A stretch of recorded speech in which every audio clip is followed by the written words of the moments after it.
Whenever you're ready.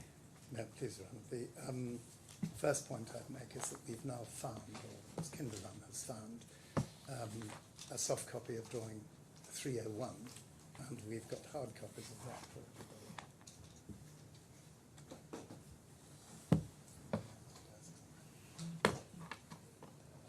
I don't know.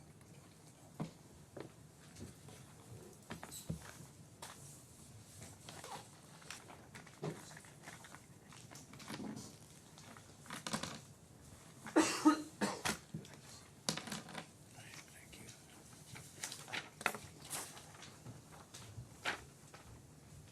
Thank you. Pretty much as expected, I think. Yes.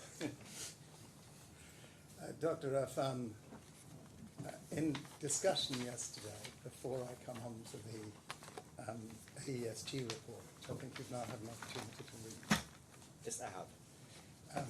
You said that the email of the 2nd of March, which is in your council's opening bundle in file 1 at divider 14. It's in front of you. Yes, I have it here. No, it's go to divider 14. Sorry. You need the white bundle. It says on the front, defendant's oral opening bundle, file 1 of 2, tabs 1 to 40. Which one is that? And at tab 14, we got it? Yes, it's the file you have Yes, at tab 14. this is 14 years, okay. That's the email that you said today represented the presentation on the 2nd of March of a very large number of files, including in particular BIM files, that's the Building Information Model files, that represented a radical change from the IFC drawings that have been included in the tender documents for the letter of intent. This is not what I said. I said this is the information we were asked to, instruction came from BAM to follow. Well, Dr. Affan, we can look up the transcript yesterday. You can, please. But what I want to show you, please, is if you'd look, we've just taken a sample, but if you'd look at page 4 of 6, and look at the bottom 2 entries, which are the first ones that say architecture, Revit architecture, Navisworks model, and then there are other architect models and facade models at the top of page 5. Is it the one page in front of me? It's on in the opening bundle, tab 14.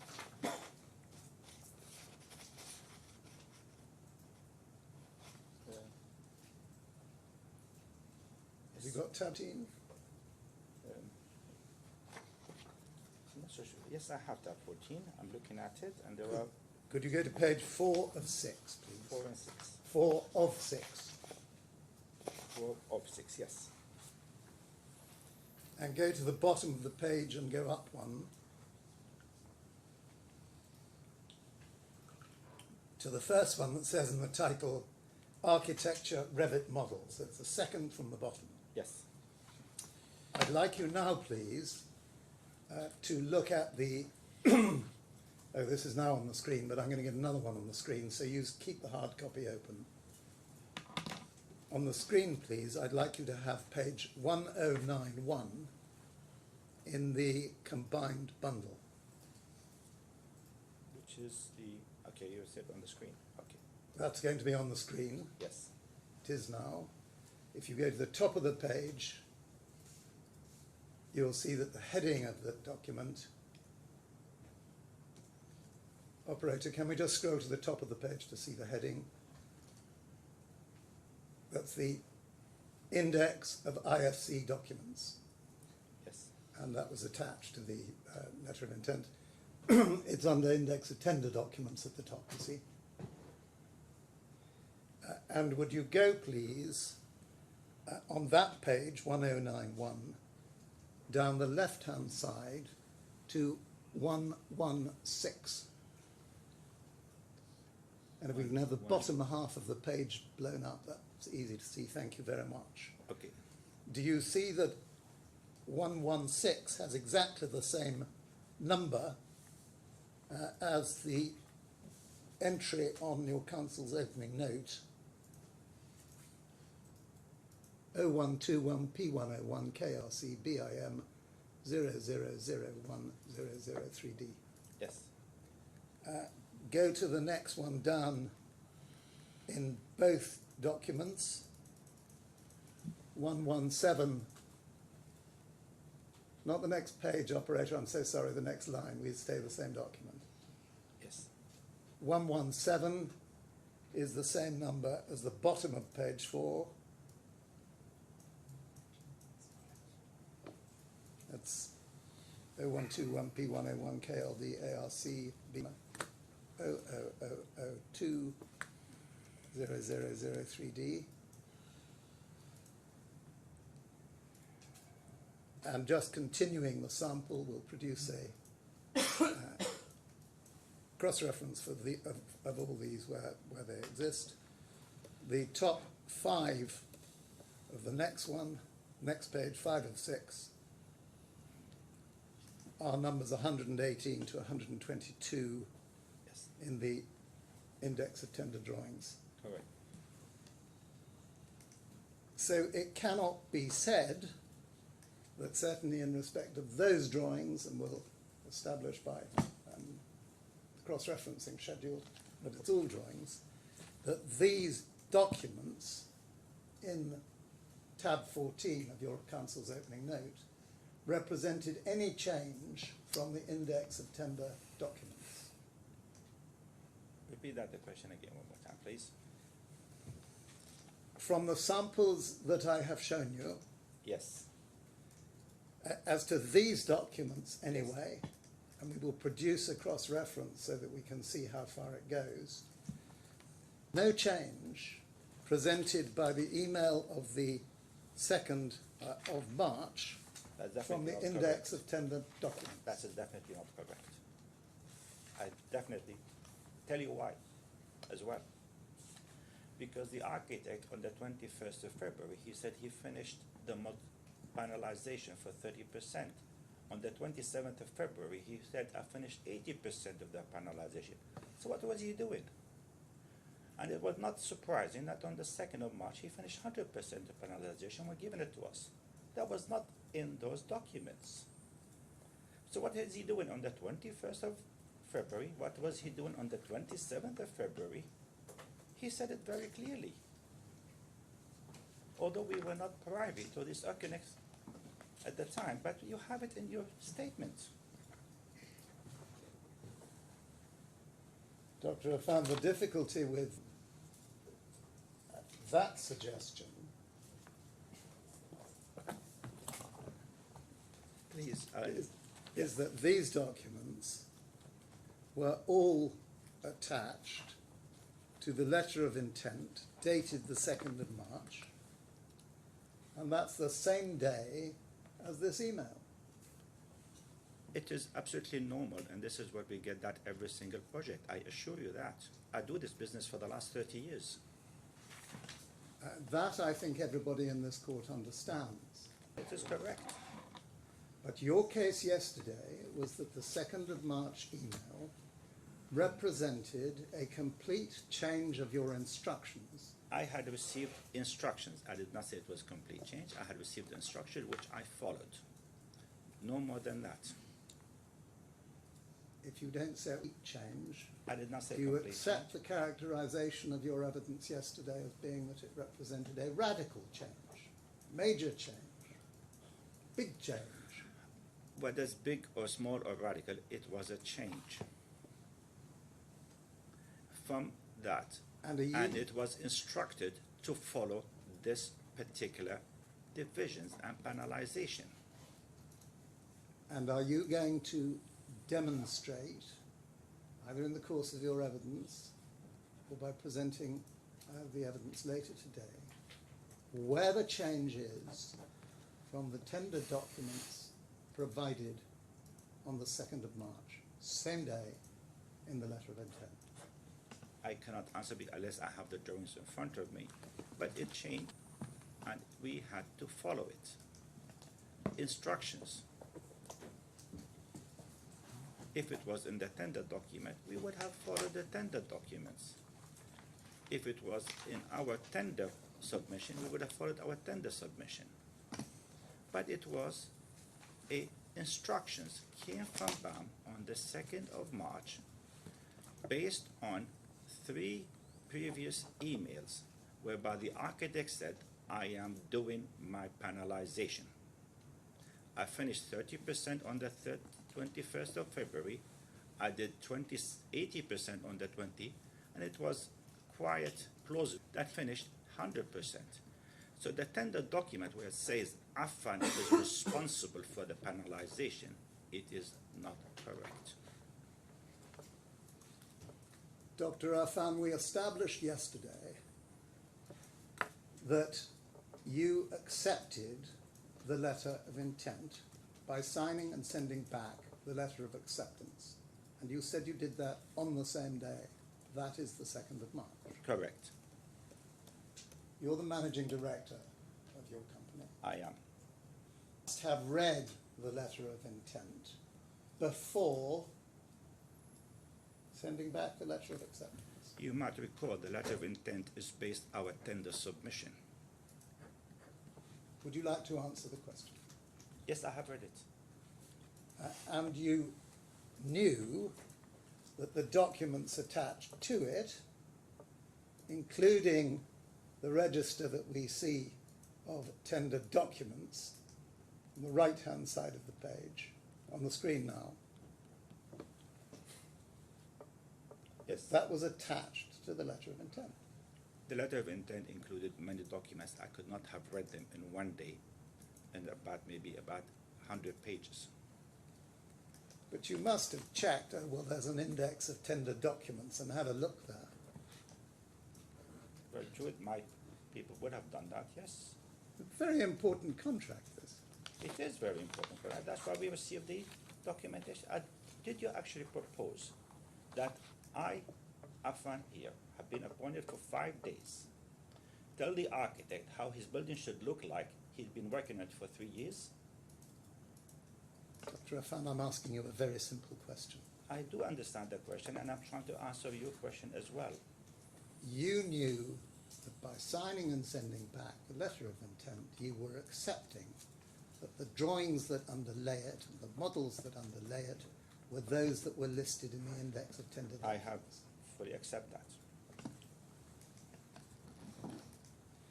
I want now to come to the report that I asked you to read yesterday. That is the AESG first report with 2 authors, Marina Kindle and Calvo, who broadly speaks to panelization. She also speaks the architect's view of the hexagonalization through the medium of Mr. Condon's report. I have read the full report and have some comments on it. Well, you'll be given, I dare say, ample opportunity to comment on it, but I'm not going to ask you to do that now. Fair enough. I'm going to ask you about a particular section of the report, and it starts at paragraph 3.2.3 on page 26.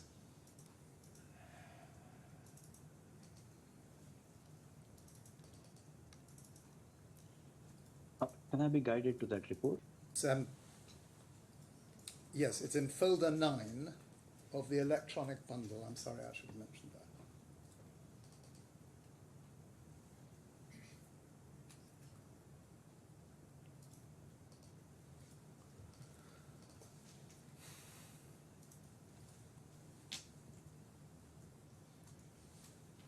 And you'll see there that whatever you say about it, the expert is reporting there that a fan scope of work included the development of the panelization model, This process commenced on the 7th of March 2017 and concluded on the 29th of June 2017, upon approval of panelization by the client, that's the employer. Yes. The tables and diagrams that follow provide a summary of the developmental history of the panelization design, starting from the initial model submitted by Affan, listing clients' comments and Affan's responses, and updated models where appropriate. The following summarize the models submitted by Affan to BAM. Those models were then shared by BAM to BHE, the engineers, Meras, the employer, for the employer, the original employer's representative, who was later replaced by North 25, often called N25 in the newspaper, in the papers, for their review and comments. So we start on the table that follows with the first model, prepared directly from the IFC drawings on the 7th of March. This is incorrect simply because she ignored the fact that we had received a model on the 2nd of March, and that was all of a sudden conveniently forgotten. Well, if you want to establish that the 2nd of March model changed dramatically before the 7th of March, no doubt you'll do so. Yes, and I would like to The, see the assertion of the instructions received by BAM. The initial model presented by your company to BAM, Model 1 and Model 2 both presented, and the option 1 was selected by the client. We have, just for your information, we do not make models in Rhino, we make it in CATIA, so that's factual error. That was excused. Secondly, we had received on the 2nd of March instructions from BAM to follow certain criteria for the panelization. Can I ask a question?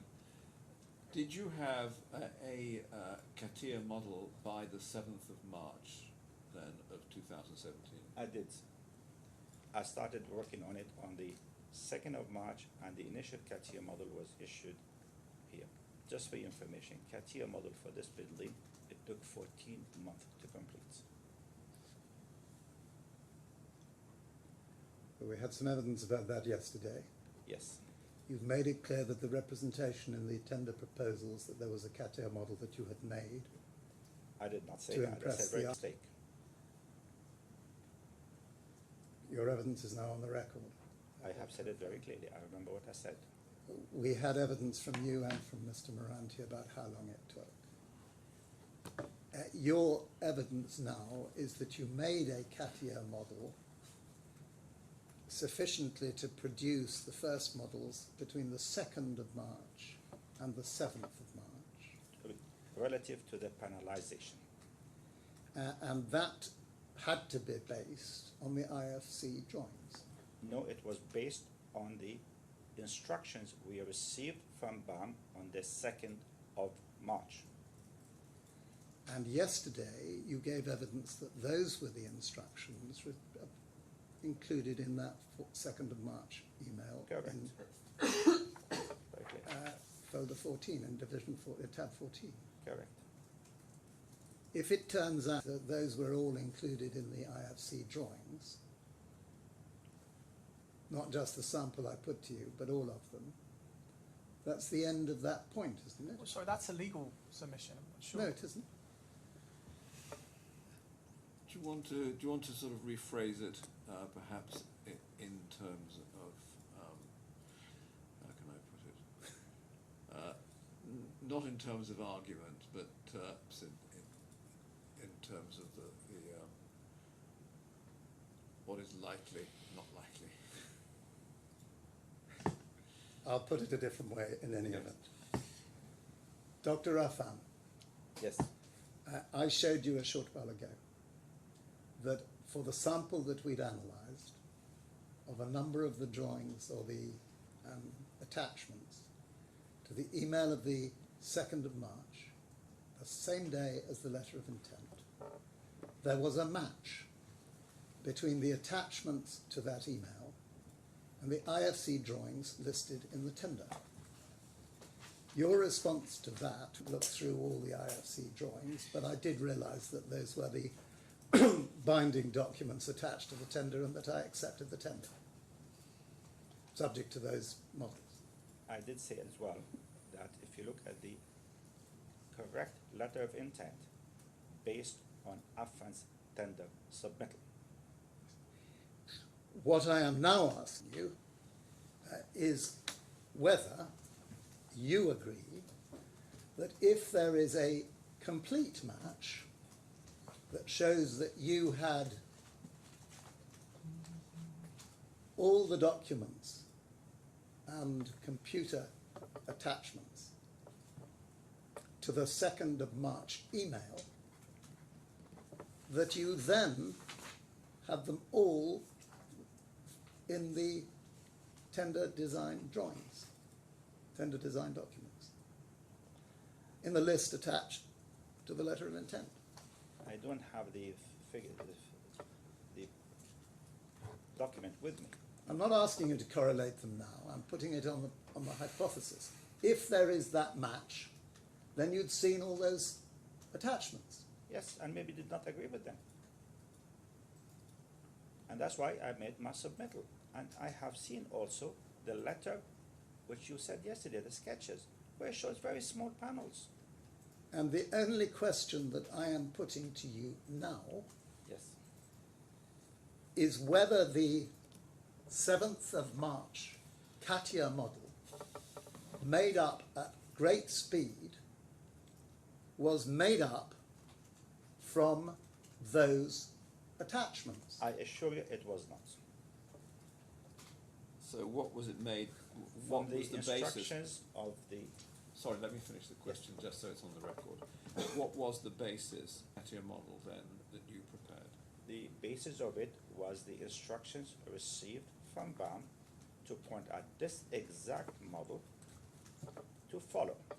Okay, but those were not the instructions reflected in the documents attached to the email of the 2nd of March, that's what you're saying? I said I had received instructions on the 2nd of March from BAM. No, I'm getting very confused here. Okay, tell me please. So let's take it slowly. You say that you created the CATIA model based on instructions you had received. Yes. That's what you said. Okay. When and from whom did you receive those instructions? From BAM through Econex in an email dated 2nd of March. So the 2nd of March documents set out in that email are the basis of your CATIA model. Correct. I thought you said it wasn't a moment ago. No. That's confused. It was. Okay. Forgive me if I'm not following. Okay. Sorry. And my next question,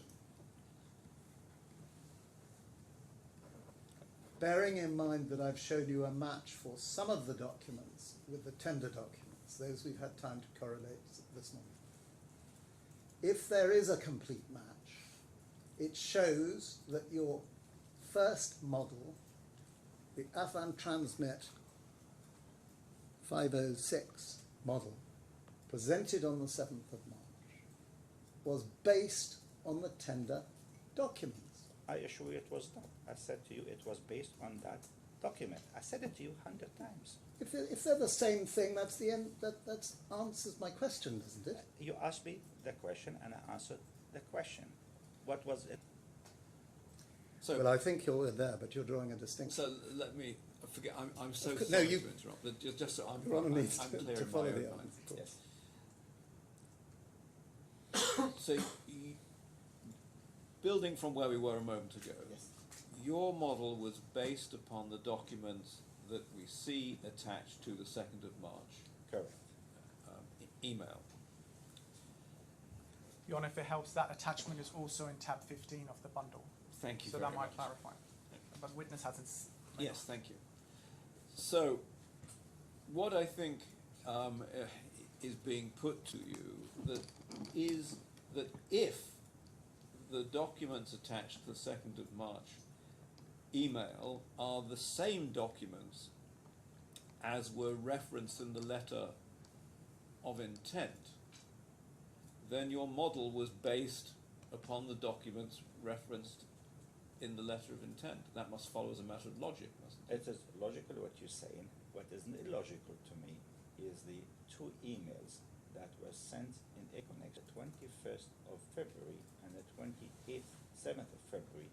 There was a correspondence in which the architect clearly states that I have now finalized the modulation or the panelization 30% on the 21st of February,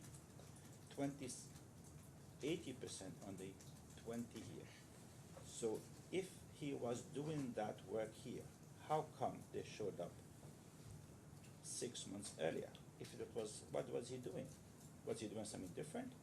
Was he just simply summarizing what it says? But I forgive me, I don't follow what you're saying. I follow what I'm saying is that we had indication that they were different, and that was by the colors, which was shown to us that the architect as well as BAM, prior to the appointment of Affan as a subcontractor, Yes. were working on the panelization. In the subcontract, it says very clearly Affan had the right, or the letter of intent, to do the panelization himself. So Affan did not have this right. Affan was dictated to which document to follow. So, if I understand what you're saying, that you were looking to the documents in the 2nd of March email, and if, as will be demonstrated, those documents also form the basis of a letter of intent, then you were working to the letter of intent. But the architect was working to a different scheme. Is that what you're saying? That's exactly what I'm saying. Okay, then I understand finally. Forgive me, I've got to get it straight in my own mind. Well, certainly. Your Honour, didn't want to interrupt the answering. I do think that the witness is being put a legal proposition. The point is, and I don't want to get into submissions, that list that he's been taken to contains 200 other documents. Well, this is Yes, something but for re-examination and submission. Okay, I'll leave it. But I'll Yes. leave it. It makes it rather confusing I if appreciate I've got interruptions in the cross-examination. Dr. Affan, I am still confused by an answer you gave a short while ago, that he'd completed, I think you said, 50%, was it 20% or 30% by the 21st I did of not. February? The architect did. Architect said he had completed. And by the 27th of February, he had completed 80%. So he'd done 50% in 6 days. Yes. You then said, I thought, that it was conceivable that he'd done the remaining 20% before the 2nd of March. Very conceivable. If he'd done the remaining 20% before the 2nd of March, and he had 100% of the drawings of the models by the 2nd of March, then why is it not possible that the documents attached to the 2nd of March email were the documents attached to the letter of intent? The letter of intent, in my opinion, was based on the document that had BAM signed in their contract. Was not based on whatever development that happened afterwards. But it may well have happened before. I cannot answer that question. I don't know. And if it happened before and you accepted the letter of intent as you did, you knew that was what you were bound to produce. No. The letter of intent says very clearly, Affan has the choice to the panelizations to the subcontractor's choice. Please. So You said it to me yesterday. what do you say was the basis for the model produced on the 7th of March? The two models with two options. Where did the information on which you based that model Came from come the from? architect on the 2nd of March. I said it 100 times. Yes. I see. So that much you accept. Anyway, moving on from that, the first model on the 7th of March, have you had an opportunity to go through the modifications? There are many modifications. Well, you see the table on page 26 of the AESG report, going through to 27.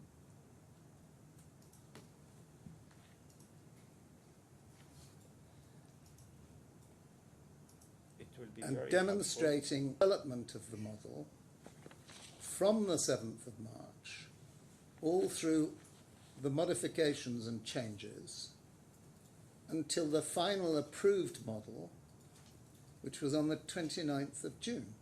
Correct. And have you had an opportunity to look at the other columns of this table, I had including the an opportunity. narrative? Yes, I had an opportunity. First of all, I can tell you that the Rhino model can never have been produced by Affan. Affan do not have Rhino software. So we had issued all the time a Could you CATIA pause that? You've explained that you produced the Affan transmit in a CATIA model. Correct. You made that between the 2nd and the 7th of March. For the first part, yes. When Mr. Moranti gave his evidence, his initial answer was he didn't think that the picture on the tender proposals was a CATIA model. No, it was not. He thought it was a Rhino model. Yes. So you agree with Ms. Kinderlan that the Affan transmit on the 7th of March was in fact a Rhino model? No, definitely not. The colored here was a Rhino model, not even issued by Affan, was simply colored, a picture colored.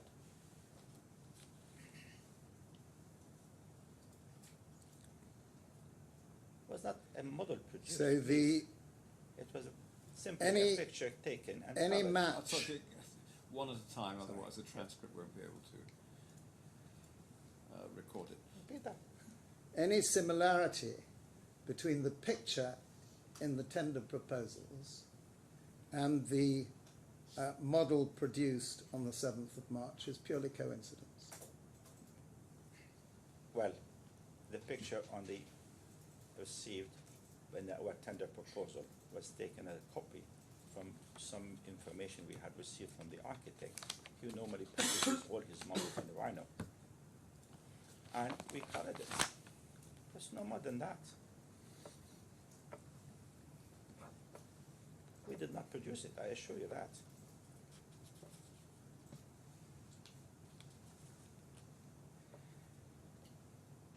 Going on for the first modification, minor modifications were made to Model 1, which was produced on the 2nd of April. Do you accept that?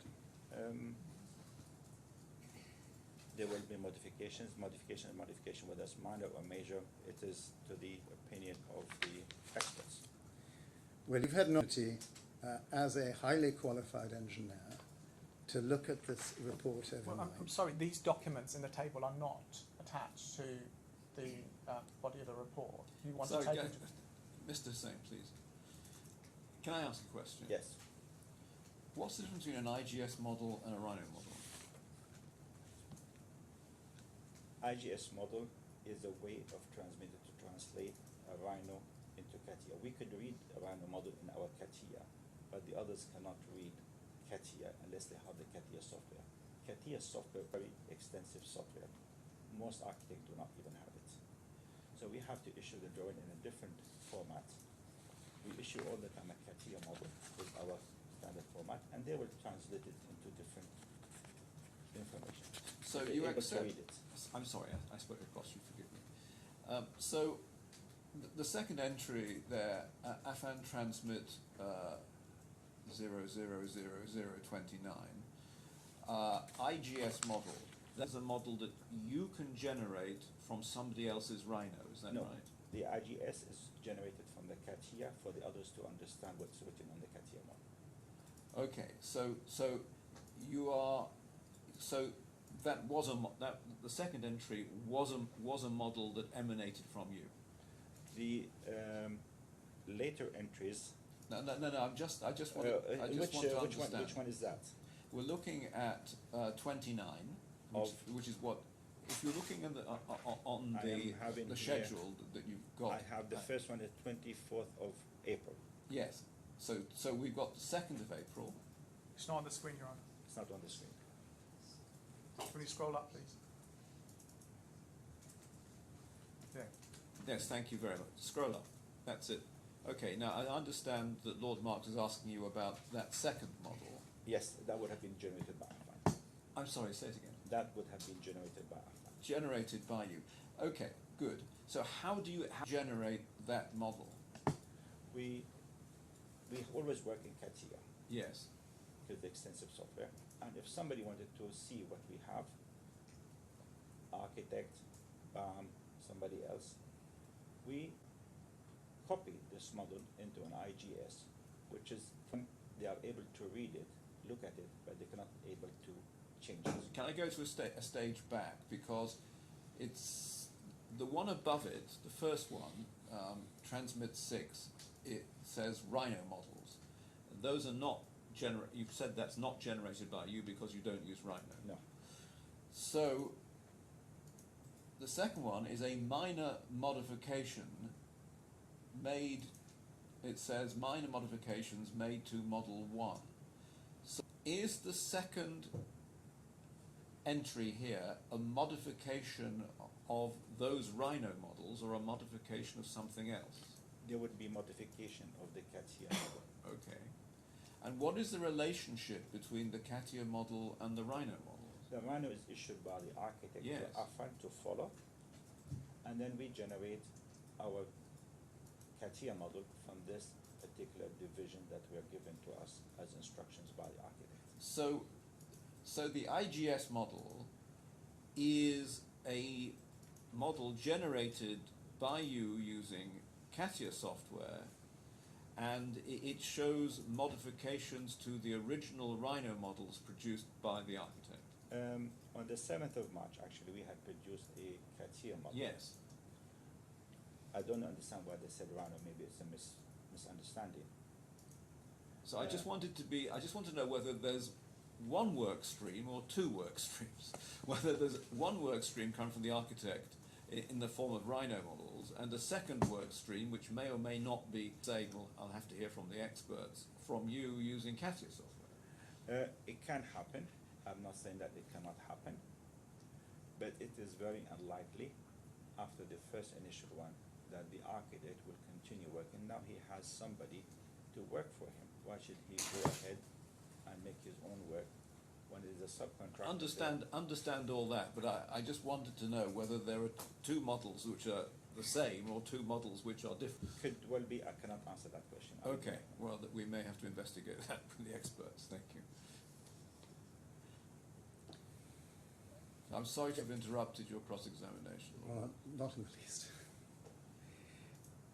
Going on to the next model, you see that couldn't be opened, but the expert has assumed it's the same model on the 2nd of April, so we'll go down to the next one, said also to be in Rhino, and we'll look at the interesting points between CATIA and Rhino in a moment. Modifications were made then on the 17th of April. Further modifications on the 18th of April, which was from the sketch of comments by Killer Design, the architects. There have always been, after the first initial model which we issued on the 7th of March, there had been continuous modification by the architect. It was shown on the minutes of meeting that you have shown yesterday on the 13th of March. There have been modification, and there have been always instructed by BAM to follow these modifications. My understanding of the transition between CATIA and IGS is have an option on the CATIA model when you want to send it or transmit it to a third party who does not have CATIA, much as you do with Word and Acrobat, That's exactly what it is. you can say effectively not print out as, but transmit as an IGS model Sometimes we send it as PDF. or as a PDF, and that's readable by the recipient, but They not editable No, by the that's recipient. exactly what you said.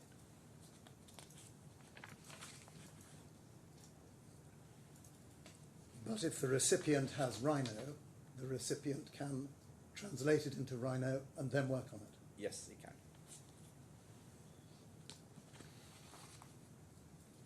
But all the modifications that are listed here are modifications to your CATIA model that you began on the 2nd of March. Correct. Okay. I'd like to cut this part of the cross-examination fairly if we can. Take your time. You've had a chance to read through it. You get to the 29th of June. We know that's the date when the final adjustments were approved by the architect. And that's the model to which the facade was built. No, not yet. By the 29th of June, you had a fully approved model Of the panelization. of the it. panelization, which is Yes. what we're talking about. We had to integrate the calligraphy into the panelization. I could not produce. I have to include the calligraphy that came in August. You knew throughout that you were going to have to integrate the calligraphy as it arrived Yes.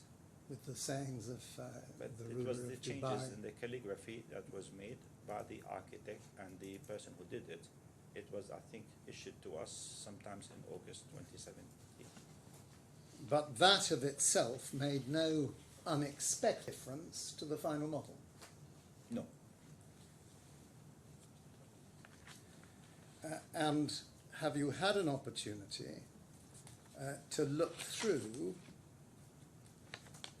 the superimposed models or the models that are compared in the following pages, 28, 29, 30,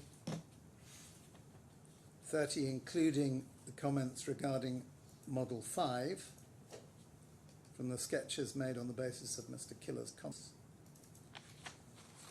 31 with again comments made by Killer on the 4th of May, and 32 other comments made by Killer on the 4th of May, 33 and 34. Yes.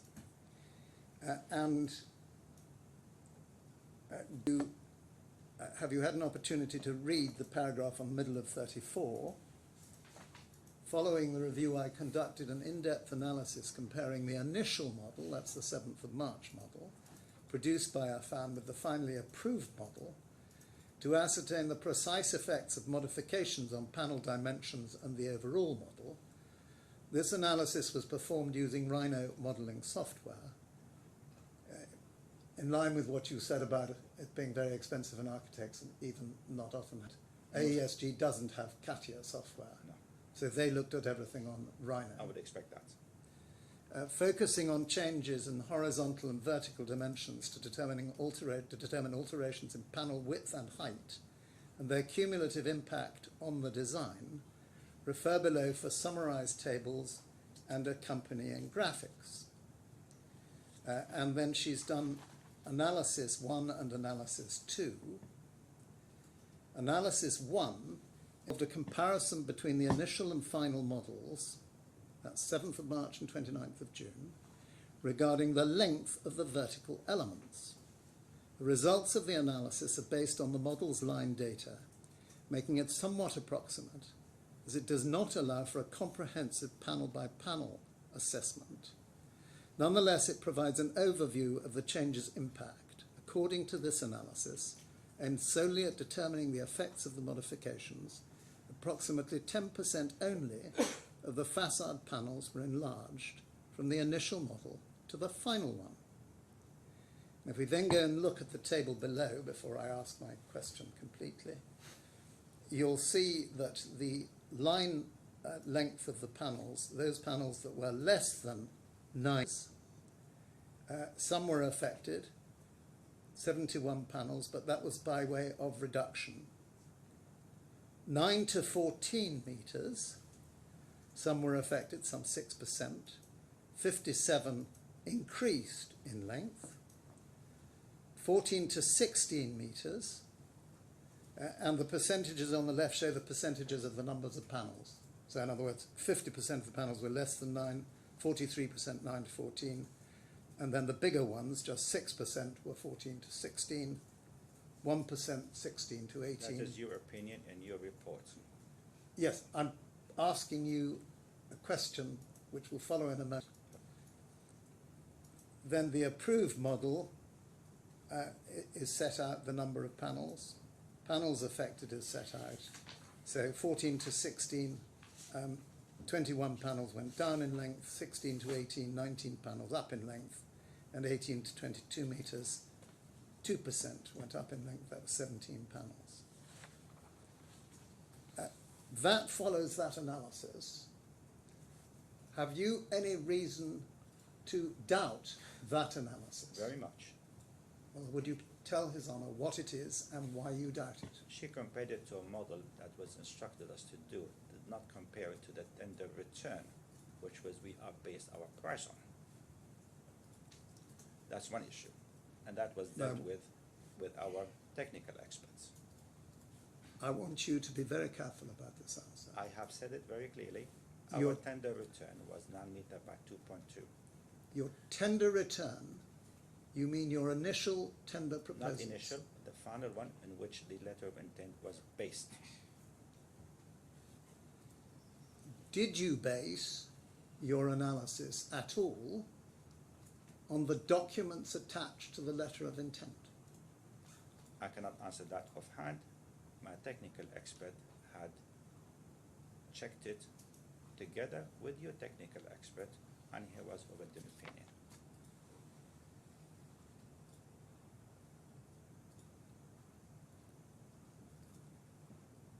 When did you read your technical expert's report?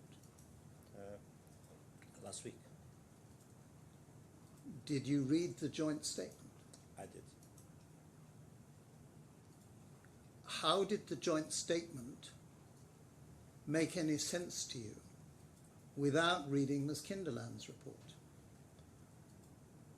I relied on the expert opinion, the independent expert opinion by us. By the way, I had read it, and I could tell you why I had not completed reading it. There was many things in it. There was mistakes. You're speaking very quietly now. There were Dr. many Affan. mistakes in this report, and I had actually read it.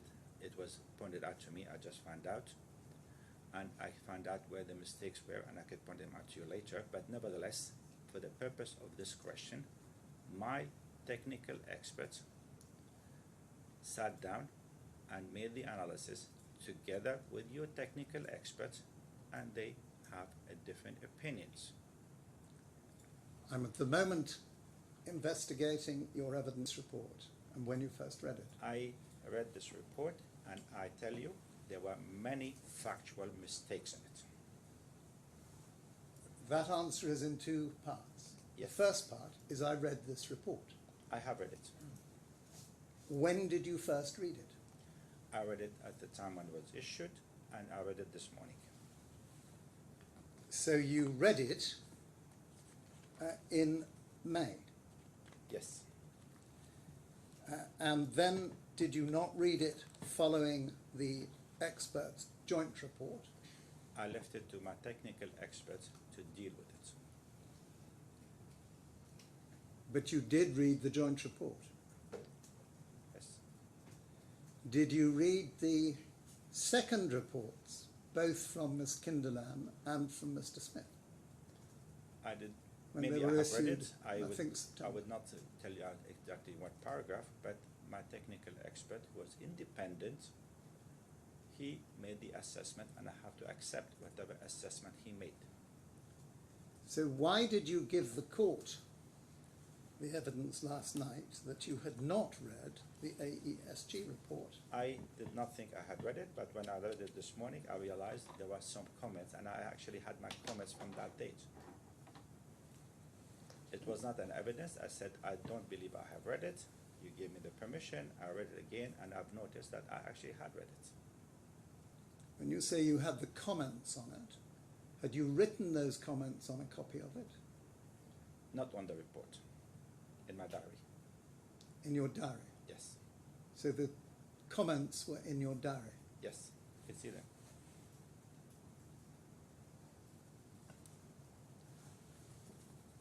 I'm really interested in why Dr. Affan disagrees with this table. Yes. Not necessarily how he reached the disagreement. Well, I'd like you to answer His Honour's question, because that's... Could you repeat that again, please, the question? Yes, before we took our little byway into when you read things, you were beginning why you thought this table was wrong. No, I did not say the table. I said the report was wrong. No. With respect, you said the first point you made was that this table is not compared to the tender return. No, it said table. It says very clearly at the very top. They compared it to the model issued on the 7th of March. The first paragraph, please read it. That table. Where are you referring to? Just the paragraph above. 3.2.3.1. Yeah, just to look up at the paragraph above. Above that. Yes. It's in the diagram. It says initial model. Following the review, I conducted in-depth analysis comparing Yes. the initial model produced by Affan with the final approved model. It So was this is a not- comparison of the 7th of March. That's right, not with the tender return. Yes, that's correct. So your criticism was that it was a comparison between apples and oranges rather than apples and apples. That's right. Yes, so that's your first criticism. Yes. Do you have any other criticisms of this? To be honest, I did not really refer to detailed analysis of whatever happened. I did not have a copy of the random model. I have to accept the agreement or the assessment of my technical expert. And he has his comment on it. I cannot really answer that. Okay, thank you very much. Again, I'm sorry to interrupt. Not Lord at all. Martin. So my understanding now of your answer is that you have no comment to make for yourself on the table at the bottom of page 34. I am not in a position to make that comment. No. Analysis 2, over the page on 35, involved a comparison between the initial and final models regarding the length of the horizontal elements. The results of the analysis are based on the model's line data, making it somewhat again. It does not Sorry, allow it's not on the comparison. screen. What you're reading is not on the screen. You can read it on the screen. Yes, I can read it. Nonetheless, it provides an overview of the change's impact. According to this analysis, 23% of the panels were affected, with 21% in fact reducing in width and approximately 2% increasing from less than a metre to between 1 and 2 metres. And there's a similar table dealing with width at the top of page 36. Maybe you're right, maybe wrong. I cannot answer that. If this table is right, the experts are agreed that changes in less than 10% of the panels would be minor changes rather than anything more serious. Do you accept that? From which is the changes from? Please. This is about changes between the 7th of March model and the 29th of June. If the expert agree, then agree. I cannot answer that. Can I put it absolutely to you? It's your case that there were changes to 70% of the panels. Yes, I know that. And what the first table shows in relation to length, if it's right, is that there were changes to only 10% of the panels. How do I reconcile your 70 and the experts' 10%? It was not mine, just remember. my expert.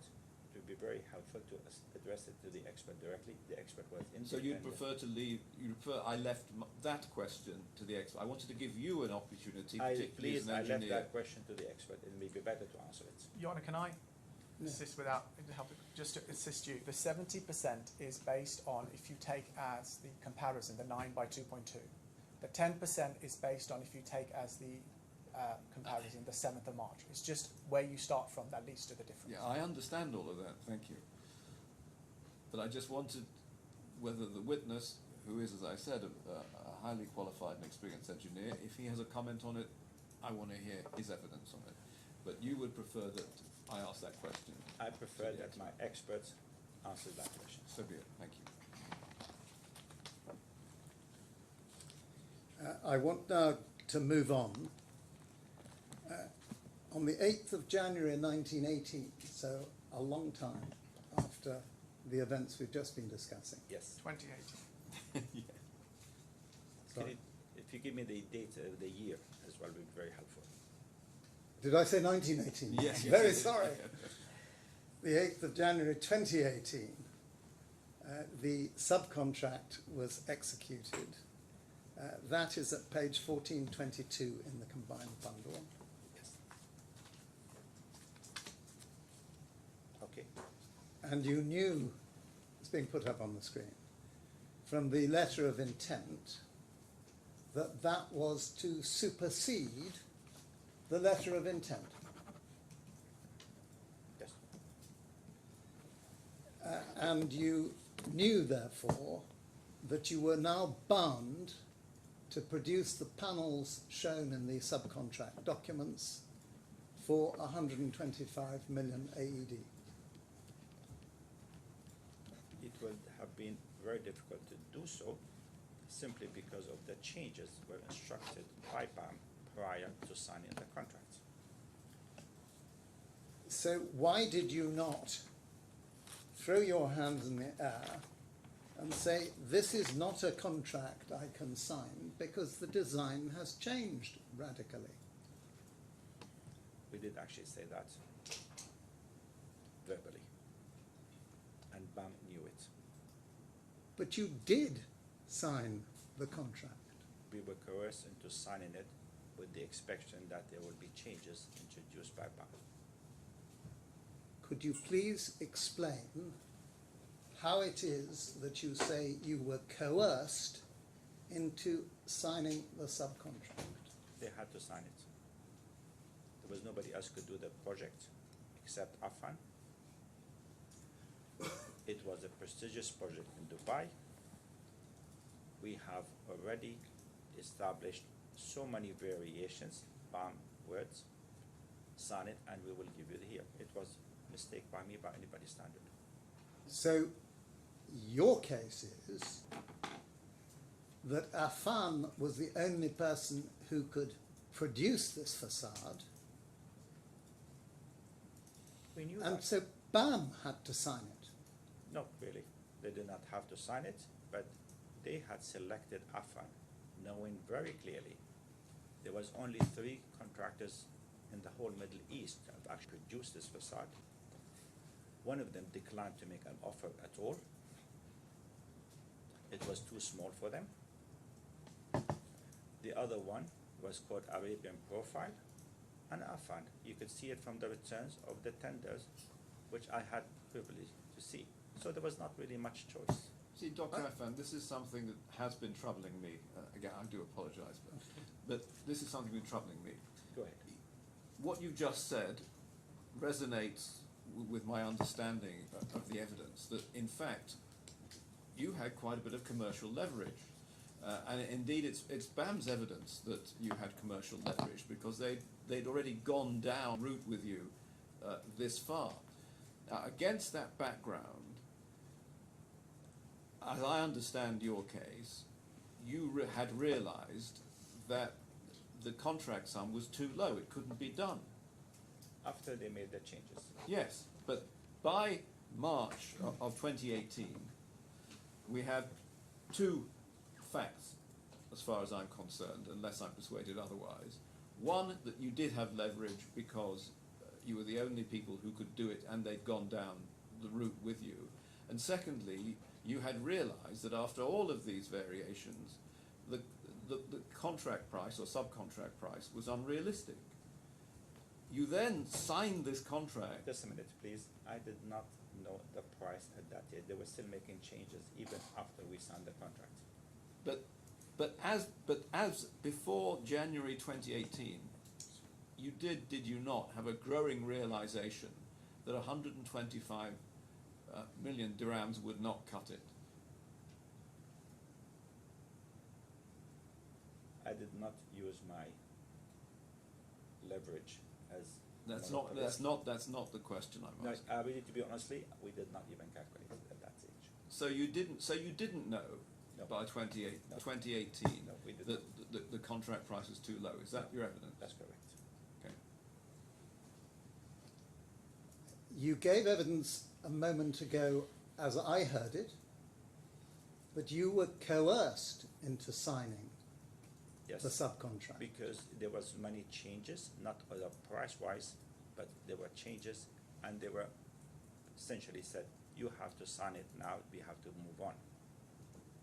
But following the logic just expressed by His Honour, Yes. it was really, on your case, BAM who were coerced into signing it, in the sense that they had no option, which ties exactly with Mr. Doyle's evidence, that they were stuck with Affan because you were the only game in town. They were stuck with Affan even when they selected Affan. There was not something new to Mr. Bam when they selected Affan, even prior to giving them the letter of intent. Now, I appreciate you're not the commercial manager, but you are the managing director of the first defendant. Yes. Can you explain to His Honour why it was that you accepted this contract with a binding commitment to produce the panels in accordance with the contract drawings at 125 million dirhams? As I said to you, I did not use my commercial leverage. I did not even know how much it really cost after all these variations. We had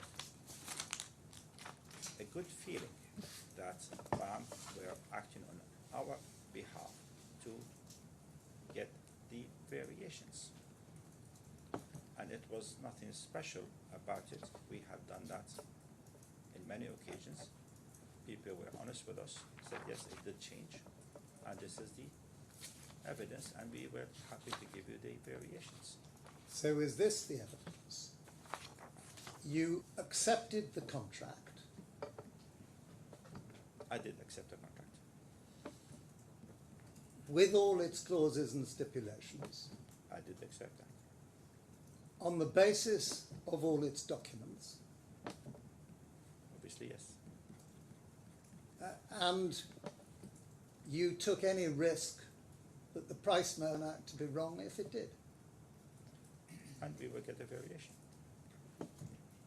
So I didn't catch And it. we get a variation. Simple as that. It's normal. So you hoped you might get a No, variation. I did not hope. I was almost sure, because it was very evident they had changed everything. But let's just look at the background. Yes. You had an approved model, which you'd had since the 29th of June of 2017. As I said to you, we did not calculate it because there were still changes thereafter.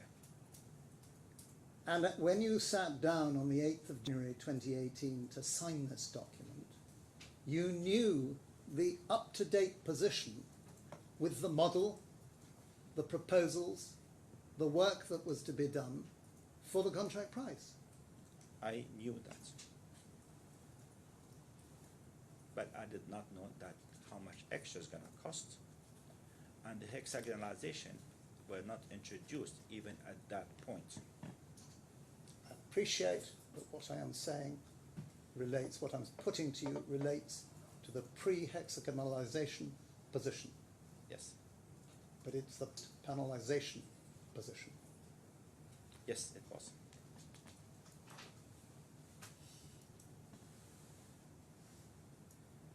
Would you look, please, at some of the contract clauses, I'd like you to look at clause 20 on page 1435.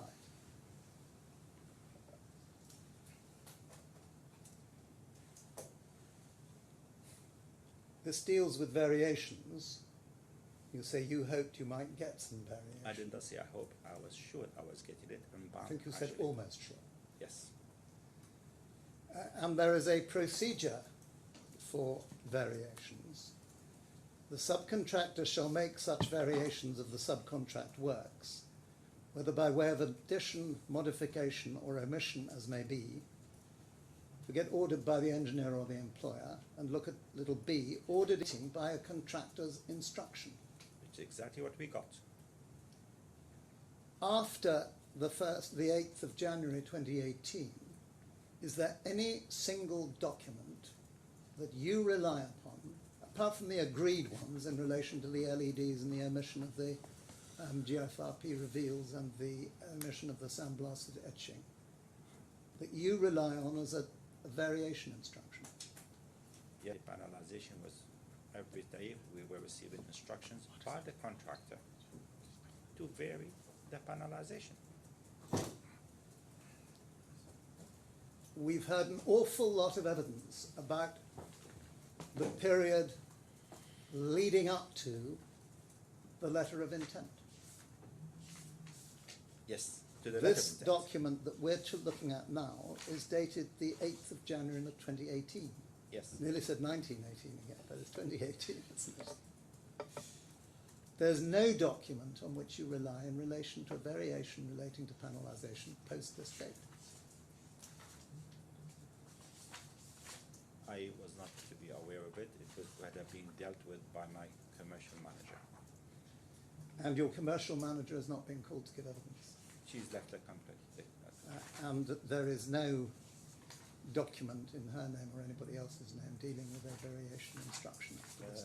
The first variation, which we initially indicated to the client, was dated after the approval of the visual mock-up, which took place on the 25th of March 2018, after signing the contract.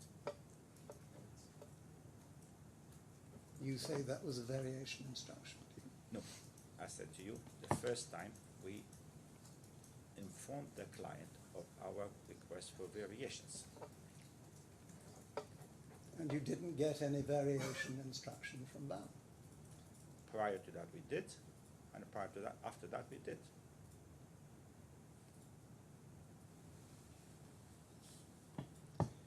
Well, since it's not pleaded and it's not in your statements, I'm not going to try and I ask you to cannot take answer me to that it. question. You may or may not know the answer to this, but you never referred in any correspondence to any document said to constitute a variation instruction. I would Post. not- I would not. I'm just The 8th remember, of I'm January. a technical person, not a commercial person. I rely on my commercial team to do that. You know, do you, that there is under this contract, in common with most such contracts, a provision for dispute resolution, and clause 30, and I'm looking for a note of the page. Can you give me the page of clause 30, please? It's 1441. 1441, exactly right.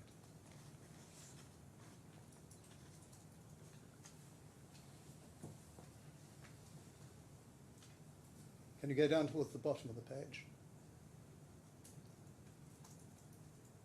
The number is hidden on the left-hand side. 30.1, under the heading 30.0 disputes. If any dispute arises between the contractor and the subcontractor in connection with or arising out of this subcontract, or the carrying out of the subcontract works, then either party shall give a notice of this dispute to the other party as soon as practicable after the event giving rise to dispute. Okay. Neither party gave any notice of dispute to the other party concerning a variation in relation I to would not have panelization. known that into the That was when my commercial team would have dealt with it. It was not my. But it's no part of your case or D2's case that there was any notice of dispute. You have to ask my answer for that. I cannot answer that. You'll be taken to it in re-examination, I expect, to find out. Yes. Then what happens is that the parties shall use their best efforts to solve the dispute amicably. If mutually satisfactory solutions are not agreed within 60 days after the notice of dispute was given, either party shall be entitled to refer such dispute to arbitration under the ICC rules by one or more arbitrators appointed in accordance with those rules.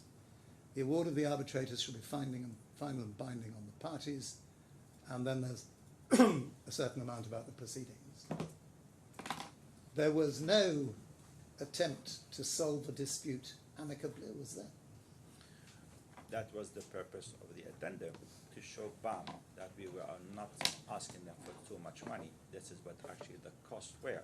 And BAM, in signing the addendum, had the chance to see the real cost of this contract. It was not fabricated. We had informed BAM of our cost estimation. We had informed BAM in October, after we have started. We have informed BAM in November, and BAM refused to give any indication. Instead, they asked us to sign an addendum. In fact, they forced us to sign an addendum in which they could see directly themselves how much the costs were.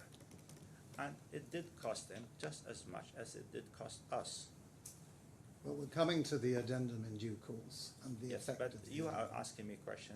I'm not really party to it, to be honest. It was my commercial team who would have dealt with it. But neither party gave any notice of dispute. You say so. And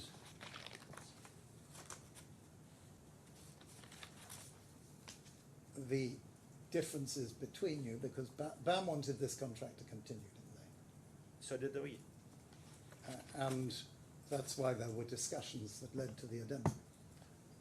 We had given them access to see everything else, because you have to imagine, at the end of November, we were asking 250% higher price. Any logical person, he would say, that could not have been a variation. So he said, come and see for yourself. That's exactly what the addendum actually did. What you did do as a company, I need you to look it up, is you instructed independent consultants in March of 2018 called BWA to make an assessment as to whether you had any case for increased time and cost, that is an EOT, extension of time. To be honest, I'm Prolongation. not aware of it, but it may be if we did, we did. You're not aware of that? No.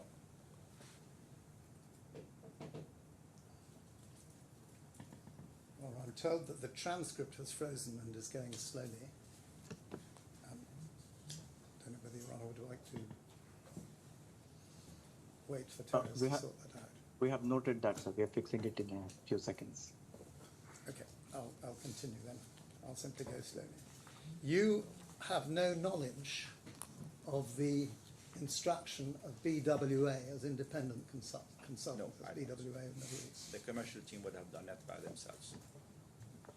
And they wouldn't have reported back to you as managing director that we're going to see if we can get an extension of time and any prolongation costs? Not that I'm aware of, and if they did, it was verbal, and I cannot remember it. And BWA came back saying, well, this case is effectively very weak. And you pressed it no further. You never went to BAM with it. I cannot answer that question. I don't know. Do you know who BWA are? No. I just want to look at some documents very quickly, to look at what your attitude to a genuine variation instruction is. Would you look, please, first at page 1514. In the combined bundle. Can you go up, please, to the date?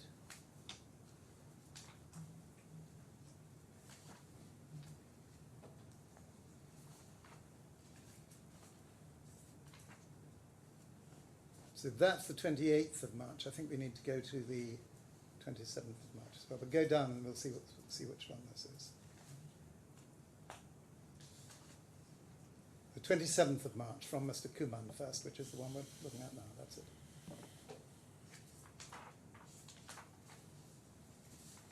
So this is BAM are hereby instructed to proceed with the Osram Linear Light Flex Diffuse 600 side LFD 600S LED strips for the facade calligraphy reveal lighting. This is what's generally called the LED variation. Technical data sheet attached for the product for the avoidance of doubt. This is subject to BAM's confirmation that Osram are prepared to deliver the LED quantities to meet the panel fabrication program for alignment with the baseline program. Would you then go to 1531?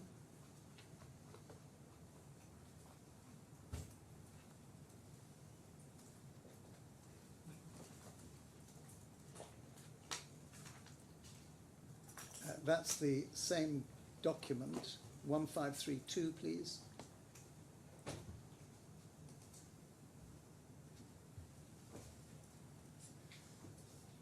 And you write back, as discussed, you, that's Mr. Haslam, your director. Please note that the extra over rate for the new Osram LED as instructed by Bureau Happold in the email of 28 March 2018 will be 170.38 per linear metre. Would you go please to 1537?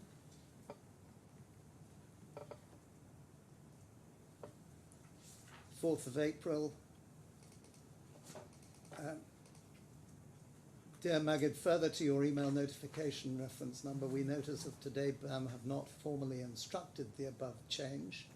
Please forward your instruction by return together with the confirmed value as issued by Affan. So full formality required to issue you with an instruction Mr. that Paul Affan Haslam was will deal with that. deal with it. Yes. And let's go now, please, to E1539, next page.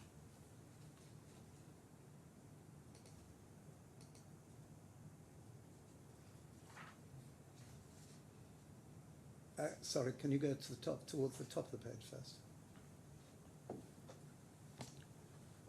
No, down a bit. I want the body of the email, thank you.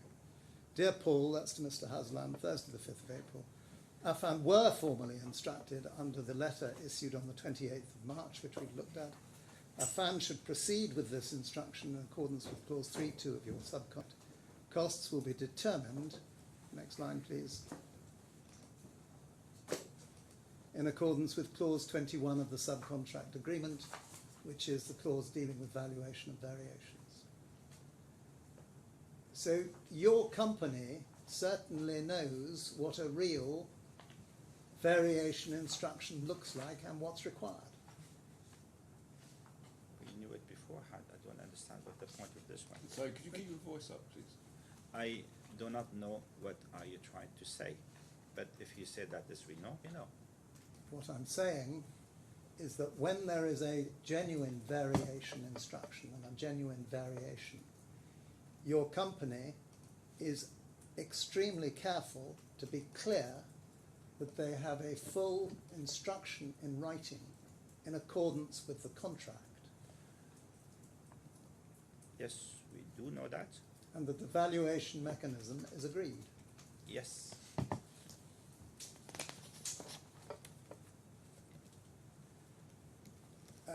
Going on, please, to page 1586.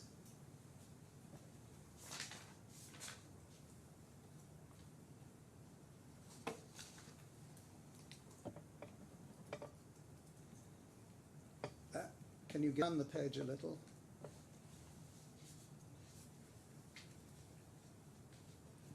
On the 23rd of May, thank you. Mr. Haslam writes to Craig Foster at BAM.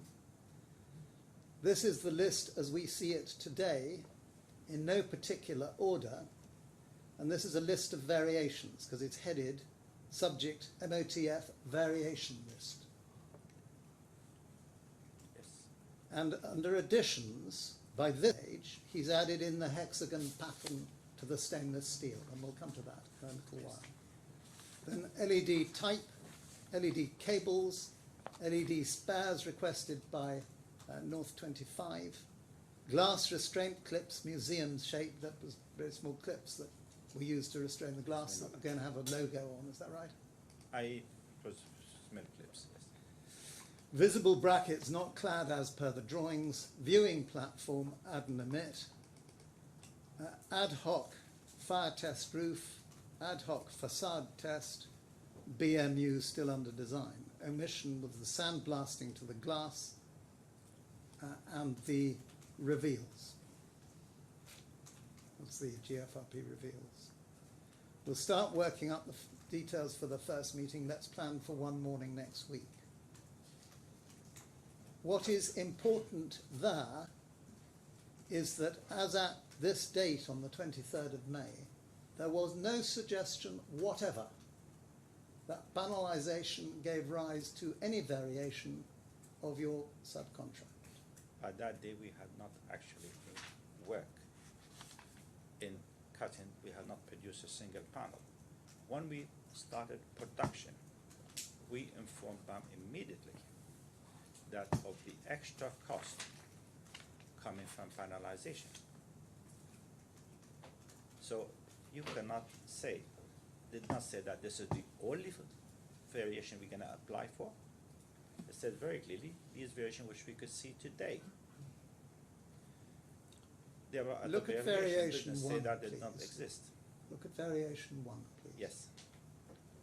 That says hexagonal pattern to the stainless steel. You couldn't possibly start work on the hexagonal pattern to the stainless steel until the panels were manufactured. But we knew exactly what to expect.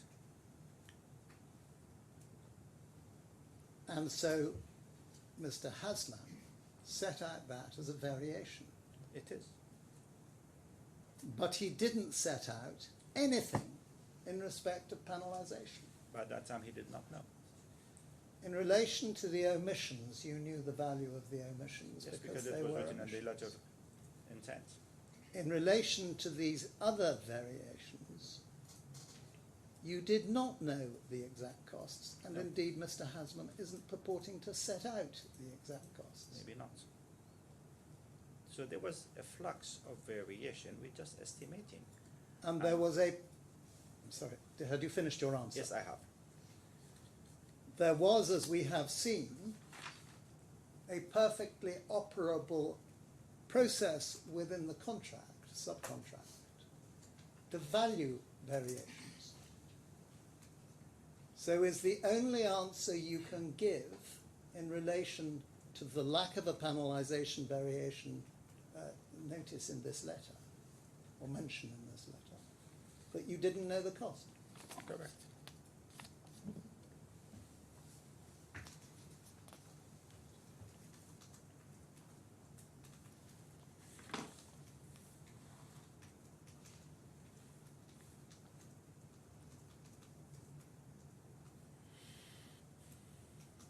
Going back a bit, one small issue, you just mentioned that you had no knowledge of BWA and you didn't know who they were. To be honest, no. Even to date, I still don't know. Would you look, please, at your third witness statement on page 698 of the bundle? My witness statement. Yes, your Yes. third witness statement, page Yes. 698.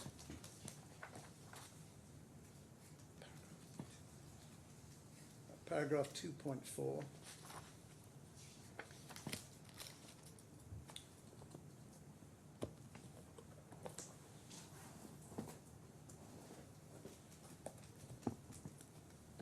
Yes.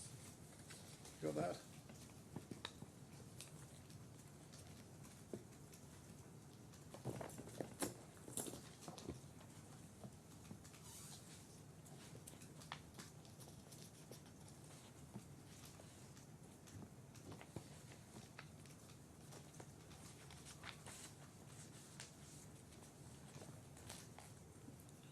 It's not on the screen yet, but would you look, please, at 2.4, about two-thirds of the way down the page? Mr. Doyle goes on to state that based on documents produced in disclosure, the first defendant knew that it was not entitled to in March 2018. It is correct that BWA was instructed to provide an analysis of potential claims, but the document shows that it is an initial incomplete draft which was subject to further work, although the first defendant did not then instruct BWA to provide any further reports. I therefore do not understand the point Mr. Doyle is trying to make. So you knew about DWA's instruction? To be honestly, as of today, I still don't know who they are. Must have been something here, but it was there, it was there. It was not anything significant to say But you say it's correct that they were instructed. I have said that in my witness statement and I stand by it. And you say the document shows it's an initial incomplete draft, so you must have read the document. Maybe, yes. And you knew that there was no further instruction of BWA to provide further reports. No doubt you knew that was because they said you didn't have a case. To be honest, I really don't know what they said. That's what they said. No case, the case. Why did you tell His Honour that you didn't know who BWA were? I really slipped my mind. Simple as that. It was not of any significance to me. Right, it's 11:30. I don't know whether that's going to be. Yes, why don't we take our mid-morning break for 10 minutes or so. Again, Dr. Affan, you know, you're not meant to talk to anybody about your Then evidence. I understand. Okay, I we'll... don't even speak to my wife yesterday. I don't know whether that's a good thing or a bad thing. No comment. Okay, we'll resume at 22. Thank you. All rise.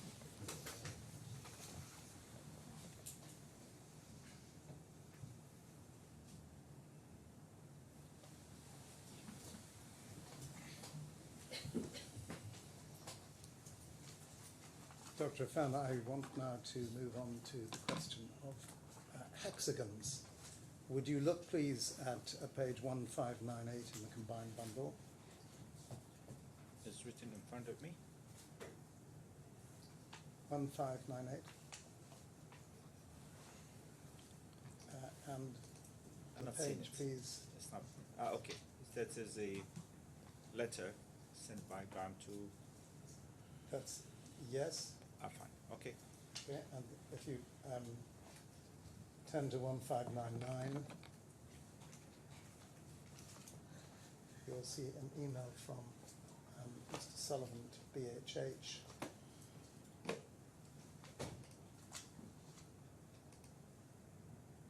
And you'll see that says the workflow review history. The attached documents completed the stainless steel cladding hexagonal pattern and splits. Screenshots workflow with the following results. Submittal of shop drawings, material sample review and method statement. Review outcome approved with comments. Comments approved for arrangement of the hex pattern. Ensure that hex pattern is shown on the panelization drawings that must be submitted for approval. Submit the electronic model for record purposes and to assist with reviewing the panelization drawings. So that's the 21st of June, the approval of the hexagonal patterns as an inclusion. In 1st of, 2018. yes, 21st of June 2018. Yes. And we go on, please.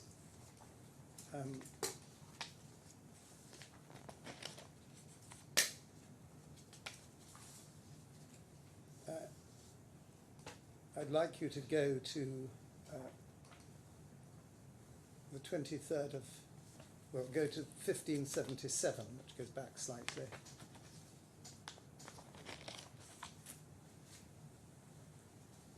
To the 23rd of May. Can you go down the page, please?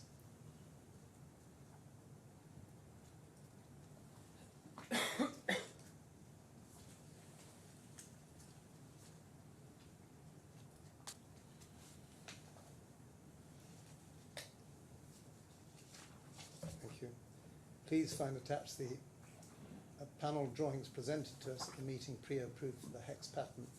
This includes the drawing numbers. Please submit the completed drawings to Aconex for our approval. And it says when submitting to Aconex and so forth. And then go to 1581.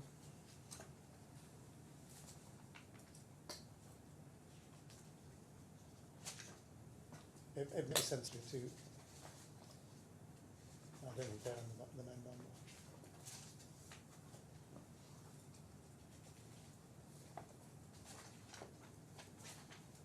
You can see a set of drawings starting at 15. Do. Well, you go to 1581, which is the one I suggested.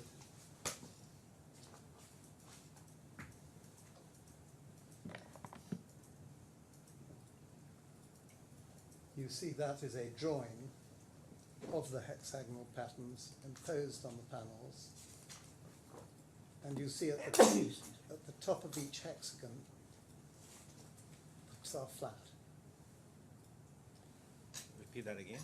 At the top of each hexagon, the tops are flat. So you have a flat side, and you therefore have flat sides along the top of the panel. Flat sides and What do you mean by halfway flat? out the hexagon. There's no panel but it's flat. Sorry? There's all the panels No, were curved. that I'm talking about the hexagons in relation to the the panel. The points are not at the top. Okay, what does that mean? If you look at the top of the panel and you look all the way across the hexagons and you look at those coloured lines that have been superimposed, Yes. the horizontal lines represent the top panel of the top of the hexagon, the top side of the hexagon. This drawing doesn't show a serrated edge. No, Yes. doesn't show anything. Right. Sorry to say it. All I'm asking is the orientation of the hexagons is in this drawing flat along the top. It varied from each panel.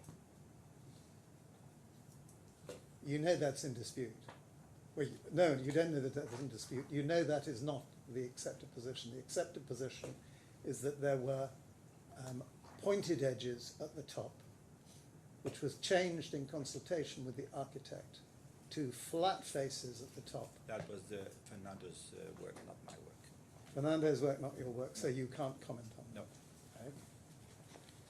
But what this does show, I mean, it may just be a convention of the drawing, because it looks like it does show joints in bolder lines with the hexagons interlocking. Yes, all the hexagon were interlocking. Yes, but we're just talking about this drawing, and I'm not sure necessarily the point that you're making with respect, Lord Marks, it may be a point on how the drawing has been drawn rather than what it I represents. think it is. My understanding is, and you can interpret this better perhaps than I can, I don't want to spend too much time on this, is that each of the black numbered panels is a panel. Black numbered panels. Yes, By black so number. on the left-hand side, LO132 EWS01, and then LO131 EWS01, and then LOS30, I and so have forth. only Those are one all drawing in panels. front of me. Sorry? Yes, okay, this way. You agree with that? And then somebody has drawn on, for whatever reason I don't know, lines that look like purple and turquoise. Those aren't lines that appear in the final product in the building. Definitely not. If you go and look at it, it doesn't exist. And nor do they mark this in the hexagonal panels. The No. hexagonal panels are spread all the way Really, I across the don't know panel. exactly what you're referring to here.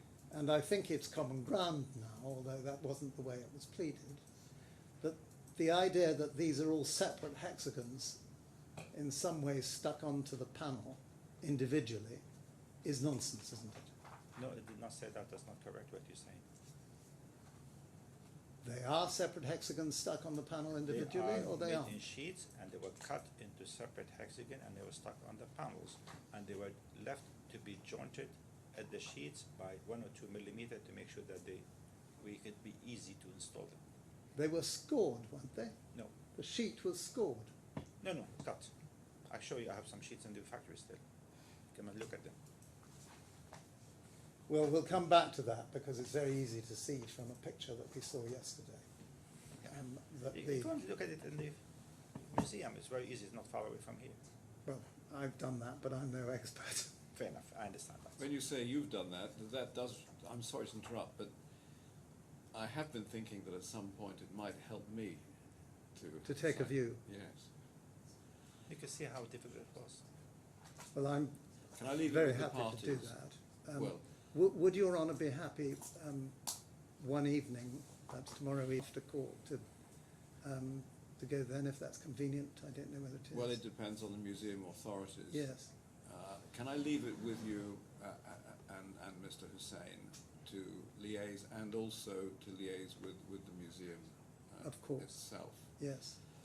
Um, Would Your Well, Honour want to go inside the museum or simply to see the facade, which I looks easily? I will have heard the expert evidence by then because we're on Quantum on Monday. I think what would be helpful is, again, if you agree with Mr. Hussain's clients, what it would be helpful for me to see. For my part at the moment, I can see Well, that it- the outside debated- would be debated important, bet- but, between we the can two of talk you. about it, yes. And I think anything that I see will be helpful to me. Yes. I'd like you now to look, please, at 1673.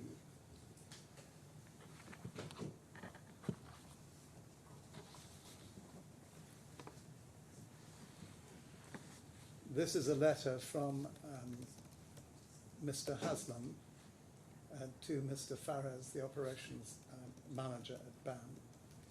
It says, we write to record the first approvals of the hexagon patterns for levels 1 to 4 were received on 21st of June 2018. As the aesthetic requirement of the hexagon pattern is not a requirement of the specification, the subsequent alignment and approval has to be considered a variation to the scope of the approximate time and cost implications. We'll advise in due course of the full effects under 21C. So that's a letter requesting consideration, at any rate, Correct. of a variation in respect of the hexagons. And that is then passed up the line for the engineer's consideration on the 4th of July at page 1685. And it's quite fair to say that it's passed up the line with a view expressed by BAM that this was a variation, and we'll see what happens. So this is BAM's letter on, which you later saw. We're in receipt of the enclosed Affan letter regarding the hexagon patterns to stainless steel and write to advise that we believe the changes detailed in the letter constitute a variation of contract under subclause 13(1)(c). For practical purposes, we take your approvals of the hexagon patterns as an instruction to proceed. However, we'd request a formal variation instruction fire as required under subclause 13(1)(d). So they're asking for a variation instruction. In the meantime, as the changes are likely to result in additional costs and may delay the works for which the contractor will consider itself entitled to additional costs of payment and or an EOT for completion, we hereby give notice of such entitlement pursuant to subclause 21C, pending the finalisation of the revised employer's requirement as follows. Now, I don't ask you to look at this. I've asked the judge to look at it. 21C simply means it's a notice that says there may be an entitlement. We're giving you a notice of the possibility of an entitlement in the future. Changes to hexagon patterns to stainless steel, that's the sort of heading. Upon receipt of the foregoing clarifications and instructions, we will assess the implications associated and will provide the relevant further updates in accordance with the provisions of the contract. So that's the 4th of July. And then would you look, please, at the 18th of July, which is the response from Bureau Happold on the at page 1684.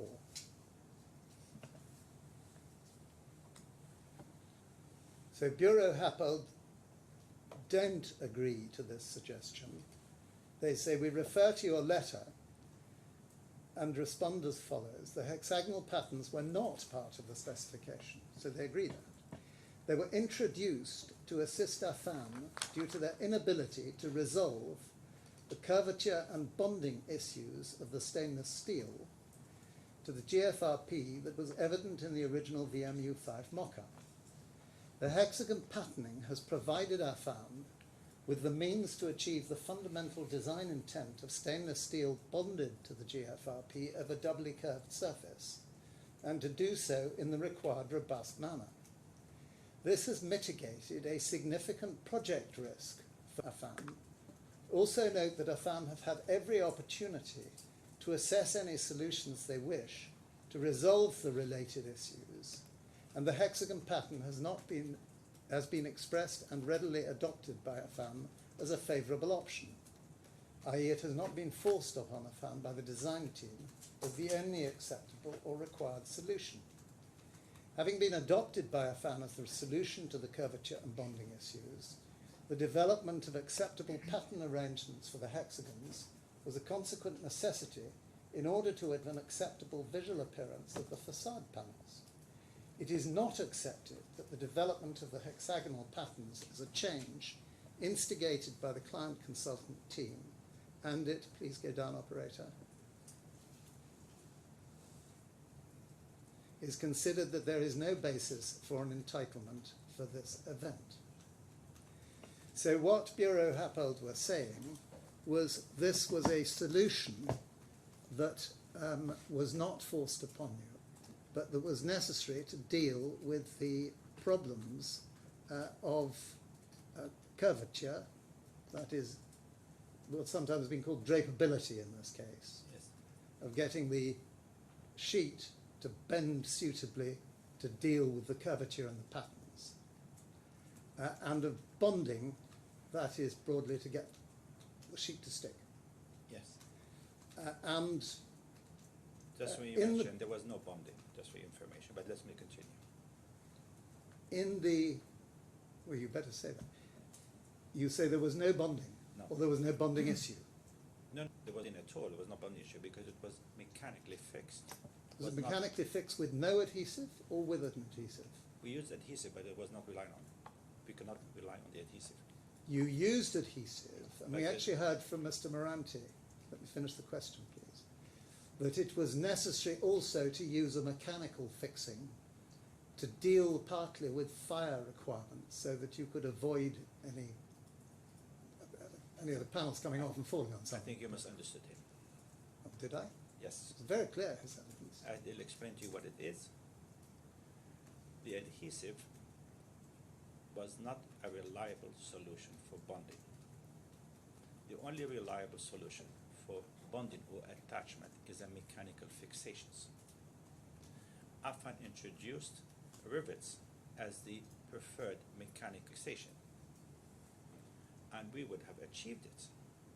But the client, and he had seen the client as well as BAM prior to being awarded the contract, we had made a mock-up, we showed them how the fixation took place, and we assumed on that basis we were awarded the contract. The fact that they had changed it because they didn't like to see the rivets, that was the only reason the hexagonation came about, because we had to attach it from the back. It was always attached mechanically. The rivets went straight through the steel, did they, and fixed into the Yes, no, into the panels? Yes, Whereas the studs that were adopted eventually were welded. were welded from the back of the panel, so you didn't see any Welded on the fixings on the stainless front. steel. And in addition, you used an adhesive. It was partly just, but the adhesive was not relied upon structurally. We could not rely upon it. But the adhesive would increase the bonding between the stainless steel Maybe sheet. for 1 year, maybe 6 months, but after 2 years, it's not the case. Well, I hear what you say, and we've no evidence or just I agreement. could assure you that we even get a single day of guarantee from the adhesive supplier as to he will guarantee his adhesive, not even for 24 hours. At any rate, when there was a discussion between you and the engineers and the architect, it was you who had seen and mentioned the possibility of hexagons, scoring hexagons It was into the sheets. Tobias. He even mentioned it in an article he had issued to the New York Times. You could read it yourself. It was Tobias personally, and he felt that was his contribution to the project. Well, I suggest it came from you, but it matters not. No, it was not. At any rate, it was the agreed Sorry, solution. who'd mentioned it in an article?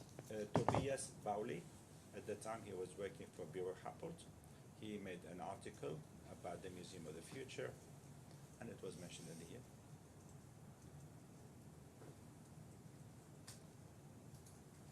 The article was a long article, but you are happy to see it. But it is certainly the case that the architect and the engineer did not appreciate seeing the effect of the rivets on the stainless steel sheet.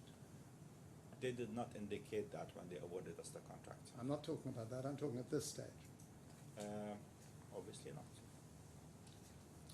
Because they were visible from the outside and that was thought to be unacceptable for the design. Aesthetically unacceptable was not the buildability issue. Not a buildability issue, it's an aesthetic issue, you say. No, it was different. I could have built it, I have shown them how to build it, but they have changed. Do you understand the distinction I'm trying to draw? Your case is that aesthetics have nothing to do with design. That's for the architect. Correct. The claimant's case, and it'll be for his honour to decide, is that the aesthetics of a design are a part and parcel of the design, and that if the architect wanted an improvement that was aesthetic, that's a matter for you to do. Yes, and that we received a variation. And that you had problems with the drapability and the bonding as a result of No. the we fact did not that have it. partly that the rivets showed. No, that was not the case. And so in relation to the bonding, you adopted the stud solution. I have just explained to you, bonding was never an issue. We had no guarantee for any bonding supplier to use adhesives. We always relied on mechanical fixations of the stainless steel. And we had shown prior to receiving the contract and thereafter that we had always our preferred method of connection would be rivets. It was a structurally more stable than even the one we finally asked to do. The welded studs. Yes, We're going around in circles here. you are trying to say something. Why were hexagons introduced? What was the reason? You tell me.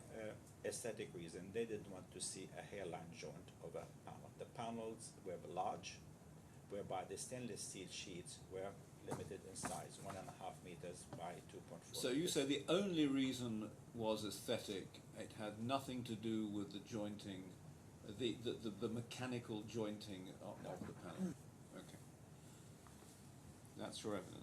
What on earth was the point of the adhesive if you didn't rely on it and it wasn't any use, didn't make any difference and was going to fail? It was part of the, it was not a special adhesive, it was the pre-preg which we had used.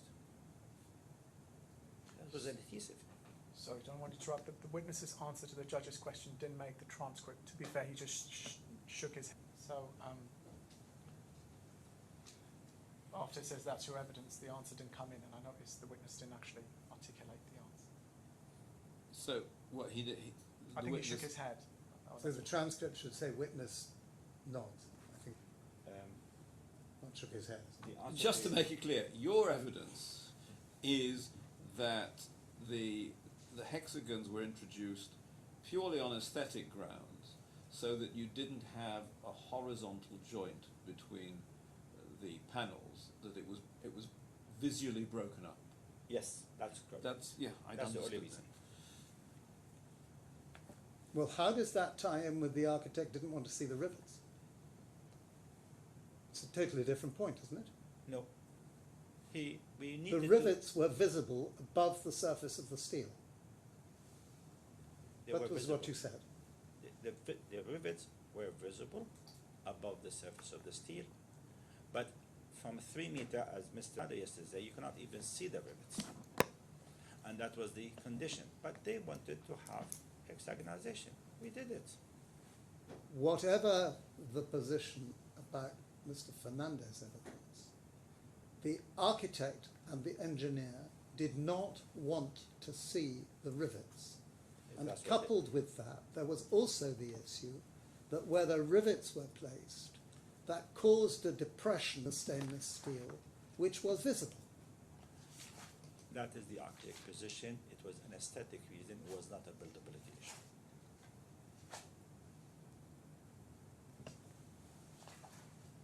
But you accept that the rivets were visible and they were capable of causing a depression, which is really common sense. Not always. You could see it as we have actually our technical expert. Not always, but some of the time. Our technical expert will show you tomorrow in his evidence. That was not the case. Are you going to answer from your own experience as a structural engineer and your experience of this? It was really an aesthetic. It's not to do with structures. It was really an aesthetic issue. It was not a structural issue. I'm now asking you as a human being, Dr. Affan. Yes. You could you not see the rivets? You really have to look very, very hard to see the rivets. And on some, at least, occasions, you could see that the rivets caused a depression in the surface of the stainless steel, which was visible. I am short-sighted. I will not be able to see it. Is that really your answer? Yes. But because the architect is lucky enough not to be as short-sighted as you and could see the depressions caused by the rivets, that was one of the reasons why hexagonalization was introduced in terms of removing rivets and placing them with studs. He could have, the architect could have said it in the, initially, to please, we want rivets, we want hexagonalization prior to awarding the contract. The letter of intent, now that the specifications do refer to hexagonalization. They said, you bond it, and we had shown it bonded rivets even prior to being awarded the letter of intent or the contract. I just want to go briefly to this question of the bonding and the adhesive. Yes. You said there was no point to the adhesive was actually the prepreg. Yes, it was. So there was no other adhesive No, we were not allowed to between use. panels and steel sheet. No, we were not allowed to use it. It was that the prepreg itself was adhesive. Yes. I now want please to go to page 1683.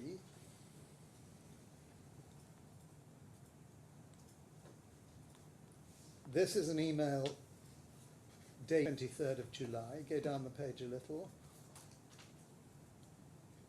We hereby forward Bureau Happold's letter for your information. Go down the page a little further. And this is Bureau Happold's letter, which is the notice in respect of the hexagonalization and their response.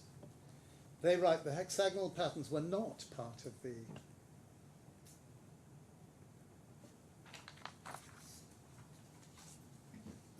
sorry, you don't need to know because I've already read you this.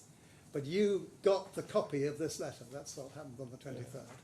Maybe, yes, we did. And from that time, you knew that BAM had refused a variation under the main contract, and that, that BAM had been refused a variation under the main contract, and that BAM was refusing Affan a variation under the subcontract. But they will continue to instruct us to use it. You were continuing to do the hexagons, but you were doing them on the basis of the view taken by the engineer and the architect, whether you liked it or not and whether you agreed it or not, that the hexagons were going to go ahead but it wasn't going to justify a variation instruction. I can imagine, to be honestly, it is, they could do whatever they like. I have no contract with the with the employer. My contract is with BAM. And you didn't suggest to BAM that you didn't accept the view expressed by the engineer and the architect. I was not privy to this letter, just for your information, but Mr. Hassan would have dealt with it. So you weren't privy to this letter? No, So this No, is just a personally. commercial matter that never came to your attention? not really. The poor Haslam was responsible for the commercial issues. I was responsible for the technical Well, then I issues. can only really ask you in theoretical terms. Yes, You're very familiar with procedures under construction contracts over the years, are you not? no, You know of the clause allowing you to issue a notice of dispute, which I is don't. in very common form. I don't know. You don't know. No. You ask a question and I answer you. Are you saying that you didn't even receive this letter? You didn't even know I that did not there'd say been a that. refusal? I did not say that. As I said, I was not privy to it. What does that mean if it doesn't I mean did you not didn't see it. know it? You didn't see it? No, Did anybody tell you about it? I'm not so sure if it did. Would not have been actually a reason to tell me about it. Your company has been refused a variation instruction by the main contractor on the basis of what the engineer and the architect thought, and you didn't instruct anybody to dispute that. To be honestly, I would not have done that myself, personally, and that was not my scope of work.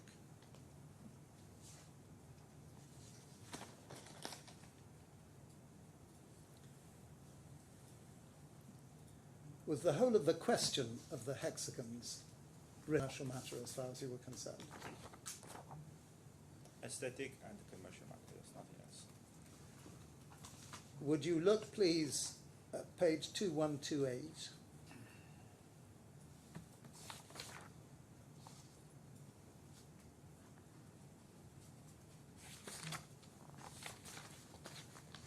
This was a list of variation orders, which have been identified following the approval of VMU 05, that's the mock-up. And what is said there at number 1 under hexagonal patterns, just go up the page, please, operator.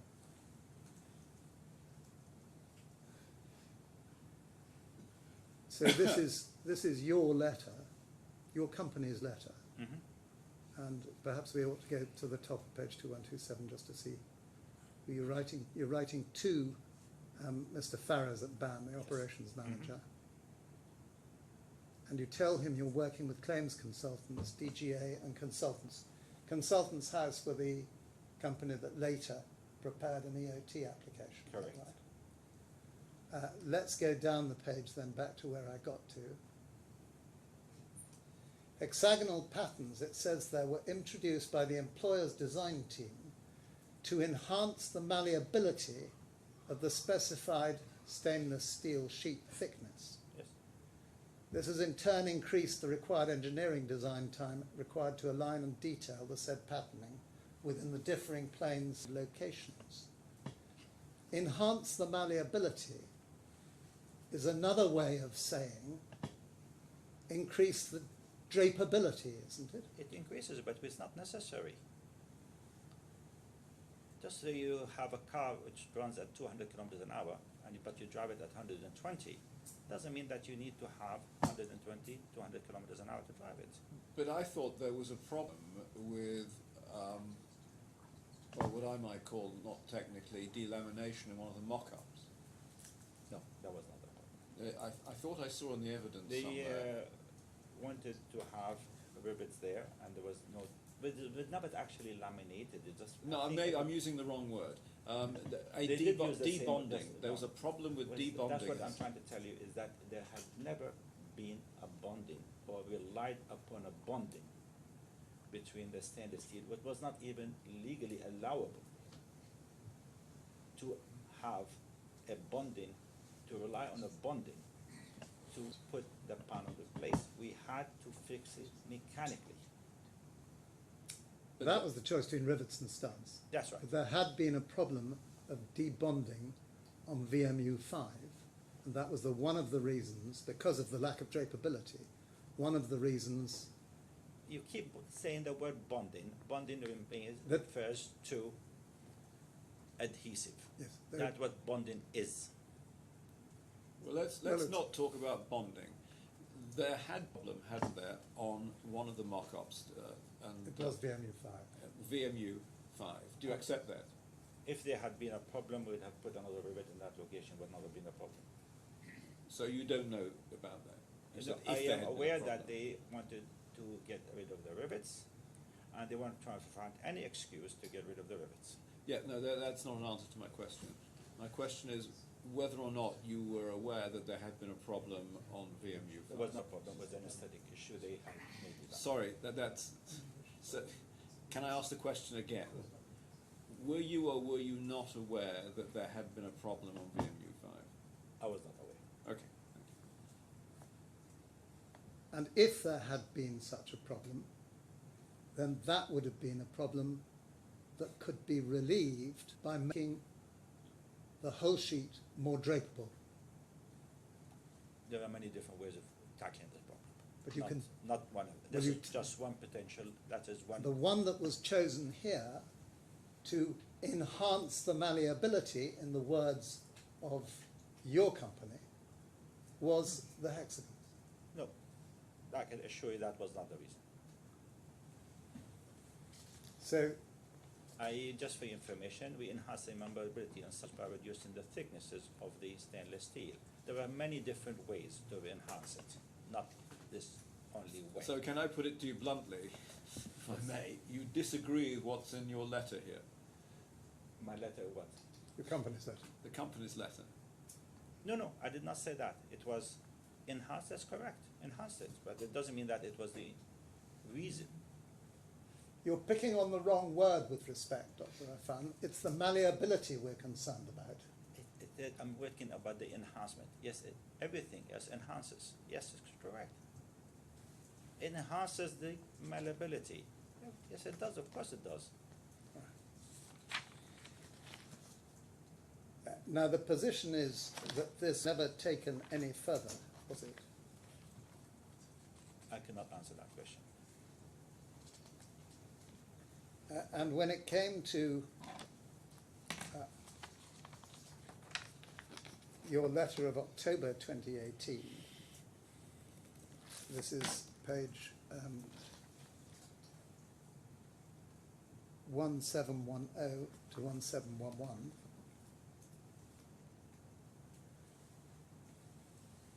And you set out a letter concerning extra costs associated with design betterment and aesthetics, Correct.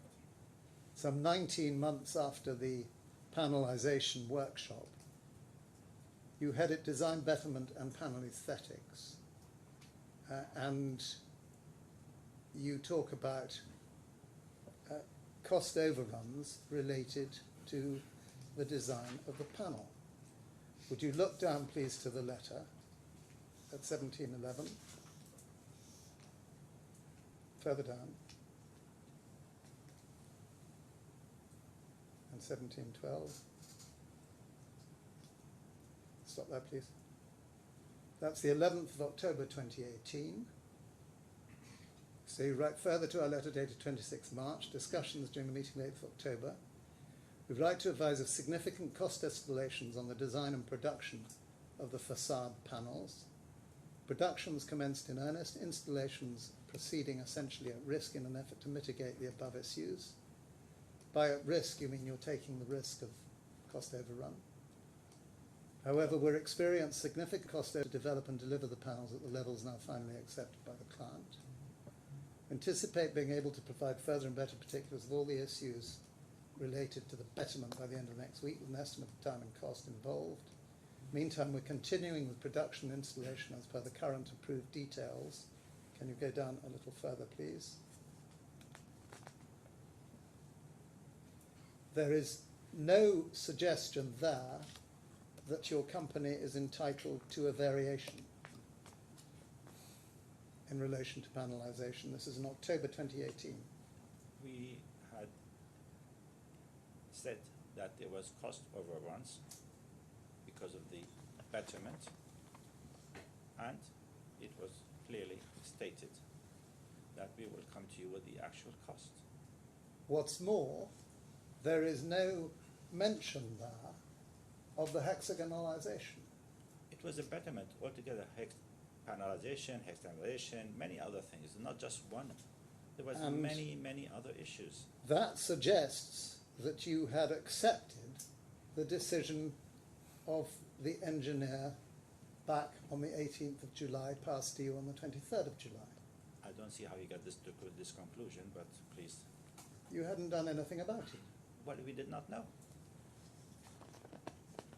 It's the first Would time. you go forward to the 29th of October? Another letter from you, page 1723.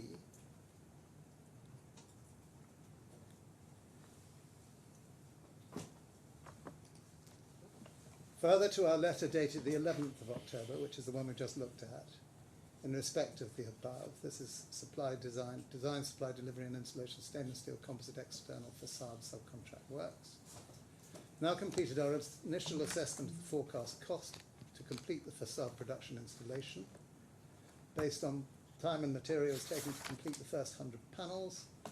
Happy to review the numbers with your commercial team, and so forth. The last paragraph is, we therefore request your earliest response so that we can understand both the position of BAM and the employer going forward.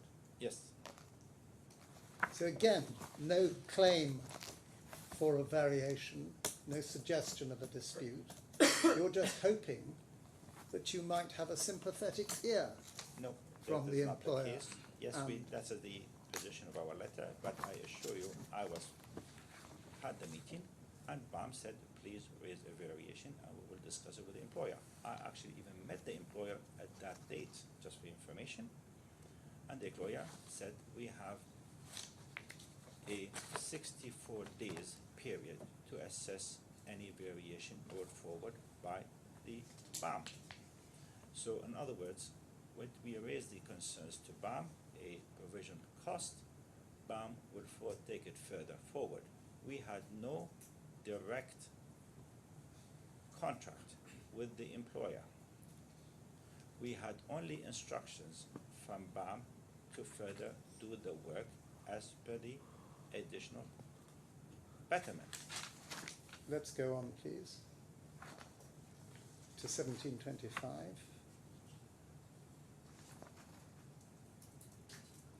Which is attached to this letter. And they're set there, or your team set out, the issues that have extended the design period and therefore costs. At little 1, panelization at IFC stage clearly identifies a single curved 4-metre panel taking support mid-span between the main digrid members. The option of moving to a floor-to-floor span was considered possible and better aesthetically. This led to the introduction of panels up to 18 metres in length with far more complex geometrics. The resulting process of developing the panelization became a more aesthetically challenged process in trying to identify how the lines between panels and floors could be achieved. Ultimately had to be approved by North 25 and so forth, and then it deals with the models, then it deals with calligraphy, and nothing else is relevant. That, in fact, was a complete misstatement of what was in the letter of intent and what was in the contract. Somebody had just misunderstood the history. No. Or got it wrong. No, definitely not. You misunderstood it, I have a feeling. Well, that'll be for his honour to decide whether Yes. I've misunderstood it Yes. or the writer of the letter has. I could Were see you party to this letter? Paul Haslam drafted it in conjunction with Jyoti Kumar. Am I right in recollecting Paul Haslam's no longer with your company? That's correct. Yes, thank you. And were you party to it, was my question. No, I was not party to it. Paul Haslam drafted it, Yes. And then you said something else. No, what I said that Paul Hassan drafted it, function with the estimation manager, Mr. Jyoti Kumar. With the estimation. Yes. So,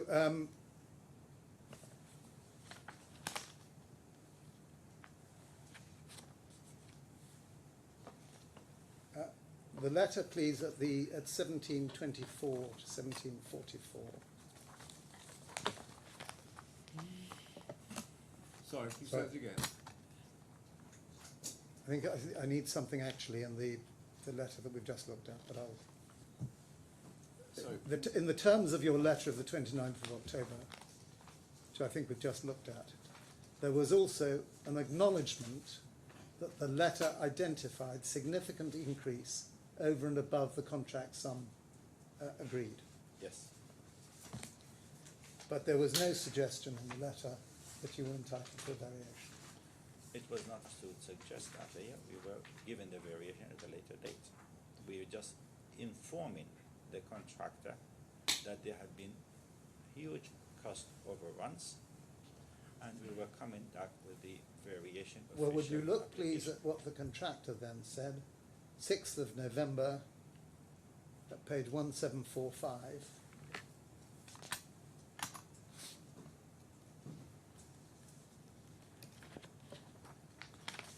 He said, we're currently in receipt of your letter titled Costs Associated. This is the 29th of October letter.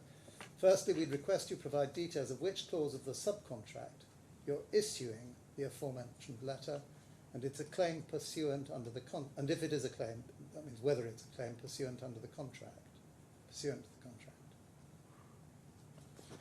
contract. And your company didn't respond to that letter, did they? As I said, Mr. Paul Hassan would have responded to it. It's a contractual issue, not a technical issue. But look, please, at page 1755.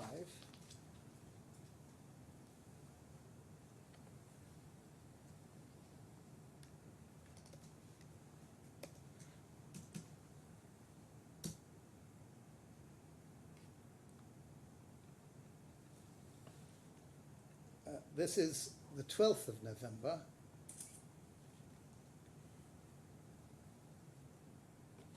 And what BAM are doing here is writing to you about the correspondence, draw your attention to Affan's letter dated 31st October, received on 11th November, stated that Affan's consent to cooperating fully with the commencement of supplementary milling in Emirates Boats, LLC.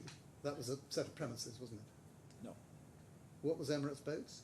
There was another milling company found by BAM who wanted them to do some of the work, and they Yes. were not good enough. They were presumably in Emirates Boats premises, in what used to be Emirates Boats premises. No, it still is. It's different, okay. BAM also note that since the 5th of November, 5 number panels have been successfully milled in Emirates Boats, inspected and signed off by Affan. BAM are therefore at a loss as to why, on the morning of 12th November, you personally instructed your staff not to cooperate with either Emirates Boats or BAM staff in continuing the supply of tables with foam block build-up and software files which would allow Emirates Boats to continue milling. BAM wished to formally put on record your personal response during a phone conversation on the morning of the 12th of November with our project manager, Sean McGinley. Do you remember this phone call? No. Sure? If I would have told you. This is a personal letter. Yes, I know. I can see it. You personally instructed your parts not to cooperate and so forth. As to why you instructed the above, that being until you the monies requested in letter issued on 6th November, works will be stopped. BAM failed to see under which clause of your subcontract agreement it states where Affan can cease their works when unsubstantiated requests for monies are made. BAM also draw your attention to the response contained within the letter issued on the 6th of November last, and further note Affan's non-compliance with clause 30 of your subcontract agreement. That's the dispute notice clause that we've read, which we believe constitutes yet another breach of contract. Affan are again instructed to comply with the previous instruction contained within both, go on please, operator.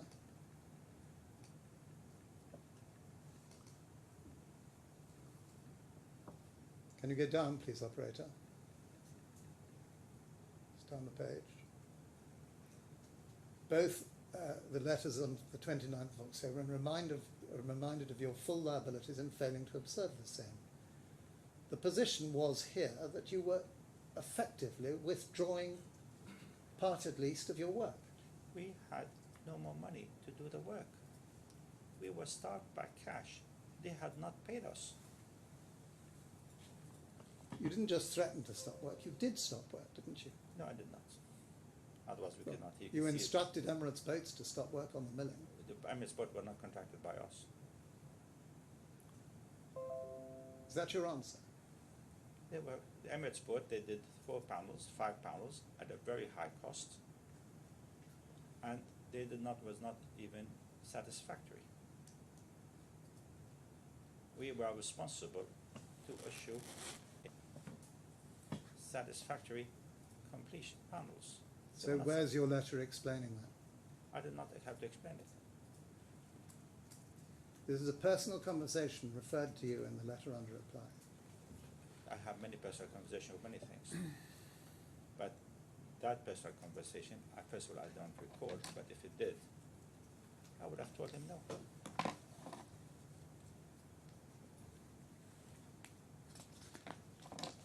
You accept that you had no basis for interfering with or trying to impede the progress of the works. I which have had been no a- more money to continue the work. But the work with Emirates Boats had been organised by BAM. That's just their own business, they could do it themselves. I cannot tell BAM what to do or what not to do.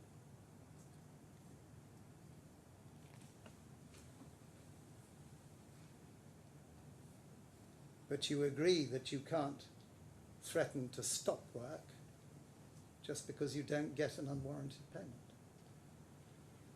I did not have money. I was not threatening. I just requested them that they have to at least make the payment. The Well- cost overruns were 250% over and above what we had originally estimated. They could easily see that.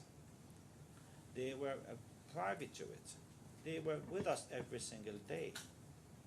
They could have easily said, you take the money, you continue the work, that's your operation. My staff were not paid for 2 months as salaries. You were the head of several companies, weren't you? Primarily, this is several companies, yes. But the other ones were trading companies, we had very little turnover. If That this was a company major was breaker. running out of money, Yes, it you was. had resources with which you could fund it. No, I did not. If I did, I would have done it. I actually used up all my resources to that day just to fund up to that point. And your company had taken the risk of signing a contract without checking out the cost. We had been told that we will get the money. It was very evident.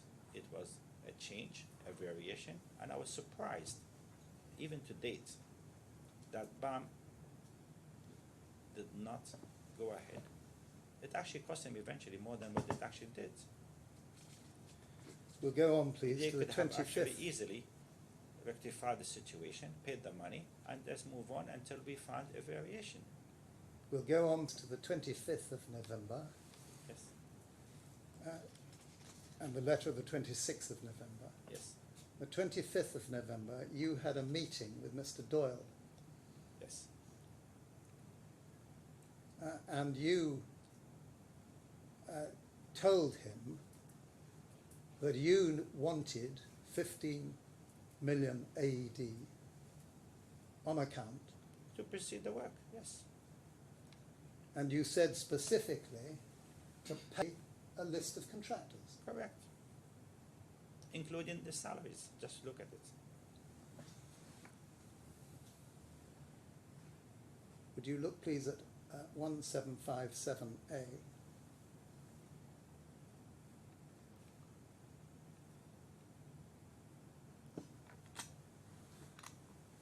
think this has been added. Oh, No, it hasn't.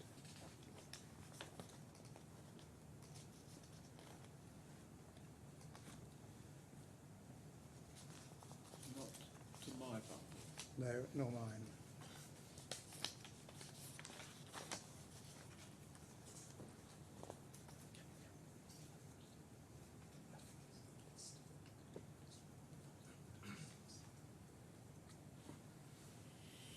And you were saying that in respect of the contractors on the list that you needed to pay the 15 million dirhams to, that those were costs you'd already incurred, and you said to Mr. Doyle, or you implied to Mr. Doyle, that they'd been paid. No, I did not imply, I said incurred. Please refer, including I have a liability. I did not even pay the salaries. It was written on the lat list. And the clear implication of what you were saying was that if this 15 million was paid, his recollection is that you were going to use it to replenish your funds in order to get on with the... No, that was simply to pay the people But that failing had that, been paid. you were going to pay them. No, if I received the money, I would have paid them, and I did. You might be very interested to learn that on the signing the addendum, the first 7 million were gone and was dispersed towards the salary of the staff, which was on that list. Mr. And you were effectively saying you wanted the money to pay those bills. Exactly what he did.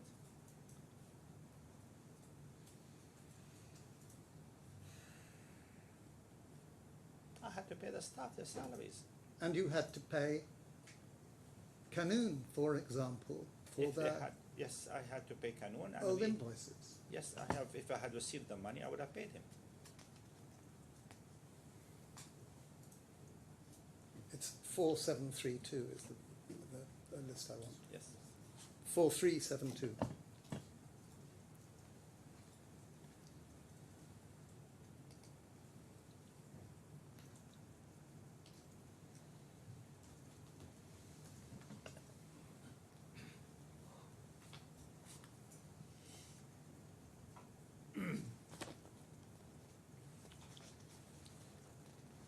If you look at the first 3 or 4 statements, you will see very clearly it was the salary of for September, for October, and for November. Those first 3 are salaries for you. No, not And me indeed, so personally. is 4. No, no. Salary of staff.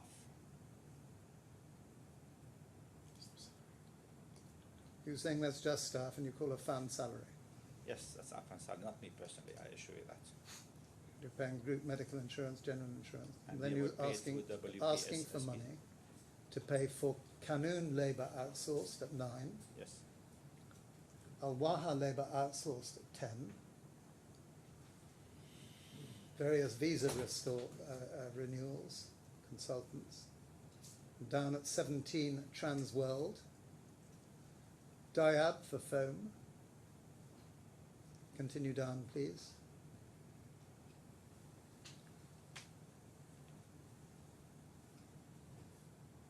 Could you continue down, please, operator?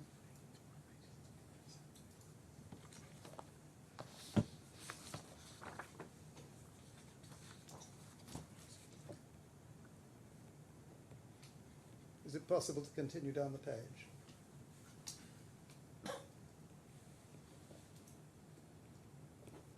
Well, go to the next page then, please. And you say, we're unable to sustain such an increase in the project costs without your continued support and would request you to release the requested amount at the earliest. Correct. That, by the way, the And list your- was prepared by my commercial team. It was not prepared by me, just for your information. But I did send a letter saying, please refer it. And it was actually Well, signed you on my had behalf. Thanuja sign it on your behalf, Yes. It was prepared by her as well. and it's your letter, Yes, it is. It's Affan letter. and it follows a detailed meeting Yes. with Mr. Doyle Yes. on the 25th of November. Absolutely no issue with that. And you were plainly making it clear to him that this money was required in order to meet these costs, were you not? Yes. This liability which I had already incurred was not something And I had these paid were- and I was going to be replenished it. No, we had to pay it. these were historical costs Yes, that had already been incurred. that's correct.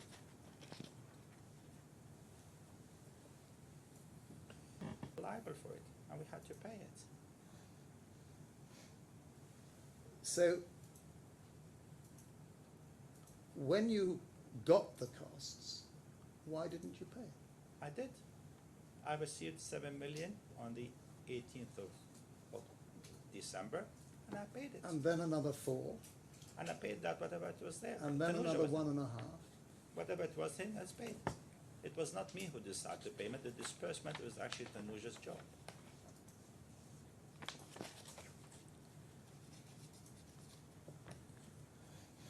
Now, I want to go back a little from this meeting. This wasn't the first time that you'd asked for money. We found out, I think, end of October, we had started to ask him because it was in fact, the first time I actually requested to review our case for additional cost was the beginning of September. Well, indeed, you'd also had to ask for money for the CMS equipment. Yes, that was because of the variation, because of the increase of size. Our machine was not capable of actually executing the job that BAM instructed us to vary What job was it not capable of doing? the panels. What part of the panels? They were bigger. Our machine, I said clearly to you, was designed for the 9 by 2.2 meter. You did indeed. Yes. But you haven't said, and this is the question I'm asking you, which machines were these in relation to the manufacturing process of the panels? We have 2 machines at Affan facilities in the IP, and we hired a second facilities simply to advance the production of the Museum of the Future panels in order to be able to do it. Will you please tell the court which machines these were? Were they cutting machines? Were they foam machines? No, were they they were milling CMS machines? CMS machine, the milling machines. They're the foam and milling machines. No, not foam, milling machine. The milling machine. Yes, the milling machine of the foam. Would you look, please, at your first report, at page 21? Can you find a reference? 3.3.11. To be in the electronic bundle.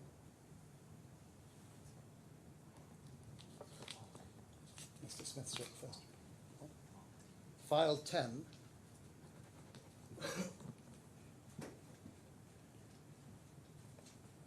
Three point 3.1 on page 21 of the report. Maybe it looks as if it goes down to 22. I'm sorry.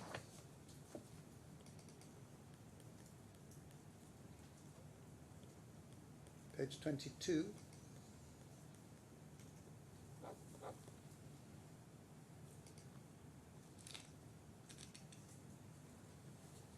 .3.3.1. I know. Oh, it says Mr. Smith. I'm sorry, Therese, you're on the wrong report.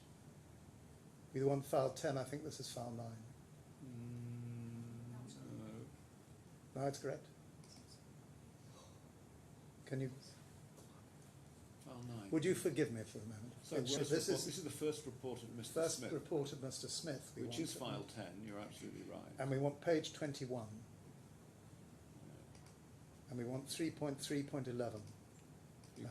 I understand from Dr. Affan that the 9 meter by 2.2 panel size was derived by from the 26 millimeter length and 6 meter width. The foam milling machine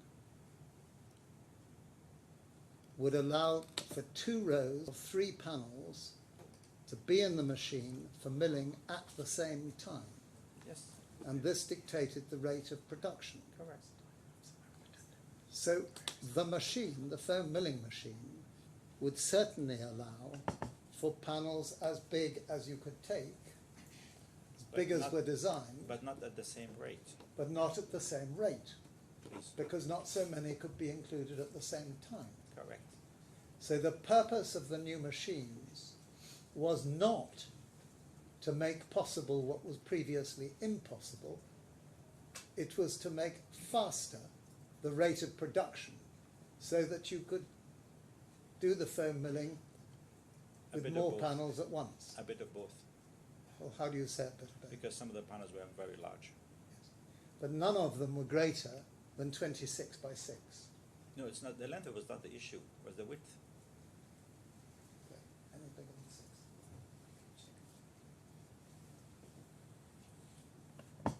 I want to know whether the CMS machines were essential to getting the panels into the machine.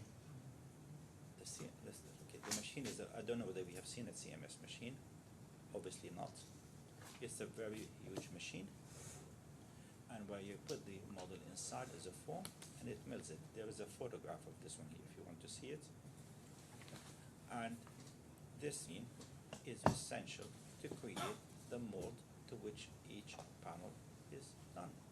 So If simple you're as that. trying to do one at a time, can you get the largest panel sizes into a 26 by 6 milling bed? No, You're sure about that? I am sure about it. What is the size that you can maximum fit in if it's not 26 by 6? We were looking at 2.2 or 3 meter, because Do you you have want to have- answer the question, Dr. Affan? What for is a the maximum PhD? size? Yes, I am. What is the largest single panel you can get in to a foam milling bed, to a milling bed 26 by 6? Okay. We look at volumes, not sizes, please.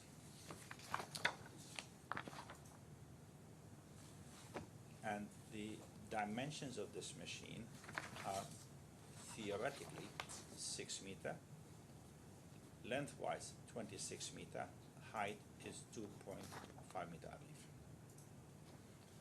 And there are some panels which they exceeded this volumetric time. Dr. place. Affan, the final model, which was the model you made Yes, after the approved model, there is no single panel greater than 5 meters in width.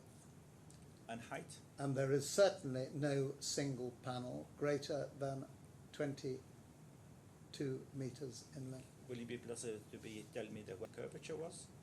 I'm not going to tell you what the Because you curvature cannot. was. You have said that you needed the CMS machine even to manufacture a single panel.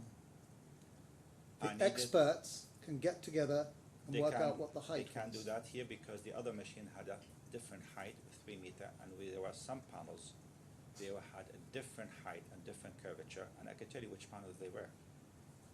Did you consider, Dr. Affan, whether the CMS machine could take panels, even the largest, singly for milling?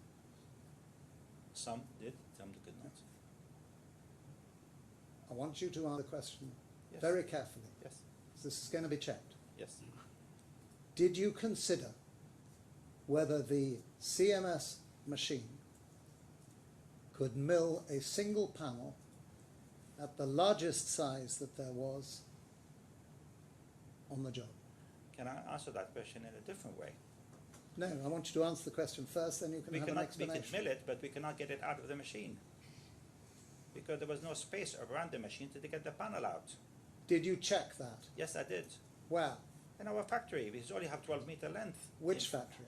In the DIP. Where did you put the CMS milling machine? The next ones, the two, we have two there, and we have two at the new factory, which we at the tire facilities. It was not possible to take it out. We had only 9 meter width to get it out.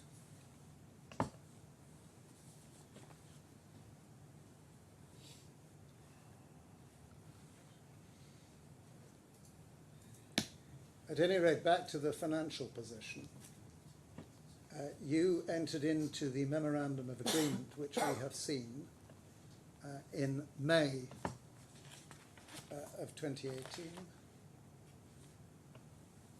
Regarding?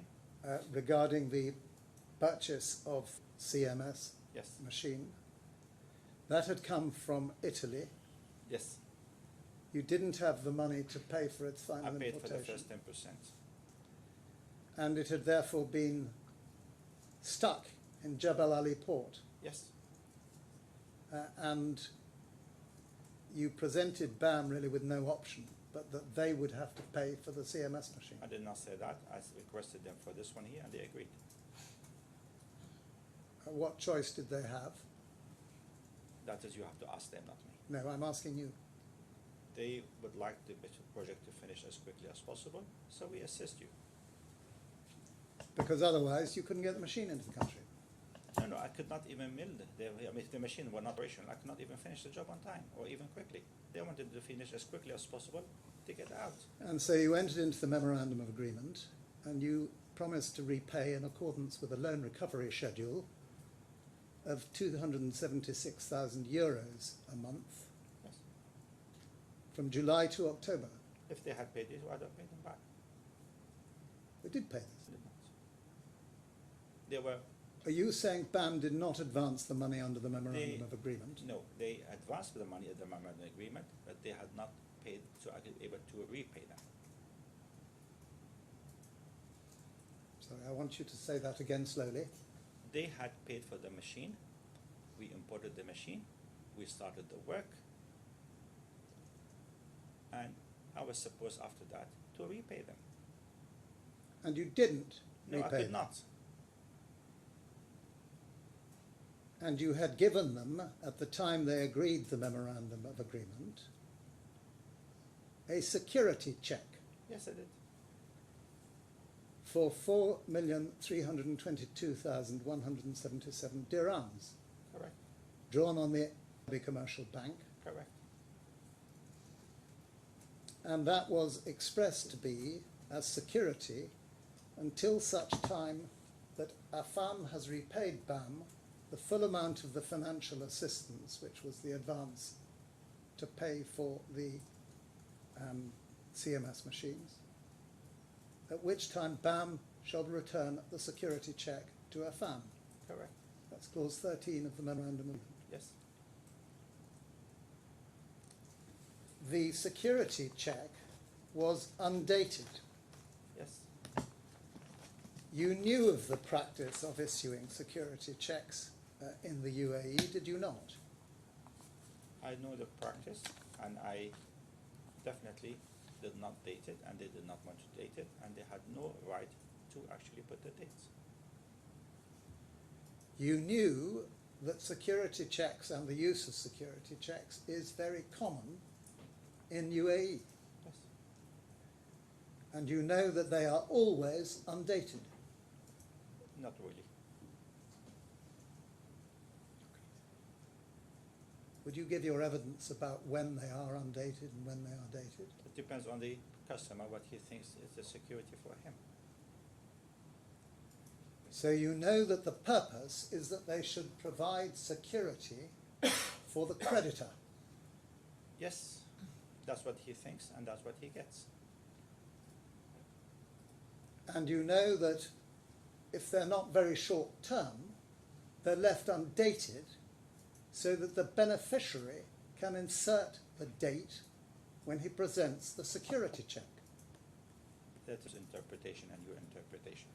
And your interpretation, Dr. Affan, which is what's important in the answer to this question? My interpretation, they take a security check. If you feel this is comfortable for you, do it. All I wanted the money, and you be paid, and you get to return the check. That was the intention. Was never to actually encash the check. What do you understand by the meaning of the word security in the phrase security check? He thinks that he has a right to encash it. He thinks. Did you not intend to give him that right? No. You knew perfectly well, did you not, that if you did not give him the security check, you were not going to get the advance. And he would not have been able to finish the job either. Would you not deal with the either, and would you like to answer my question? I would not have been able to bring the machine into the factory. That's correct. Exactly. And the security check was there so that if you failed to repay, BAM could present it and they'd get paid. No, on the date of writing the security check, I had the money and was able to do that. I did not tell BAM when to present it. I never gave them the permission to put the date on that presentation. So that is my position. The position is that giving the security check gives them permission to date it, doesn't it? No, definitely not. You know, don't you? I do not know. You don't know what I'm asking you yet. As you asked You the know, question- Dr. Affan, that the practice is in the UAE that landlords habitually take security checks from tenants, with dates. not with dates necessarily. It Always with depends on dates. how long the term is. No. Because the checks run out after 6 months. No, that's why we date them for the date when you're supposed to be presented. You don't have to date them today. You could have dated them other day. Dr. Affan, this is simply made up as part of the evidence, isn't it? I actually do live in a rented place, and I do provide security checks with dates. So I know exactly what I'm talking about. Sorry, When what is the banks- witness? What is being said? The witness is made up. That tenants give checks to people. That checks are undated. How can he make that up? Did you make it? Did you? I actually do it. But Dr. Affan, that's an unhelpful intervention. I'm cross-examined. Dr. Sorry, can we- Affan, Yes, let's rewind slightly, Yes. shall we? If I may, speaking from my own experience in the courts and somebody who lives in Dubai, checks tend to be post-dated to landlords. post-dated is a different issue, yes. Yes. Yes, So so maybe not the that- analogy with landlords is not a helpful one. Was not really helpful. Well, landlords, I can only go on my instructions. No, no, no. Well, I mean, I think Mr. Doyle's evidence, think- but I'm Yes. going to go a little further. I think you have to banks put your case to themselves- him. Yes. Banks themselves, when they issue credit cards, frequently take undated security checks from their customers, so that if card debt is not paid off, they can present the check. Banks do not do that. Banks actually have the money in cash before they give you the credit card, just for your information. They may on day one when they issue the credit card, but they want to know as to the future that this represents security, do they not? I've never had that experience, I'm sorry to tell you. Never know of it, but if you assume so, that is your own decision. Well, why did you give an undated security check as security for your repayment of the CMS loan, At the request If you- of BAM. but you knew what the point was, that it was to give security to them? BAM requested to have an undated check, and I offered them an undated check, no more than that. What was the point of it as far as you were concerned? Ask BAM. No, I'm asking you. I don't know. Ask the BAM. They're the one who requested it. I did not. I just did it. Did you think that it was supposed to guarantee your repayment? If BAM thought so, yes. No, did you think? No, because I really did not think so, because we were owed by BAM so much money they could deduct it some other places. With all due respect, it was superficial. That's Because your we- evidence, that the provision of the security check was superficial, even though it was embodied in the agreement. That's what they wanted, they could get it. I have no issue with that. But in reality, we were owed by BAM so much money. Did you believe that they could cash the check if you defaulted on the repayment? They can if they wanted to, but it will be said to no, not possible. And that's what actually happened. Well, let's put the question differently.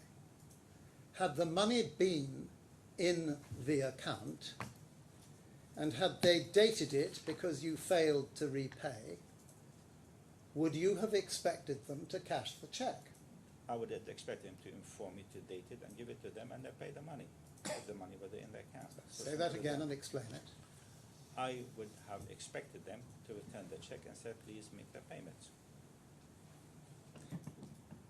And if you hadn't made the payment, would you have expected them to There was a cash different- the cheque, to present the cheque? To be honest, no. It was very, very surprising for me that they did that, but they did. So your evidence to his honour is that this was an entirely meaningless gesture. Essentially, yes.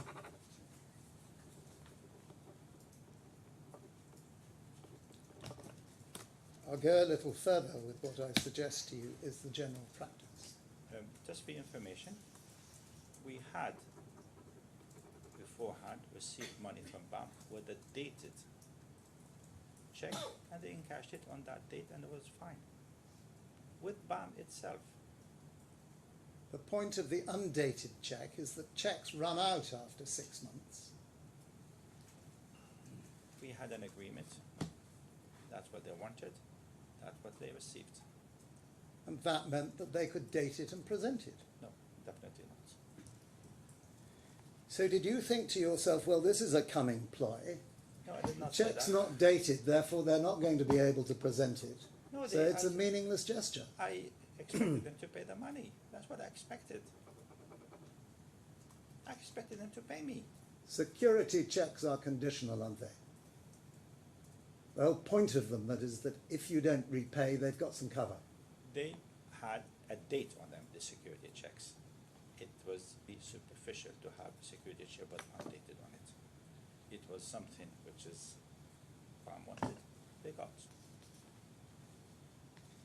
Now, the reality is that when security checks are presented, generally speaking, the banks will ring their customer if there's no money in the account, and they'll say, we've been presented with this check, would you please transfer some funds to cover it so that it doesn't bounce? That's what banks generally do. They do. You agree with that? Yes. Have you experience of security checks before? Only with BAM. We normally do not write security checks, just for information. Sorry, the answer is wrong. We in do this not answer. usually write security checks for your information. No. You accept that if you hand over a security check, a security for a debt of your company, that is a personal transaction in the sense that you have, as managing director and half owner of the company, a responsibility to ensure that the company's account is in funds to meet the check. Funny enough, I did check the company account and fund when I wrote the check and there it was. Sorry. Of issuing the security check to BAM, I had personally checked the account and there was sufficient funds in the account to cover the security check which I had written on that day. So you then knew that that check might be presented. That's why you checked. On that date, yes, I did, because I had to write this as my obligation. And you knew that it might be presented even though the check was undated. No, Well, then what on earth was the point of checking with the bank? please ask. I checked if No, I'm I asking wrote- you. You I checked. wrote a check and I checked if there was any funds. We had a lot of funds from BAM and from other projects at the date, and we had every reason to believe that they will be here. And I had expected BAM to come back to me and said, could you please date it and let's can cash it. It was a normal procedure. I don't understand, I still don't today, why BAM wanted to harm Affan. Why BAM wanted to? Harm us. Why did they want to encash a check and put a date on it, which was, we told them very clearly there was not enough money. You obligations, did you not, to fund the check when it was presented? When it was presented. Well, it obviously wasn't going to be presented on the day that you checked you'd got the funds because it was a time schedule of repayment. I would have had the money had BAM paid us. It was no issue. So your case is that you were hoping that things would come good and the money would be forthcoming. We signed an agreement. They were supposed to pay. Not only But that, if they were didn't pay, they were supposed to even return the checks. It's part of the agreement. they were going to return the checks when you'd reach £500. We had You never did. 494. It was really a very difficult reason to believe, oh, just because it was the last £6 missing, I'm going to present a security check. Please. Well, except that was the time to present them, wasn't it? Well, if they wanted to harm us, yes. And the bank was going to ring you up in accordance with its normal practice and say you better fund this security check now because it's been presented. Yes, because if they had paid us, I was actually surprised that they actually even threatened me that they're going to check it. I had expected them to return the checks because we were almost there. Dr. Affan, all of this logic applies whether the check was undated or dated. If they That were was why dated, you- I would have exactly on that date when they presented. I would have put the date and I would have made sure that it was the case. I do Dr. that Affan, every you day. know that that BAM would not know when you were going to default. I did not default, actually. You didn't pay the money back under the memorandum of agreement. The memorandum agreement was supposed to return the checks. You were supposed to pay in July and September, or in August and September and October, didn't you? But again, You Yeah. didn't. no, they said they were going to deduct it from my entitlement. Please read it. Well, we'll move on. Well, is that a convenient moment if we're moving on? It's 6 minutes past already. You're I right, didn't want yes. to interrupt that line of crossing. No, you're right. I'm moving on a little bit. Okay, well, if that's convenient, then Yes, thank you. we'll rise until 2:10. Your Honour, of course, you and Lord Marks are busy with the cross-examination, but I am noticing a lot of typos and misreadings on the transcript. Well, hopefully that'll be corrected. Yes, hopefully, yes. I'll try and keep a note of them, but maybe that we ask the transcriber if things are going at the pace that they're able to keep up or hearing properly. Yes, of course. Thank you. Well, I've received some corrected transcripts, and they don't appear to have these typos in them. They're Yes, I mean, my ironed experience, out in 24 hours, I think. yes, my experience of this system is that the initial, I think, dirty copy, as it's called, does get corrected by a human being against the record. Excellent. Okay. All rise. Thank you.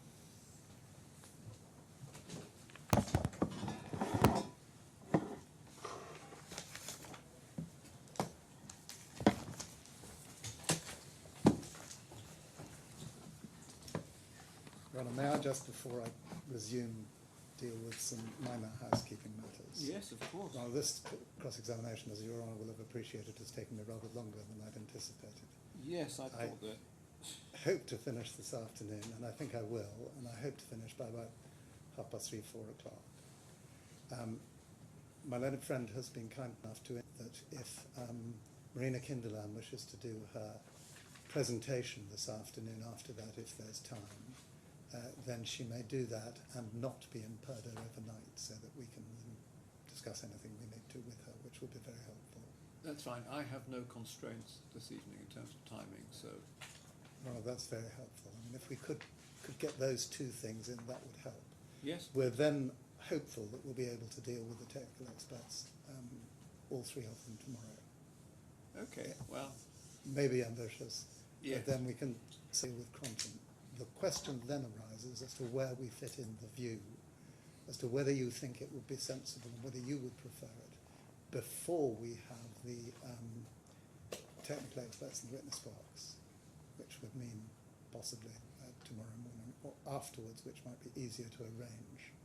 Afterwards will be fine. In which case, we'll arrange it at a time that's convenient. I think Yes, we may have to speak to the director of the museum, because certainly when I went, there was a blocked access to get close to the facade, where the public weren't allowed to go, and I didn't fancy my chances of Yes, of course. And if you need Defying the court to help, just let me know, and I'm sure we can also speak to the director of the museum.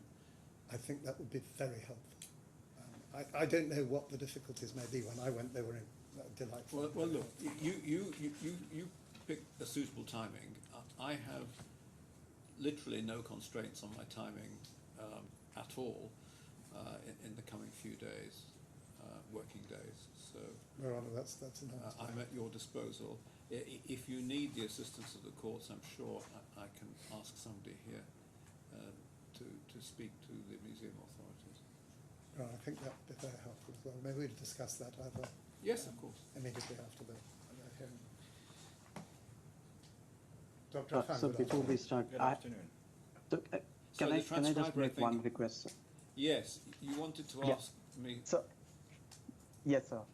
So we are facing some audio quality issue on Microsoft Teams, that is the video conference.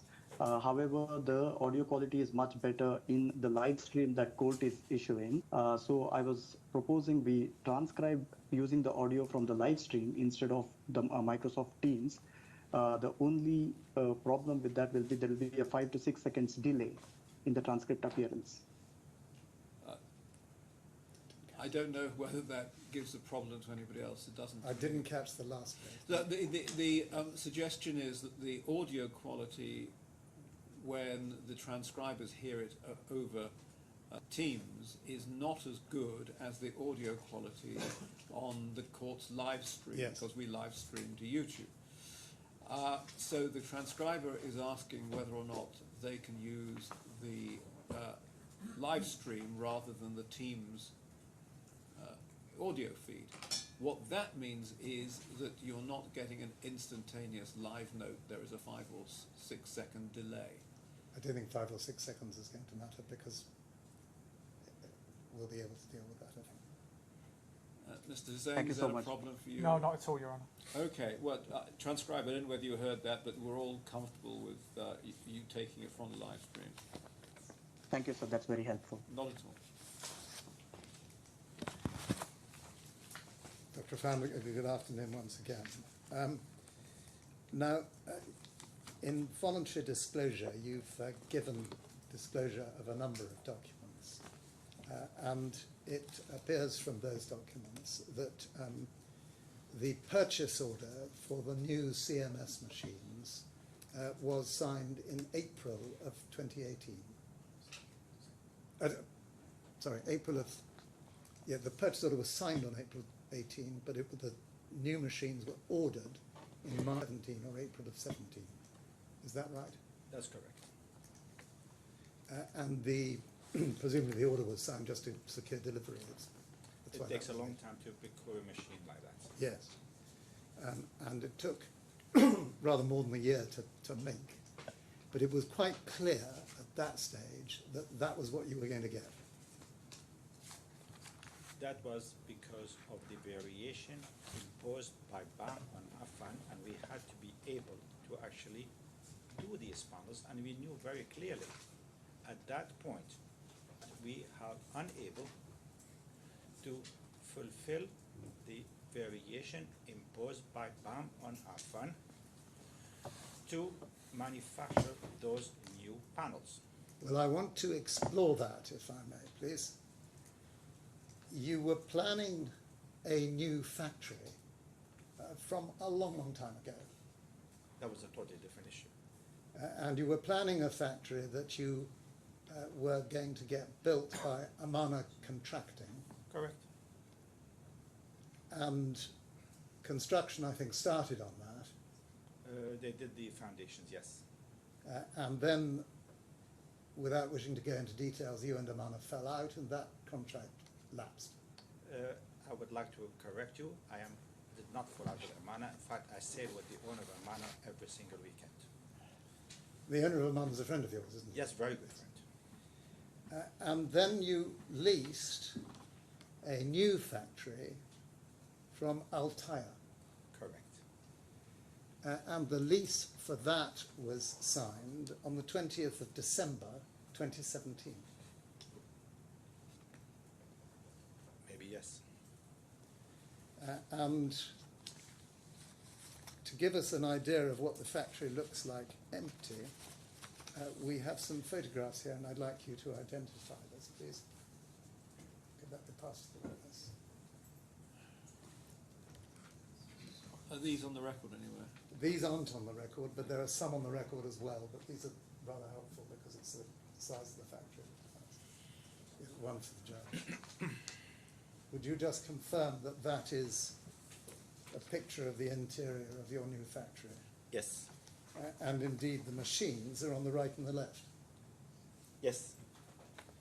And if we look in the disclosure, if you go to the bundle at 4347 and pages following that, we get passages from your counsel's skeleton argument.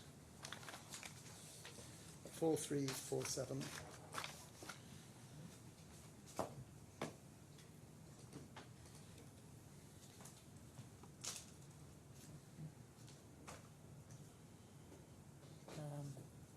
There we go. So if you'd look at that photograph, that's some of the machinery and some panels. This is a CMS machine, as you mentioned. And we'll go down to 4348 and 4349.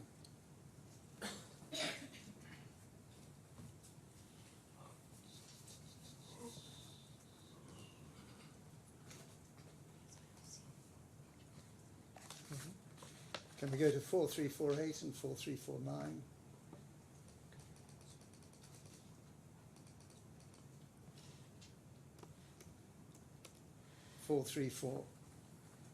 Can we just see the numbers of these so that I can see them?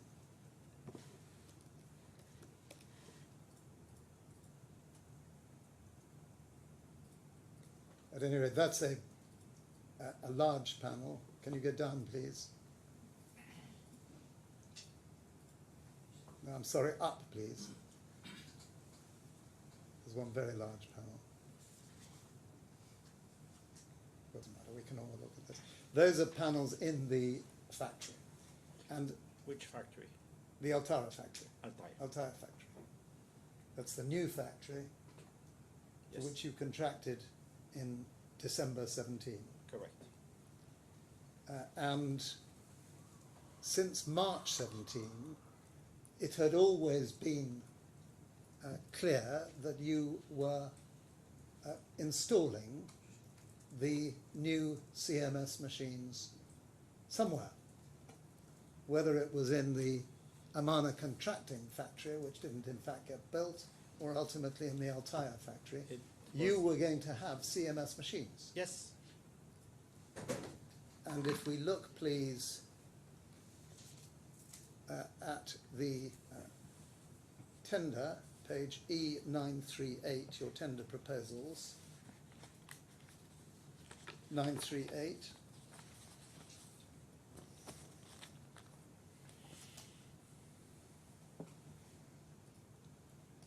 This is the combined bundle 938. There we go.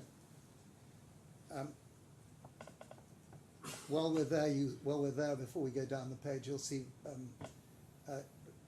references to the Katya,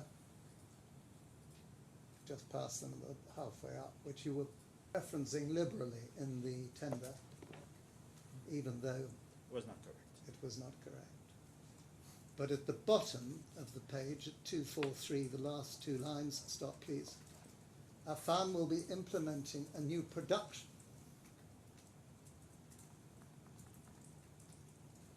Can we go back to 938, please?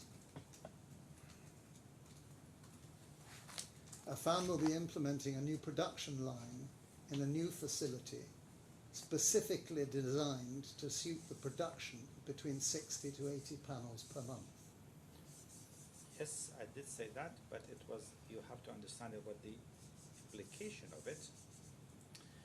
We, Affan, had more than one contract when we did the Museum of the Future. If I had to reserve 2 machines for the production of the Museum of the Future, I had to have additional machinery to be able to continue my work on for other customers. But these machines were ordered in March 17, Yes. before the VMU5, so before there was any prospect of any manufacture.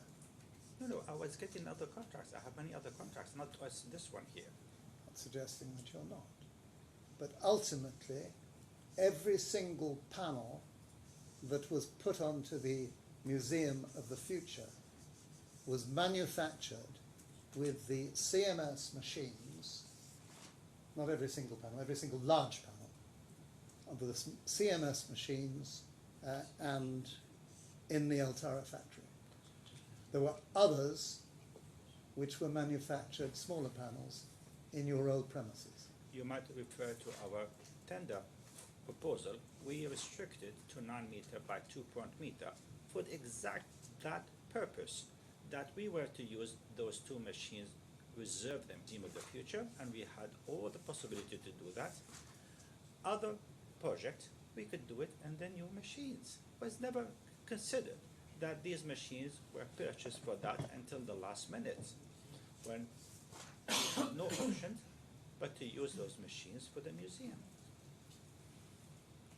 Dr. Affan, Yes, you've accepted that all of the large panels were manufactured on these two machines. I accepted that most of the large ones, yes, they could not be otherwise.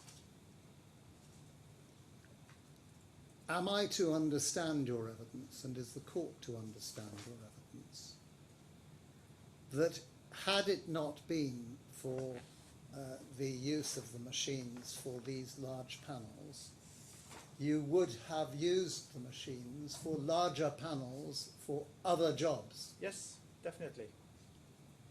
That was the intention, to continue working for other projects. Did you have other jobs with panels of the size of the largest panels of the Museum We of the actually Future? were awarded the contract for the UAE pavilion, and we had to decline it. But as it was, And we, just for information, we had also we actually did do it. That was the Majlis, or the water Majlis of his MBS of Saudi Arabia. I cannot talk too much about it. It's a secretive project. but as it was, you were able, and you knew you would be able from March 17, to manufacture the largest panels on this project using your two new machines in the Altaya factory. These machines were not delivered. No, I know that. Yes, so yes, I had to have a provisions in case BAM, and that was action. We were instructed to make larger panels. I had to make provisions for that. But you knew that from before you'd accepted any revision that you were going to have the machines because you'd already ordered them. I ordered the machine for other projects, and it was our tender specifically stated 9 meter by 2.2 meter with the intention to use the existing machines of Affan. I could not rely, because we were supposed to actually start production sometime in June. These machines would not have come till a year later. So how is it that you gave evidence before the luncheon adjournment to the effect that you couldn't make the large machines because you had No, I said the large the large panel. panels, the large panels, because you didn't have the room to take the large panels off the machinery? That's what I said to you. We had our tender document, we were here, and it's immediately as we learned that BAM instructed us to use larger panels, we had immediately taken action to order a new machine in case for this particular variation that was imposed on us by BAM. Come on, Dr. Affan. You had put your tender document at page 938 that you were implementing a new production line in a new facility specifically designed to suit the production of between 60 and 80 panels per month. That is my own position. You I did knew that you were ordering the new machines. Yes. You knew you were having a new factory. Otherwise, this was not true. No, what I said to you, I knew all of this one here, but my tender document specifically stated that we want to do 9 by 2.2. What I do with the other machines for other projects is my own business. So Not to you not to the benefit of the museum. The museum was very clearly. The idea that big panels couldn't be taken off the machine in your old, admittedly small premises close to your office. That's correct. That was a red herring, was it not? Do you know what I mean by a red herring? I don't know. You don't understand that? I really don't. It was a diversion. It was unimportant in the scheme of things. No, that's absolutely not true, because to run a company, if you had a large project, you don't want to put all your cash in one project depending on one customer. And that's why we had implemented a second year to just keep running. The company cannot be surviving on one customer and one project. And it was very easy to do that here. So if I had smaller machine, I would like to have a variety of machines to be able to cater for even larger projects and even more prestigious projects. The fact that BAM instructed us to issue larger panels, what was only to the benefit that we were able to actually execute it. Well, I'll move on. We'll move on to the addendum, please.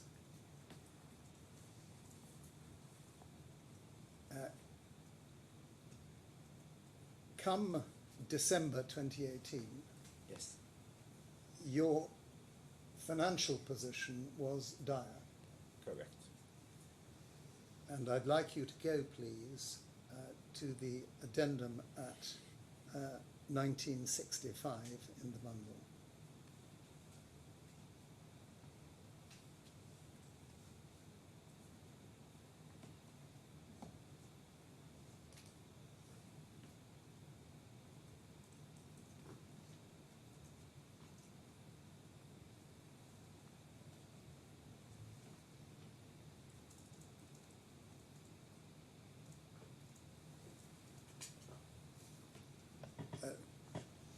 This, I think, if you go to the bottom, is a signed copy.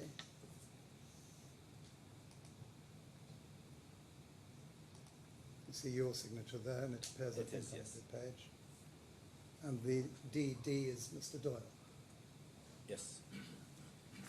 And you and Mr. Doyle preceded the signature of this document with negotiations at meetings on the 5th, the 6th, the 9th, of September, and it was ultimately signed on the 17th. We had several meetings with Mr. Doyle during this month. It was a heavily negotiated document, with you making points, with him making points, before you finally came to an It was agreement. under threat by encashing our bonds, which were supposedly sent to the bank, and the bank contacted me to tell me, you had to sign this addendum, otherwise BAM indicated they will encash your bonds. I have a letter from the bank, from them to the bank, and the bank I think the letter is available, to show that the threats we were taken by BAM to force us to sign this addendum. You've been in the construction industry for how long? 30 years. And you know all about performance guarantees and advance payment guarantees, don't you? To be honest, that's the first time I ever issued a bank guarantee.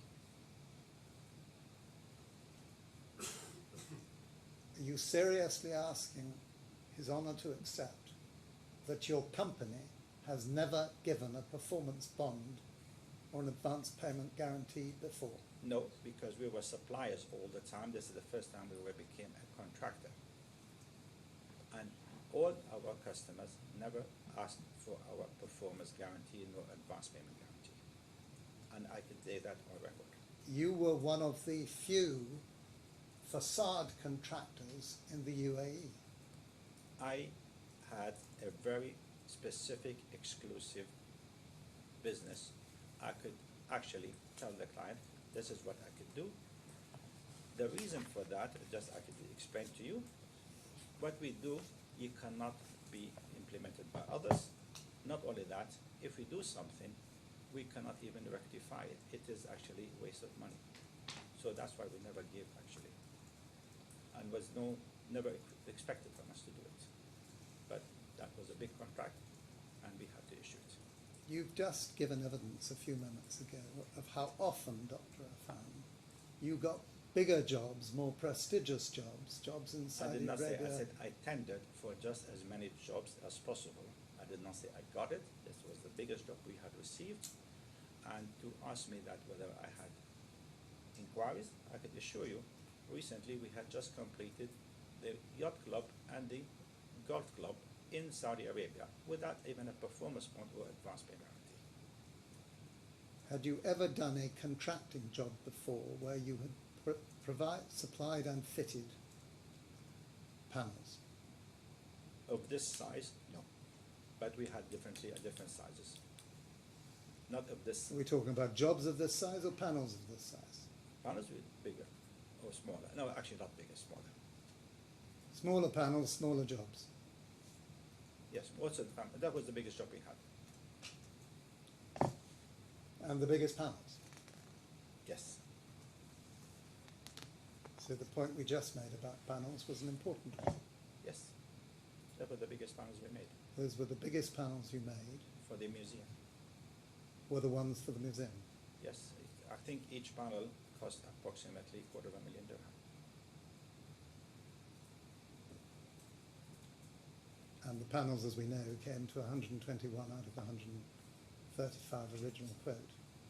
If there had been a smaller or different price, yes.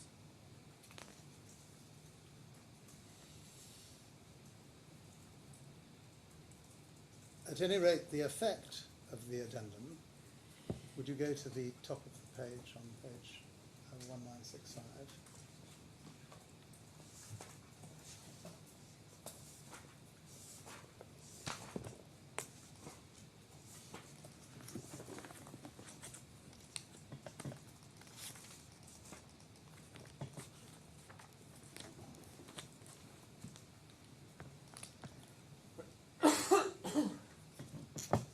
Was that while you're going to continue to be the subcontractor, effectively the control of the works was going to go to BAM. No. So Says what do very you clearly say? What that do you say the effect of the addendum The was? BAM had the authorities to have access to our facilities, or actually put personnel outside the facilities. BAM did have the ability, or we provided BAM with the ability to oversee how much we are producing and how much we are spending. So at least you have to remember, we signed an addendum under severe circumstances, and nobody believed that this contract could cost 250% more than what it originally was. I had to make sure we wanted to finish the job ourselves. We always wanted to, and the addendum says so as well, that BAM had to see, and I gave them the ability to see that it really did cost that much. Well, we'll have a look at the terms of the addendum. in a Yes, moment. you can. When I was asking you a few moments ago about performance Yes. guarantees and bonds, Yes. you said you hadn't signed them. But you must have known that construction companies often come, of all levels, come under pressure from their banks when there is a threat to enforce their bonds. It is the first time it ever happened to me, just for your information. First time it had ever happened to you. First time. Had you not had it happen to clients? I just, for me, it was the very first time ever happened. Would you like to answer my question? Repeat that again, the Had question. you not had it happen to clients? I don't know. Had you ever heard of it happen? Only in the Maidan project, whereby the Dubai or Maidan liquidated the bonds of Arab Tech, and that was a big, big, big issue. And why were you surprised that when you were in such dire financial position and you weren't able to pay back BAM, why were you surprised that you came under pressure from the bonds? Because it was always indicated that it was a variation. They could have easily BAM have taken a different course of action. They could have provided the facilities, we could finish the job, and they could have got our support to get their variation approved. But they have chosen a different path. Did you not sit down with Mr. Haslam, your commercial director, and say, what is our position contractually? Let's discuss this. BAM had already left the company by the end of Yes. November. And that's why Mr. Nuja took over. And you were under lots of pressure from your bank. To sign the addendum. And this addendum left you as the subcontractor, having agreed to execute and complete the works and the terms of the subcontract. And the subcontract, if you look at one, was to be in full force and effect. But importantly, the addendum, highest priority in the order of precedence of the documents making up the subcontract. And so that was going to prevail. And then you agreed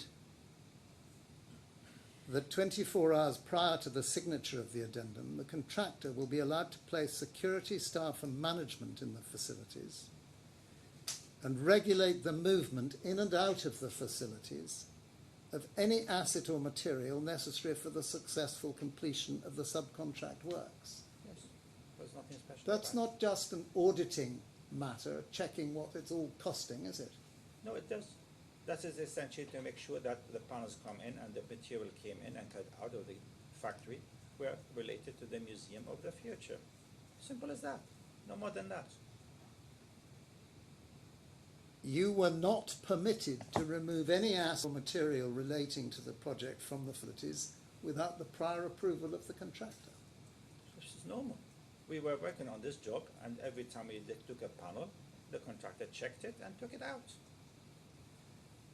Don't see what the problem with that. And you and the contractor agreed that you would undertake together and agree a full audit and record of the works completed, partly completed, materials, consumers and facilities in all relevant locations 24 hours but prior to restart. Which we did. This was in the context, was it not, of a significant disagreement between you because you'd stopped work. No. Was they wanted to say, please finish the work. We understand that it costs a lot of money, and please, we will assist you in getting your variation. We will support you financially during this period of time, and you please continue to work. Which Well, was we'll a very come- nice, if you like to see it differently, but we were under threat to sign it exactly on those terms.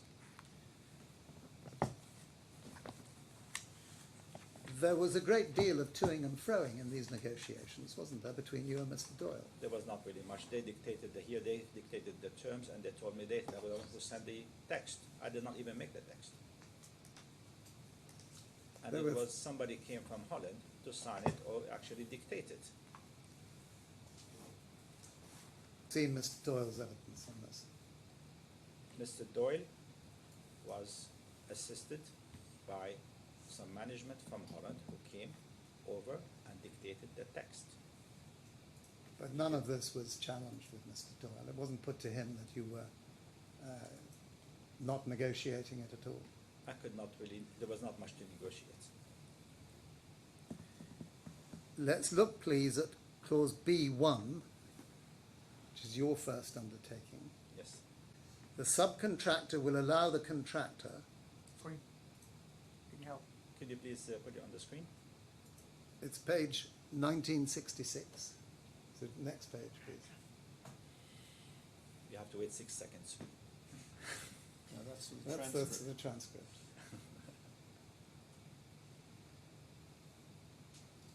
It's longer for this. Yes.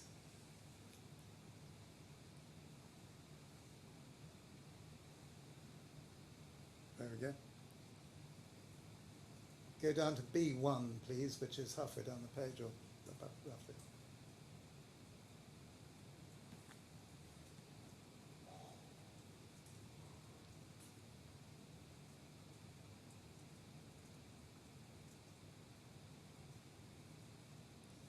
Full unimpeded access and use of the subcontractor's staff. So the contractor was able to have access and use of your staff? No, because it's very clearly beforehand, it says he's not allowed to interfere with our staff. Well, how do you interpret then the subcontractor will allow the contractor full unimpeded impeded access and use of your staff? You could ask them questions, you could use them. I have not had time to tell them not to talk to them, but it's not supposedly to go and pay them salaries and employ them.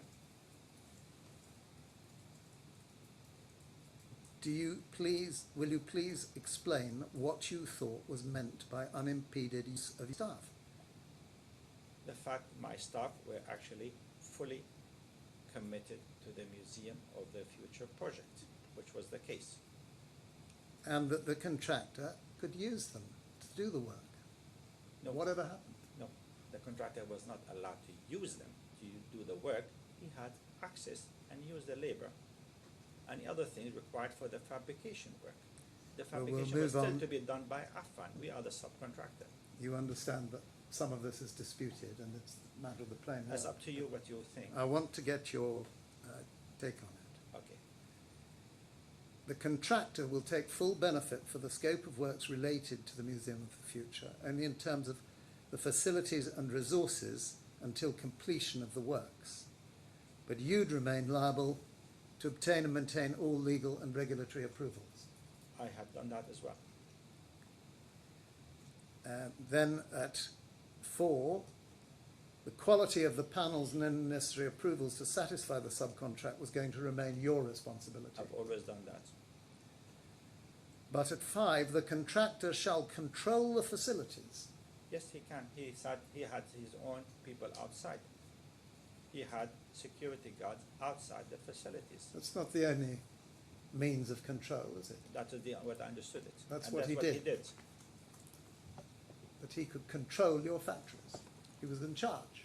That's what control means. It's whatever you understand it, but my understanding, and he did. It He was didn't actually- have to do any more than to put the security. He wasn't obliged to do anything, but he had the power to control it. He actually essentially controlled all payment. Put in place its own security measures together with the subcontractors' measures, including own security guards. He was talking about access and security guard. He was not talking about controlling of a different matter. It was, you have to see it in the full Let's context. go on to 6. The subcontractor shall not be allowed to blockade, embargo, disrupt, or interfere in any way with the operation of the facilities or the resources, including acceptance that no legal remedy or injunction of any kind may be raised in this regard against the contractor in respect of the facilities or resources. We had not actually had. We wanted to finish the work. That's what we wanted to do. We had no intention of stopping or blocking or anything. What we want to do is collect the money from them and finish the work. That was the whole idea. Maybe that's what you wanted to do. That's what actually the contractor wanted to do as well. We But wanted what to finish the also job. happened was that on a numbers of occasions you stopped work. Because we had lack of that here. If he had not paid us, we were unable to continue. You We have- removed parts of the machinery, rendering the machinery unusable. I had the right to do in my factory to stop the work under subcontract agreement if the contractor did not fulfill his obligations. This addendum is the document that has precedence between these two documents. Yes. What did you understand by clause 6, B6? Read that again. I had no intention to blockade, embargo, or disrupt. What I had- about disabling the machinery? Because he had not fulfilled No, his... not the because. Is that not blockading, embargoing, disrupting, or interfering with the operation of the facilities? Yes, it did. So what you mean is you broke the contract, but you thought that was okay because you thought they owed you money. No, no, no. I had not broken the contract. I had broken this particular clause of the contract because I needed the money. It was easy. I don't want to get involved in a protracted argument with you, Mr. Affan, but if you break a clause of the contract, you're grown up enough to understand that you've broken the contract. Okay, if that's the case, then break the whole addendum. I have no issue with that. They had not broken the contract. If that's what you're referring to, then the addendum will no longer be valid. So you accept that you broke the whole addendum. If that's what you understand it, yes, it is.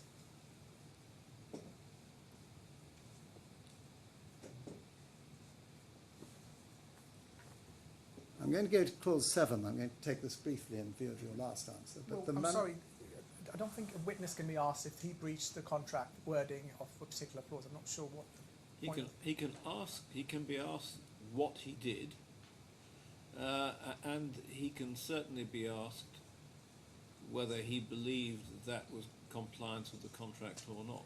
And his answer is if that's your understanding. Okay. Yeah.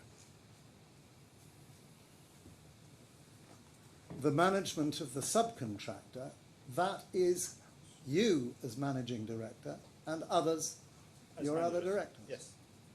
shall remain fully available at 24 hours' notice to attend the facilities unless any longer period is agreed in writing by the contractor as requested. And then it's noted that the subcontractor has alternates for all key positions and so forth. Before the 23rd of June exercise of step-in rights, as we've called it, there were still numerous occasions when you were not in charge of the works, and that was the result of that resulted in complaints by BAM. I had to leave the country under the threats of BAM, and they had written me a letter dated, I think, this 1st or 2nd of June, April, and I consulted my lawyer. He said he advised me to leave the country immediately. We'll come to the involvement of your lawyers and so forth later, but Yes. there were numbers of occasions when you absented yourself That's despite requests from BAM, come back. They wrote to you saying, we notice you're not signing the letters, come back. Well, if you had removed the threats, what they had done, my lawyer had a different advice. So you accept that you broke Clause 7 in that way, but you said you had good reason to do so because you think you were acting under threat from BAM. Yes.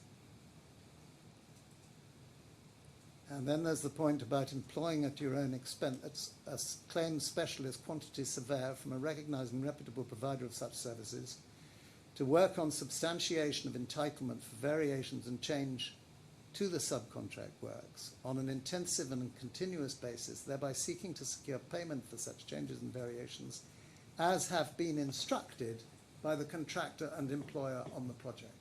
We had employed a consultant house to make an assessment of our entitlement and our variation, and we submitted that to BAM. And what they did was an EOT application. I don't know, to be honest, the exact commercial terms and how it was done. As I said, I am. So that's relying on commercial, is the it? commercial team. Tanuja was there; she would have done that. And then there was the point about making available key staff or alternates and passwords, because of course the use of the computer project, Katia in particular, which was expensive, was absolutely crucial for the continuation of this project. They had been able to. We will continue to production. We did not stop the production. They were making sure that you were bound to make available to them everything necessary to use your software and computer equipment. We had continued that available, and we were able, and we continued to produce. That was evident in April, in May, and in June. Now, I've been through the obligations that you undertook to let them effectively have control and use in the way that the contract provides. You've given your observations. What you wanted out of this was money. Correct. And what was agreed at C1 was that over a 7-day period, the parties will conduct a joint audit wherein they will identify and audit the schedule of costs that the subcontractor requests the contractor to pay on its behalf the audit of the historical costs. Yes. What you thought was meant by that, and what was meant by that, was the costs that you had put in as historical costs for which the 15 million was to be paid. You can see it's related. Say that again. It was related. We asked for 15 million on the 25th of November. We requested in the addendum 15 million. It was not. And it quite clear this basis that that was going to be what was happening to the money, the historical costs. If they had paid it, they would have paid it exactly the same way. Paid it. They paid 15 out of the 16 and a little bit, didn't they? No. No, they paid 11, I'm sorry, No, I'm they sorry, paid you 12 have- and a half out of the 15. If they had paid the rest of the money, I would have no issues. And they had to pay also the cost of running the operation. They did not do that. Well, let's look at that. And they had supposed to actually had paid the material at the bank to be able to have even facilities from the bank. They opened the letter of credit, but they had not actually paid it. On the day of entering into the addendum, the subcontractor shall provide a signed, undated security check in the amount of 7 million. That's exactly what they did. I don't want to go security check procedures every time that we come to security check. Yes. But this is a formal commitment to provide a signed, undated check. And I did exactly what I did. You signed it? And I gave it and undated exactly as they wished. Yes. And again, you knew that that was to ensure that they would have security for their 7 million.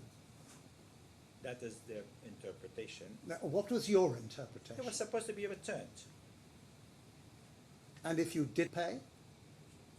I don't know exactly. They will come back to me, and normally, with the normal circumstances, somebody you sign an agreement with, he will inform you, I need my security checks. I would have asked him, would you have paid the money? There was no need for that. I think we've been through this, haven't we? We have in principle. I'll go If on. they had returned I the wasn't going to do it every security check. Yes. Then there was a commitment to pay the rest, and in respect of the audit, all these costs and payment trails for these payments with future costs and payments should be auditable with complete transparency and assistance from the subcontractor and the banks of the subcontractor, and the £500 to get them back. There were then the letter of credit on the next page, Yes. the letter of credit costs. That was 30 million AED to be identified and signed off by the contractor, and in these words, as related to the subcontract. Yes. What did you think that meant? That means we had to tell them that the material done in the subcontract was that way here. And that's exactly what we did. But Mr. Doyle could not be convinced, and that was we are at his mercy. So, Dr. Affan, are you suggesting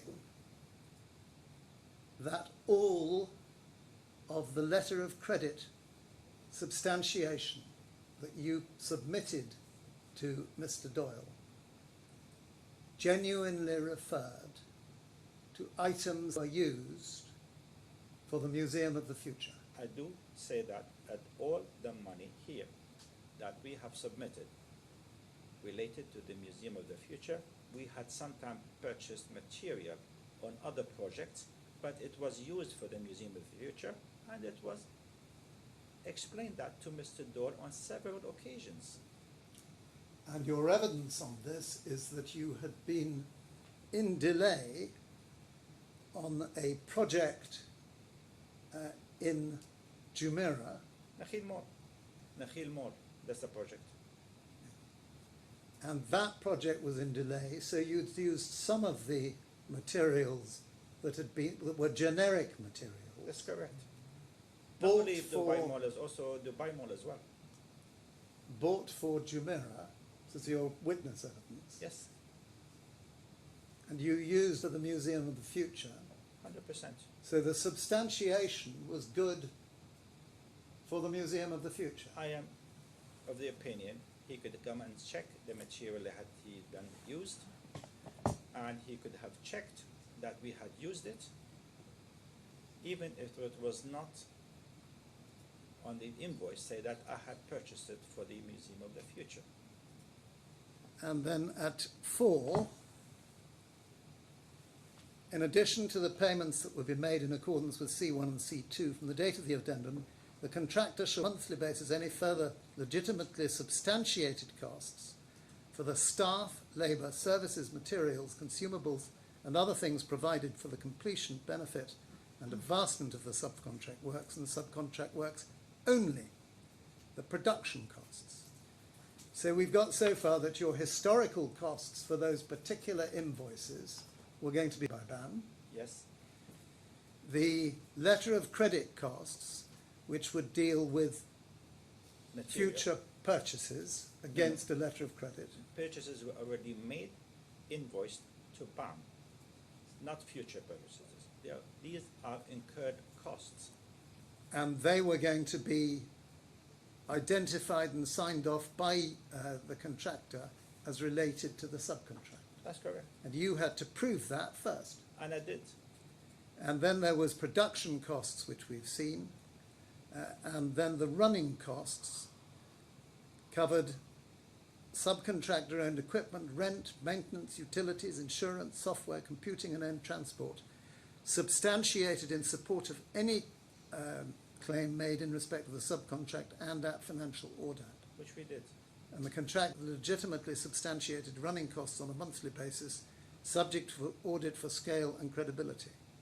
I have, just for you to correct it, they had not paid a single dirhams under But that they paid clause. all the dirhams for the running costs. No, they did not pay any cost, running cost. They only paid the salaries we were getting them in drips and drops from the year. And in fact, even the 15 million, they have not paid it They came to your rescue, didn't they? to their In rescue order as to well. keep the project going. That was also their rescue. They had contacted several other suppliers and everybody rejected it. I know that because they called me. So you were the one, as far as you were concerned, with the leverage, weren't you? As I did not want to use it simply because of this particular project. You don't leverage against the Dubai government. Simple as that. You live in this country. the project kept going, and you weren't paying for it. I had a lot of money requested from BAM to pay, and they had not paid it. But they were paying it, weren't they?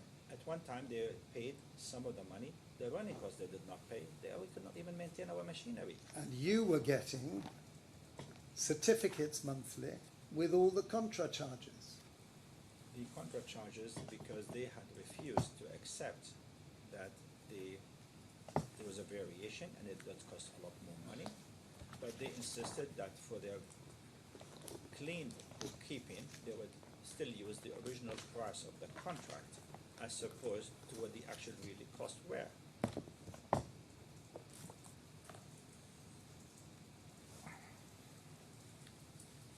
And you had not sought to secure a variation instruction. The Your commercial legal department. team of the commercial team, they were looking at it. In fact, the addendum had foreseen to implement it. So in other words, we had under no feeling that the contractor was not sympathetic to our variation cost. We had informed him before the variation in the end of October. We had informed him of the actual cost at the end of November. Then he requested a third party to check whether these costs were correct, and we had done that, and we supplied it to him. And I would like to add that even when they took over, it did cost them the same amount of money. Our joint quantum surveyors, they found out that the 500 pounds which produced under Affan and the 500 pounds which were produced under BAM after they took over had the same cost. Would you look, please, at the letter at 1976?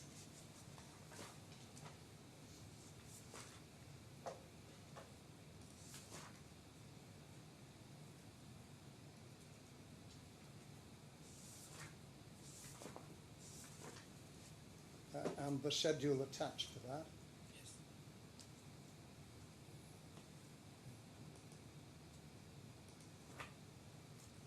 This was said to be a letter with a schedule of the letter of credit costs outstanding that includes a number of payments to notice. This is arranged by Mr. Nuja and was correct. We'll come back to notice in a moment or two.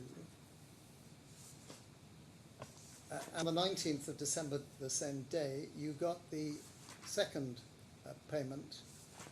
You got the payment of the 7 million. Yes. So the first payment being the one you had for the CMS machine. Repeat that again.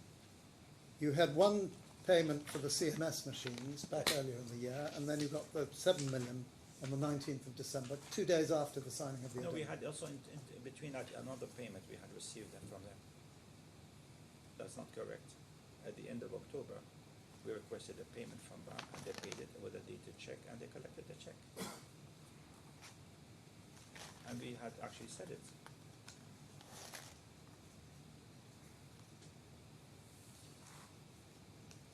The first check was the check you had in May for 4.3 million I'm for not the so sure CMS that's the machines. first or the second check, but there was another check about the value or about. And then you had a 1,500. check 2 days after the addendum for Yes. 7 million. Yes, they did.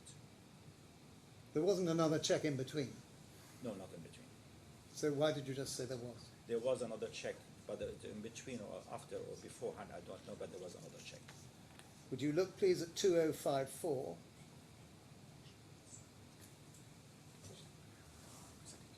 Yes. This is an email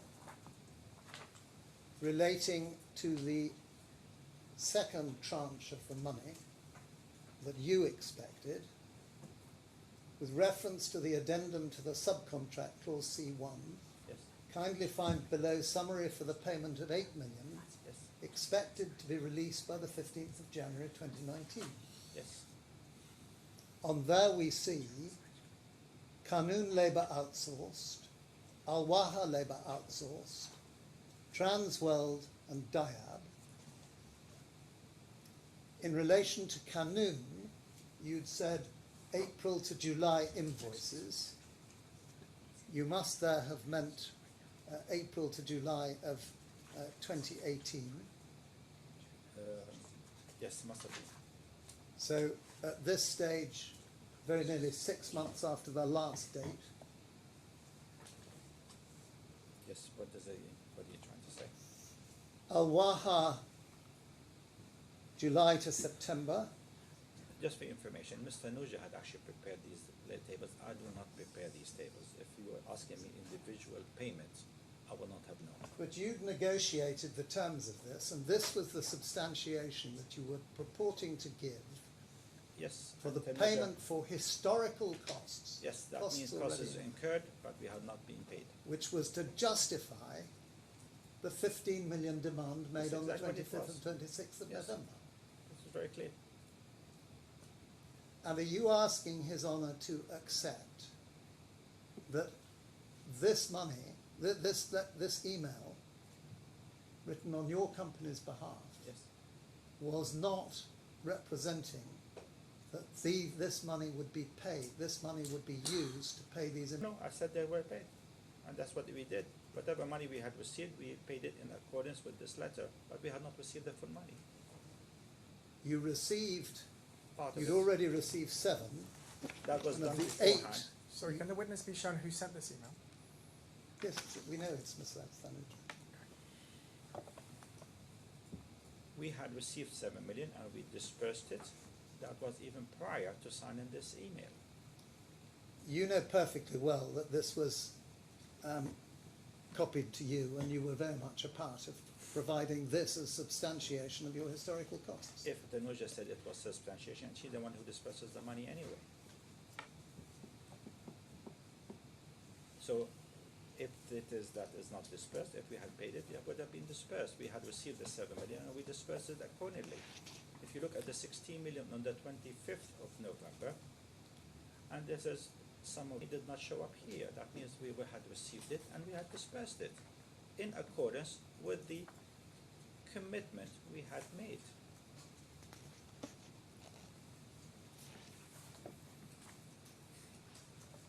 Would you go, please,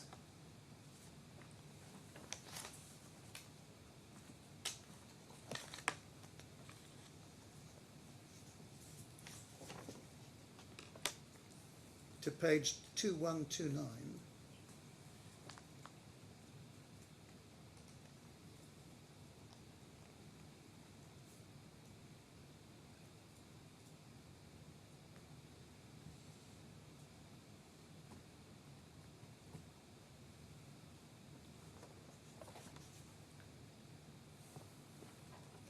This is a summary that was said to be provided. Would you look, please, at 4370?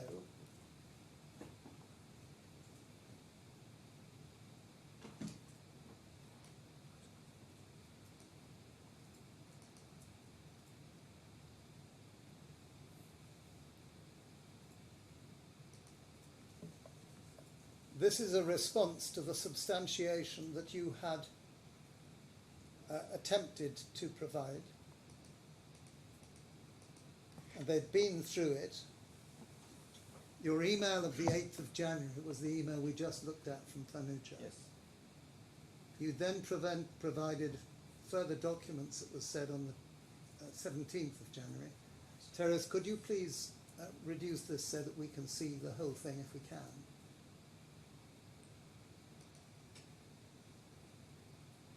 A little bigger than that, preferably, so that we can at least see the width, read it, but somewhere between the two, Yes. that's reasonably good.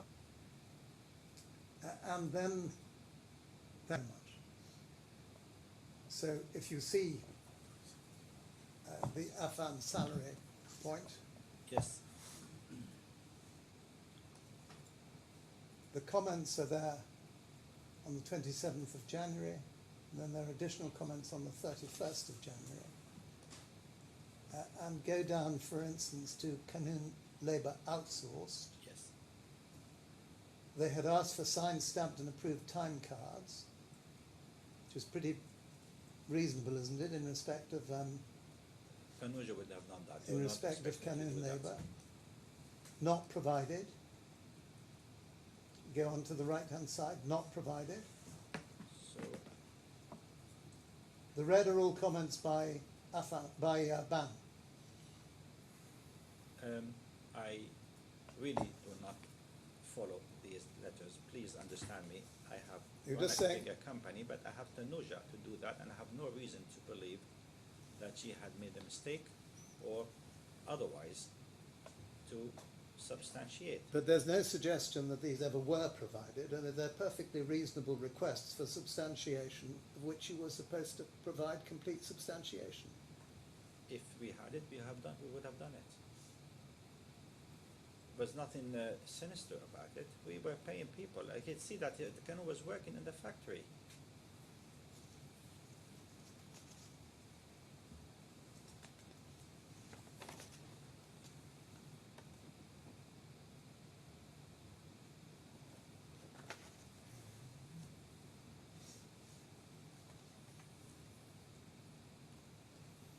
And I understand they have really been in contact with Canoe. I spoke to him yesterday. Sorry, what did you say? I spoke to Mr. Canoe, and he said yes, they had contacted me and asked me to provide a statement against you. Would you go, please, relation to loss of to letter of credit costs, to 2002?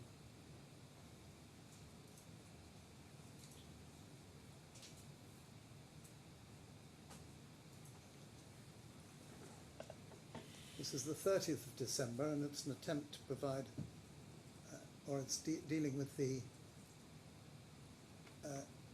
substantiation of letter of credit costs. Yes. And what Mr. Faraz is saying is, in accordance with the addendum, Affan is obliged to provide all necessary substantiation to enable BAM to verify the costs are related to the subcontract works. However, to date, we've only been provided with a schedule of costs without the necessary substantiation. We'd expected to discuss this and other related matters with Affan on 30th of December at a meeting requested by BAM. Affan's requested to defer the meeting to 6th January. We also note we've raised the requirement for Affan to provide full and proper substantiation of all costs on a number of occasions. In view of the above, we repeat our request for Affan to provide full and proper substantiation of all costs to ensure complete transparency and auditability in accordance with the signed addendum. We did. But you didn't. No, we did. He just wanted to have to say, we told him, we had explained it to Mr. Doyle on many occasions that there's some material we had purchased on the name of other project and we had used it on the museum. We'll And come to he that was in a not short able while. to accept that, and he said, no, if you don't show me that it was signed on the name of the museum, I will not accept it. And I did mention that on several occasions. And I would be surprised that even to date, he still doesn't accept it. Maybe it is his way of thinking, I don't know, but in opinion, substantiated. At any rate, you think you accept that on the 20th of January, the third security check was advanced, the 4 million. Yes. Should have been and by the then- time we should have received 8 million by the 15th of January, just for your information, but On we the- did not. 5th of February, there was further correspondence. Would you look, please, at 2129?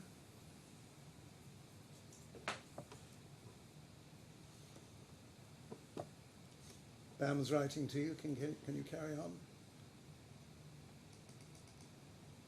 Revised summary dealing with the current position.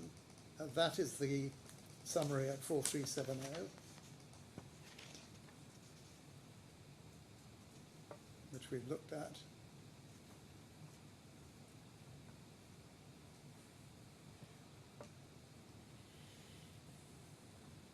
And if you go along to the right-hand side as well, this is historical costs with not provided, or substantiation not provided.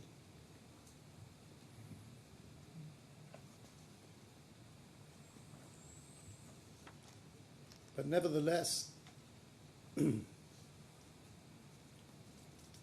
what was approved was there was an interim valuation of 12.5 million approved, subject to further additional substantiation.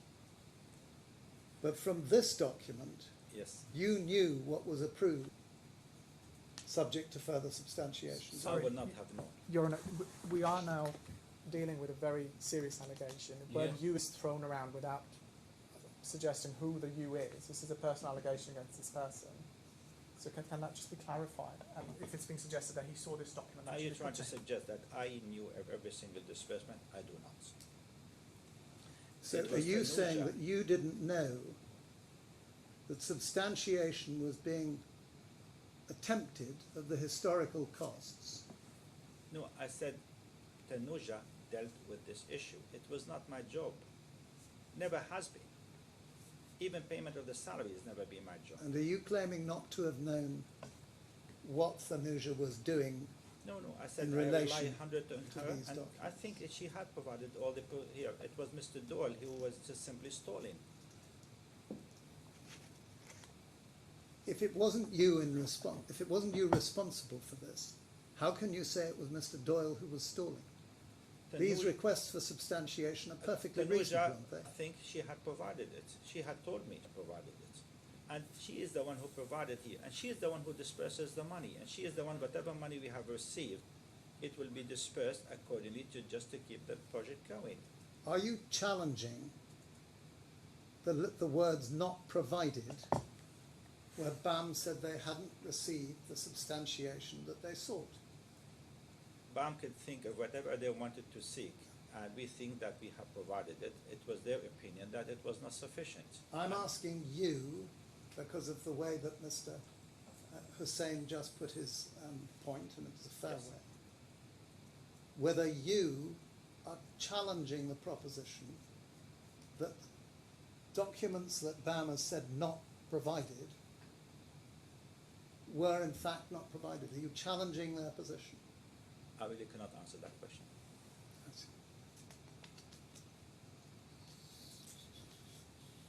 I want now to look, please, at, we know that the fourth security check was advanced on the 10th of February.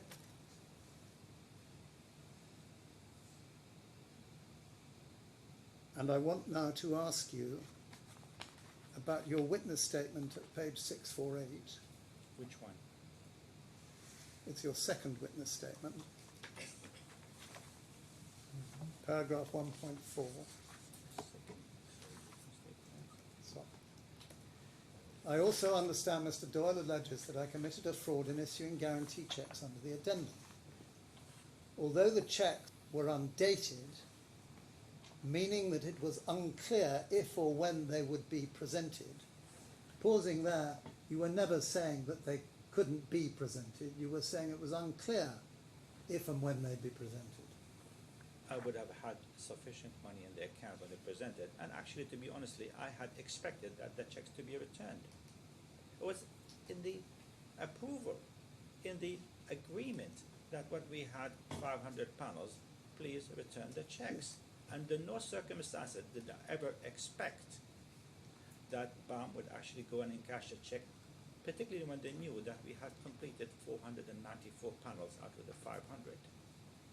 You say, at the time of issuing them, I had no reason to believe that they would not be honoured. Yes, D1 was still owed money under the addendum correct. and the subcontract on this project. Yes, And therefore, if the claimant had acted in accordance with those agreements, the account should have been in funds. 100%. You know that from the time of the addendum, you had said that Affan would instruct a consultant to consider claims. We had said that we had appointed third party to check the valuation of that claim. On any view, even in the most optimistic interpretation, it was going to take some months before there would be any result of that. But I would have expected BAM to continue the job, to continue funding and pay the money according to our claim until they had received, which they believed we were entitled to, the money from their client. I did not have a direct contract with their employer. I had my contract with BAM. BAM continued to instruct Affan to produce those panels, knowing very clearly that there are a variation. But you knew that there was going to be no money coming to Affan from BAM until the consultant had not only made a claim, but established a No, claim I expected on them Affan's actually, no, part. that's not true. I expected them to continue paying money. We want to finish the job. So you were just writing out these security checks on the basis of a hope that money might be due to Affan directly from BAM on the addendum. No, I expected them to honor their agreement with the addendum, and I expected them to actually return the checks when we finish 500 panels. I don't understand why their panels were actually even encashed. I had actually expected them to return the checks. Even though BAM was paid Affan's running costs, No, they were not. production costs, No, they were not. letter of credit costs. No, they were not. I wish they How had. did the job continue if they weren't? I have no idea, because we had definitely the letter of credit costs that were not paid. You heard Mr. Doyle's evidence. I heard him, and he said that was not satisfied, but he did not pay the money. I heard his evidence that he wanted extra substantiation, which was actually would have been fairly reasonable for anybody else except Mr. Doyle, for that matter. But the money was paid by BAM for the continuation of this work. No, not enough. They did not pay any running costs. They You actually thought- we used the money here. They were only paying part of the salaries. You thought more money should have been coming directly from BAM to Affan. Yes, definitely. But that was just a hope. No, it's not a hope. It was an agreement.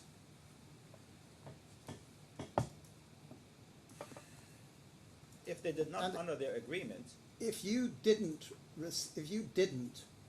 get money under the subcontract or the addendum, then there was going to be no funds. No, we had other projects as well. We were expecting money from them as well. Dubai Mall, we had not paid by that time. The Hill Mall, they had not paid by that time. We had sufficient sources to money funds to come in. It just so happened that they did it. And had to Well, be let's honestly, just look at that. yes, You say at the time of issuing them, I had no reason to believe they would not be honoured. no, D1 was still owed money under the addendum and the subcontract on this project. And if the claimant had acted in accordance with those agreements, the accounts should have been in funds. correct. So there you're blaming BAM for the fact the accounts weren't in funds. Correct. They had not paid. They signed an agreement and they did not honor it. If BAM was in the position of having to present the security checks, then BAM did not accept that it owed you money. They would have returned the checks actually. Anybody who had signed with you, they should have returned Let's the money. leave out the question of returning the checks. You never Why got not? to the 500 panels Why? before they were presented. There were 494 were finished by that time. You would be actually, it's just like I could not understand the Can you position. concentrate on my question? Yes, please answer the question. Ask the question, sorry. The historical costs had not been substantiated according to BAM. According to BAM, So you couldn't have been expecting more money on the historical costs I'd until expect, you'd them to satisfied. I'd expect them to accept this substantiation and to have paid the money. It was The unreasonable, letter of very unreasonable not to accept it. the letter of credit costs were going to be paid to the suppliers of goods against the letter of credit in respect of invoice materials. No, that they were supposed to be paid to the bank. Yes, to the bank, Yes, the bank. who And was we would paying have out under the letter of credit. Yes, and that in this case, we would have had sufficient financing from the bank.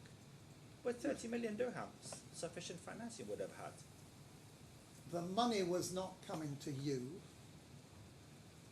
to No, your we had- accounts. No, the money was coming to our Affan account at the bank, of course. The money was going to be used for the suppliers. No, the bank gave Affan financing to purchase material from suppliers and to fund the operation of the Museum of the Future. We had exhausted our financing agreement with the bank, and had BAM paid those money to the bank, our financial situation would be fantastic.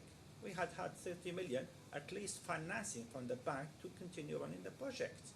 Which was all earmarked for payment of invoices. Yes, these payments were paid, but we had financing. Please understand, there's a financing for the bank. That means the banks give you credit, you buy the material for it, and as soon as that happened, we had amount of money reserved by the bank for us, and you keep filling up that account.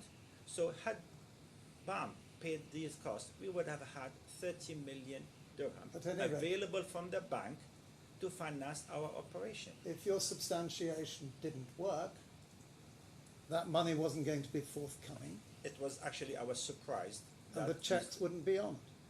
it was, as I told you, it was BAM who had actually started it. And the Had BAM production actually paid it, costs, we would not have had this issue. the production costs and the running costs were also to be paid to meet expenditure monthly in arrears. We did not pay it. We had even And if told you them how didn't much it- substantiate them in accordance they were with the not, terms, they were not, to be honestly, at that point, BAM were stalling in every single substantiation. For whatever reasons, I don't know. They wanted the project to finish at the cheapest possible rate. They had seen how much it really cost. They did not believe it before signing the addendum. After signing the addendum, they found out how much it really cost, and they had somehow said, why should we pay? Dr. Affan, I'm going to put this shortly if I can. Yes. Basically, you had no guarantee, no reason to be confident Yes, I had. that money decided- was coming from the addendum or the subcontract directly to Affan. Yes, it was the addendum was supposed to come for the Affan. and if there was no money coming from them because they didn't accept your substantiation, That check would have been returned anyway. but if they presented it before it was due for return, That was malicious. it was nevertheless a clear prospect that that might happen. No, that really did not. If it happened, it was quite clear to you that the checks would be dishonoured. We have informed them not to place the checks. We have said it on several occasions. And they had interest to finish the job, we had interest to finish the job, and the cost of it was higher than we had anticipated. They have known that, we had known that. They clearly, by instructing us to appoint a third party, they believed that we are entitled to variation. They even wrote to the client saying that they were entitled to variation. And I don't understand, even to date, why Mr. Boyle was simply adamant he did not have enough substantiation. I really don't know. Can you explain, please, why it was that you withdrew all the substantiation in March 2019? I never do any substantiation. We had given him so many substantiations, it was unbelievable. Would you look, please, at 2211? Okay, could you show it to me, please?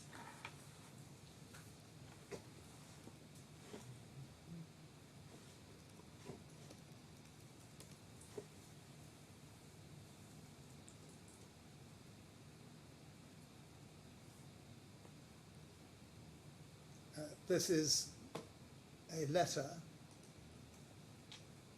from your company to BAM. Mr. Visajah Habi had opinion, and that's what he did. I did not know about it, and it just for where information. you'd appointed him in charge in Yes. your absence. Yes, not in my absence. I was there still. So what happened was that he'd been in charge while you were absent. You came back, he left, and then Mr. Jahabi got put in charge again. Is that right? I did not leave. I was here the whole time until the 2nd of April. So I Yes. don't understand where you got the idea that I had left. At any rate, looking at this, the letter dated the 28th of March says, please refer to a fan letter, copy attached, which states that Mr. all Shihab, just for documentation, information. could you read it? Let him finish the question. All documentation submitted for the purpose of substantiations are rendered irrelevant, and the fan hereby withdraws all of these documents. I have to ask Mr. Bashar why he did this letter, but there must have been a commercial reason for that. Are you really suggesting that you didn't know about this letter? I really don't. Yes, I'm not suggesting. Would you I go know. to the top of the page, please? And the page before, which I think has a covering.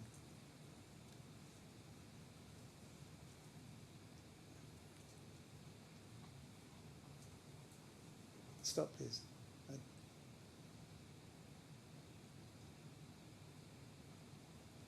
See, that letter went to, which attached this copy, to Mrs. Aquina and 5 more at Affan. Diana still Doesn't works say for whether you Affan. were one of them. Do you think you wouldn't be one of them? I don't know. Go down the page, please. Can you stop there? Can you go to 2206?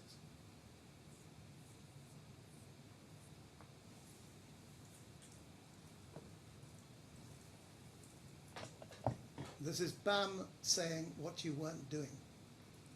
Clause C2 of the addendum, this is the one, starting contract, states that cost in relation to letters of credit should be identified and signed off by the contractor as related to the subcontract, all auditable with complete control. At the meeting held at Affan's office on 6 January 2019, BAM provided Affan with a list of cost substantial. Could you get that letter back, please? Cost substantiation requirements. BAM noted that all costs are subject to proof that they relate to the MOTF contract works. In respect to the letter of credit payers, the required substantiation was to include all necessary supporting documents, including copies.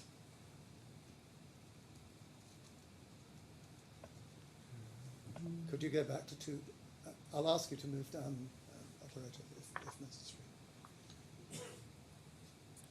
Could you go back up and stop there for a moment? List of cost substantiation requirements. Noted costs are subject to proof that they relate to the MOTF cost subcontract works. In respect of the letter of credit payments, required substantiation to include all necessary supporting documents, including copies of letters of credit, etc. 3, and we need to go down but keep the rest of 3. Following this meeting, Affan initially provided 5 documents in support of costs related to notice, clearly insufficient. Affan subsequently provided further documents. However, and now please if you go down very slowly. Most important, in no reconciliation of the documents, no delivery orders confirming receipt of the materials by Affan report was provided. Stop, please. Raised by BAM on 8th January, despite BAM insisting that further substantiation of full reconciliation of the documentation be provided by Affan advised that no further substantiation would be provided. At this junction, the status of the required substantiation was as follows. Full statement of account relating notice provided. Affan advised the orders being placed are not project specific, so an accurate statement cannot be provided for only the MOTF project. And then it goes on to purchase orders and delivery notes related to the material deliveries by notice have not been provided. Affan only provided a few purchase orders. Then there's a point about reconciliation of the notice payments. Despite BAM repeatedly advised Affan of the deficiencies in the supplied documentation as highlighted above, Affan failed to address these deficiencies and instead attempted to coerce BAM into paying the amounts claimed for notice and then doing a reconciliation letter. If you move on, please, a little.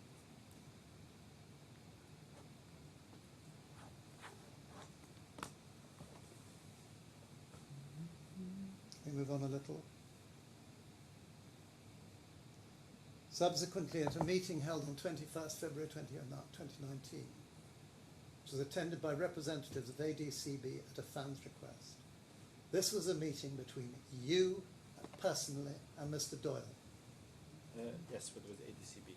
And you handed over 10 files of documents, which you assured Mr. Doyle that they contained full substantiation of all the letter of credit payments for suppliers in a summarised and reconciled manner. And we believe that was correct, and all the documents were actually established or prepared by Tanuja. And you said, in relation to notice materials, that you were unable to provide delivery notes and materials supplied by notice specifically for the MOTF project. BAM replied it would be practically impossible to audit the documents in the absence of such critical documentation. Affan further suggested highly likely that materials supplied from notice were used on other projects. On the detailed review of the 10 files, BAM discovered that approximately 50% of the documents were actually not related to the letter of credit payment schedule. To date, Affan has not provided BAM with a satisfactory explanation as to why this non-related documentation was issued, which caused BAM unnecessary time in reviewing it. As it transpired, the documents were incomplete. And BAM raised the matter with Affan at meetings on the 6th and 10th of March, whereby Affan confirmed that the provided documentation in relation to the notice doesn't actually demonstrate delivery and receipt of materials by Affan and has not been reconciled or can be, that all requested payments relate specifically to the notice, to the MOTF project. And then we've seen that you withdraw them.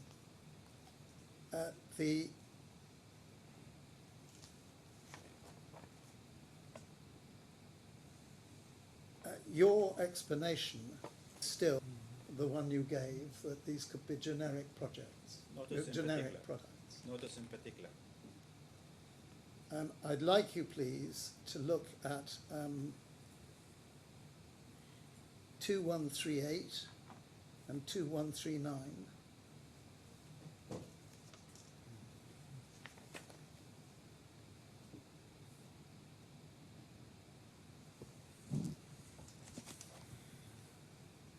Stop it.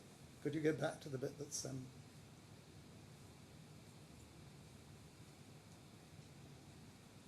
stop that, please.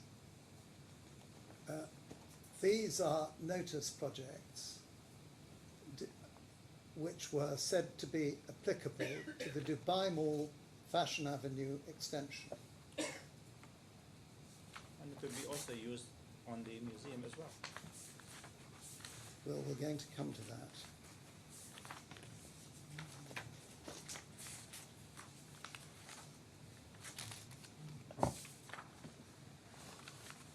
Miss Thanuja admitted, you've seen the evidence of this, to Mr. Doyle, that 50% of the letter of credit substantiation related to other projects. I keep repeating myself, and I repeat myself again. We purchased material for notice on a generic basis. At every opportunity, we had financing. If we had financing regarding Dubai Mall of Fashion, we would have bought it under Dubai Fashion. But it did not mean that this material were not used on the museum. And We that- have, I repeat that again, and I said it in my and witness you statement. still hold to that, do you? Yes, I definitely do. And you had told her that that she told Mr. Doyle that you'd told her that that was what she was to do, provide. If I The had said it to her, substantiation in yes, relation- that is just what we told Mr. Doyle. It is a generic material.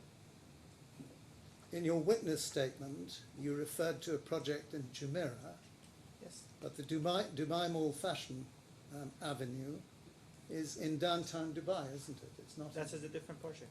It's also generic material. But you didn't refer to, you only referred to Jumeirah, a project that was in Dubai, in delay. Yes, but there was leftover material for this particular project, and we used it. Well, let's look at this. Witness statement 2, please, paragraph 1.2.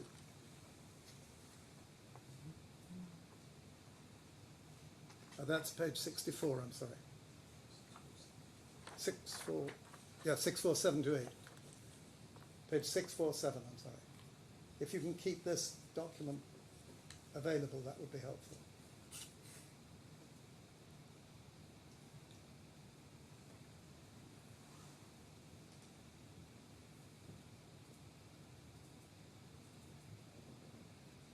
So, what's the number of this page?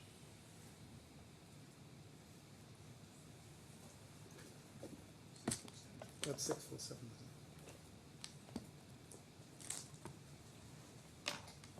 On paragraph 1.2 in this.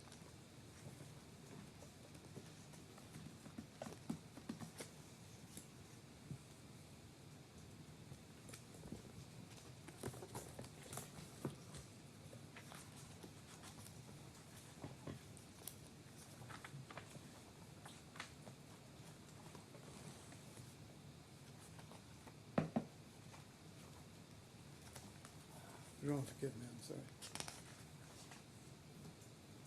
It's at the bottom of page 647. This is the top of page 647.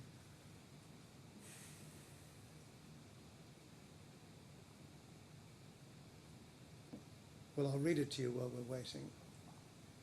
There's also an allegation being made about cost substantiation. I'm afraid you did not understand the position adopted by the claimant. I've tried to explain the position to them on a number of occasions. As a facade producer, fabricator, projects might have unique elements such as the LEDs and the stainless steel cladding on the Museum of the Future. However, there are certain generic items that can be used in different projects interchangeably. In the case of notice mentioned by Mr. Doyle, T1 had ordered a quantity of materials for a project that it was executing on Palm Jumeirah. This project became delayed and the materials would have degraded if not used. Therefore, we used the materials procured on that project for the future. This means that the invoices provided to substantiate the costs were not marked with the name of the project. But the amounts claimed can be double-checked against the quantities installed.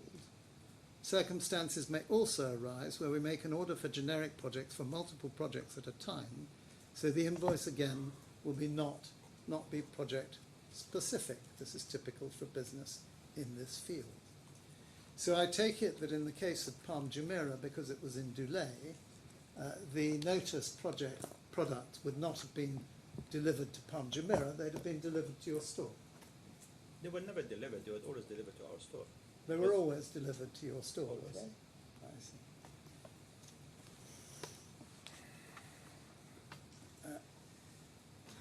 And that was true of all projects? All. Would you go, please, to your third witness statement, at page 700.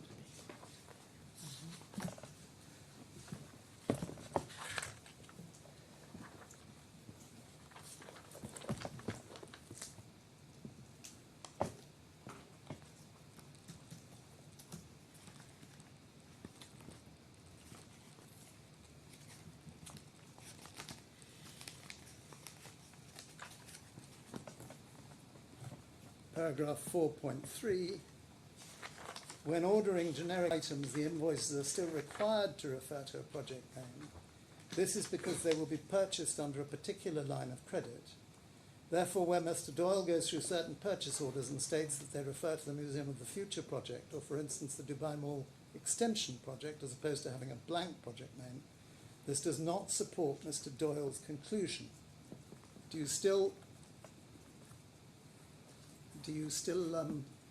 stick to that? Yes, of course. I'd like you, please, now to look at page 2142.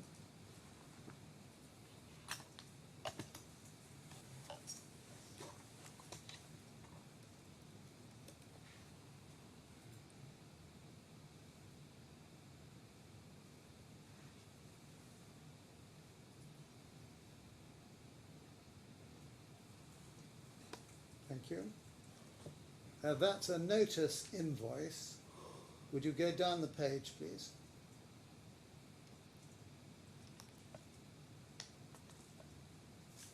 This is an invoice. Could you go back up? Well, while you've got it there. That says project Dubai Mall Canopy. And this is in respect of pre-preg epoxy glass and epoxy carbon. And then could you go up the page a little? Pre-peg epoxy glass, stop there please. Stop there please. This is the invoice, and we know that's for the Dubai Mall project. Would you go to the top right-hand corner, delivery note, stop please, DO 170018, dated 27 August 2017. Please could you go back to where you were? Down and to the right. Stop there. Thank you. Dispatch document through road transport to project Dubai Mall Fashion Avenue, Dubai. Yes, but it was the... That project refers to a delivery not to your stores, but to the Dubai Mall Fashion Avenue in Dubai. It was definitely incorrect. I just want to tell you, it was a material that we used to produce panels for the Dubai Mall. What would Dubai Mall do with this one here? When I ask you, I'd be very interested to see, because they cannot even use it. So it just because it said Dubai Mall project, it was not delivered to Dubai Mall. I would be very happy if you are here in Dubai, go to Dubai Mall and find out where this material is. This relates specifically to a delivery. And Yes. it deals with a delivery note through road transport. Yes, but it was not mentioned at all that it has to be delivered at Dubai Mall. It's not possible. Simple. I'm so sorry. You're going to have to explain how it is that notice recorded having delivered to the project DMFA at Dubai through road transport when that was not true. It is absolutely not true. You can even call Mr. Notice if you want to. I have no problem with that one here. But definitely this material is a generic material used by Affan to produce panels for the Dubai Mall. So I'll be very interested to see how, on what basis, if this is a mistake on behalf of Notice, how would they deliver to Dubai Mall? What would Dubai Mall do with it? This material, if it stayed in the sun for 2 days, will go back bust. And this is supposed to be substantiation of letter of credit payments under an addendum agreement dated December 18, Very easy. and the delivery here referred to carries what date? 27th of August, What year? 2017. And the manufacture of panels for the Museum of the Future started when? April 2018. So this could not possibly be pre-preg that was usable Yes, For because we had the Museum of the no, we Future. had special fridges to keep it at -18 for as long a period as possible. To keep it at what? -18 degrees. So it has to be Actually, kept at minus 18 degrees. Yes, that's why I said to you when it was delivered to Dubai Mall, it could not have been. It would have been busted. We're going to go further through this, please. Yes. 2145.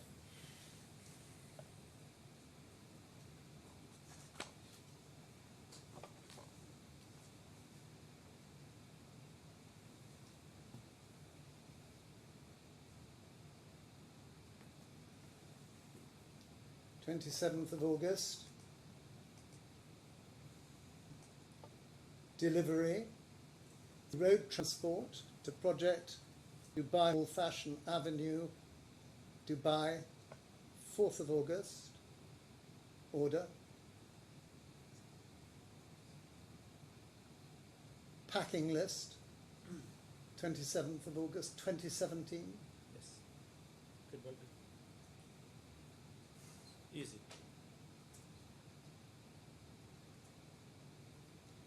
And your evidence is, your sworn evidence is, that this consignment wasn't delivered to Dubai Mall Fashion I Avenue, swear on that.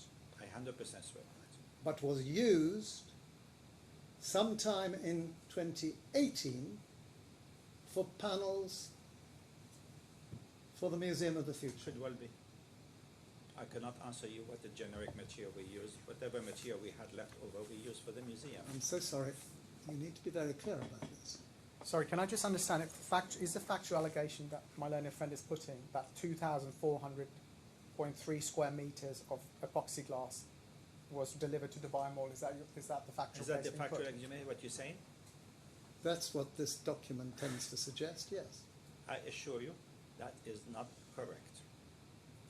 And you could say that on a swear evidence, that it could not even have been. We need to hear from you some explanation of how your invoices and packing lists recorded false information. It was not my packing list and it's not my invoice. It was the invoice. It's an invoice to your company. Yes. And it was just simply said, I think they were referring to the project name as opposed to the delivery location. That's for sure. Is that how you translate through road transport to Project DMFA? Yes. Through road transport, that is from Ras Al Khaimah to Dubai. The notice produces in Ras Al Khaimah.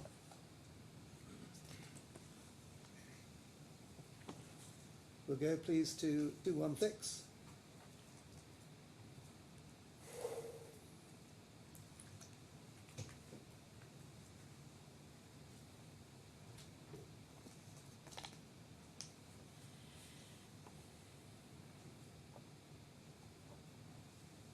Same point, date 27th of August 2017. Yes. It's normal. This is a great amount of material being sent in August 17 to the Dubai Mall Fashion Avenue. I assure you, nothing had been sent ever to Dubai Mall directly from notice, and you are welcome to even Well, interrogate what me. project was it brought for? If it was said on a Dubai Mall project, that must be Dubai Mall project. But was not delivered to the project site. We cannot even use it there. They need the oven. They have to be put in an oven to make it in a panel. But I thought your evidence that if it was generic material and it appeared in your substantiation, then that showed beyond question, as per the addendum, that it was usable and used for the Museum of the Future. Partly, And yes. this proves no such thing. No. What I'm trying to say to you is that we had generic material which we had purchased under the name of other project which we could have used for the Museum of the Future. And vice versa as well, for your information. It's a generic material. We could use it for any project as we were running ahead. But And how that- does this substantiate that you used it for this because he project? could have seen it and the deliveries, what we actually delivered to the museum. It was easy. How many panels you do and how much material you used on it. It could not have been that it's just like we have made the material somehow. It was so easy to substantiate. You handed 10 files to Mr. Doyle, saying that is the substantiation of the letter of credit. Yes, I did that. You didn't explain to him, don't worry about the fact that some of these deliveries I did. were more than a year ago and were for a completely different project I and did. appear to have been delivered to Dubai Mall. No, I assure you that was not delivered to buy more, that's for sure. But I did explain to Mr. Dole that this is generic material, could have been purchased under different lines of credit, and it could have been easily used for the museum, and vice versa for your information as well. Let's look please at 2160 and 2161.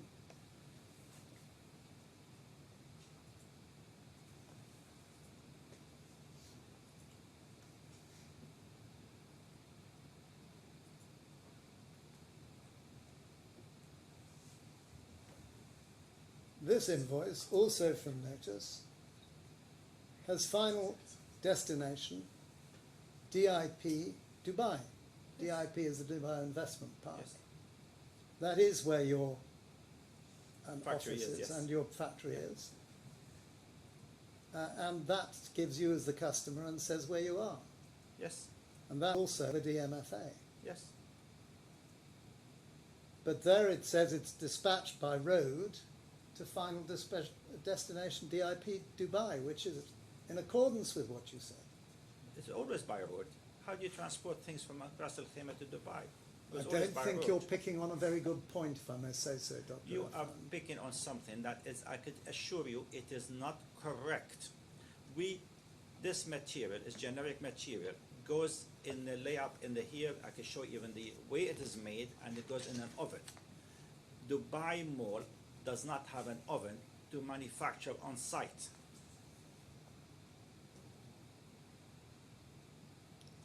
So you are picking Could on. it be, Dr. Affan, that the reason you withdrew all the substantiation in March was that one of the demands was for delivery notes, I really would not know. and you didn't have any delivery notes, did you? You had invoices with one in that corner I really to do not. refer to delivery notes. I could not answer that question, but the easiest way for substantiation is the panels we were producing. That's a different point. Mr. Yes, but what I Affan. pointed out to you, I did not do that. I was not able to do it, and I will not answer your question. It was Mr. Bashar who would do it at his own. For whatever reason, I could not tell you. And how do you square this with the fact that the pre-preg for the Museum of the Future is... It was not unique. Well, It's all the same. let's look, please, at what you said, both yesterday in evidence and at page 700 to 701 in your witness statement, Yes, and reconcile the two.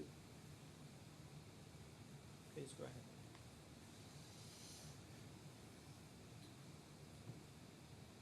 There's the witness statement. But you explained at 2537, please. And which one is this one here? Is there one? This is your witness statement Okay. of 4.3. You're saying where Mr. Doyle goes through certain purchase order states they refer to Museum of the Future project or Dubai Mall extension project. That doesn't support his conclusion. And I now want to look at page 2537.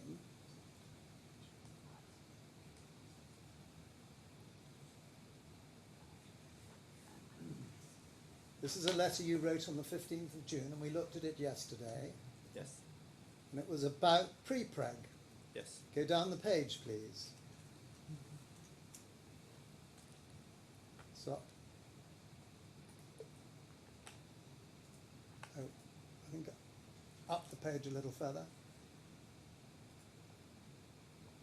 Thank you.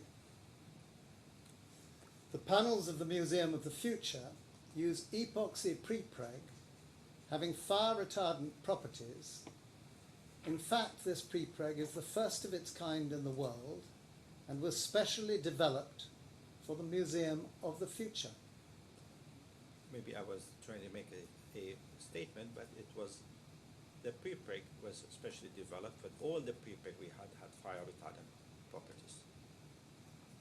It wasn't generic at all, as you explained at some length yesterday, was it? No, it was a generic. You said nobody'd used prepreg before you in the Museum of the Future in your evidence yesterday. No, I said to you very clearly that I found out that Premier uses prepreg for the clock tower in Mecca. You later found out that others had used prepreg. Yes. I was not from notice from somebody else. But the proposition that you put, that prepreg was a generic substance that you could haul around from one project to another, or reassign from one project to another, is completely inconsistent with Actually, not what you true. said in this letter. It is absolutely not true what you're saying. Oh, really? Yes, Explain why not. because it was used on the Dubai Mall. It was used on, I can tell you that Rolex facade. It was used on the Versace facade inside Dubai Mall. It was used on the Nakhil Mall. It was recently used in Saudi Arabia. It was used, obviously, for the Museum of the Future was our largest project. We must have done some smaller project in between. It was also used for the project in for His Highness MBS in Saudi Arabia. So we had essentially Notice is a manufacturer of prepreg. Would you please And we just are go, users of that. would the operator please just go up one paragraph without any more? It's fine, thank you, stop. Yes. This is you writing, and I want you to tell His Honour whether this was true or false. Yes.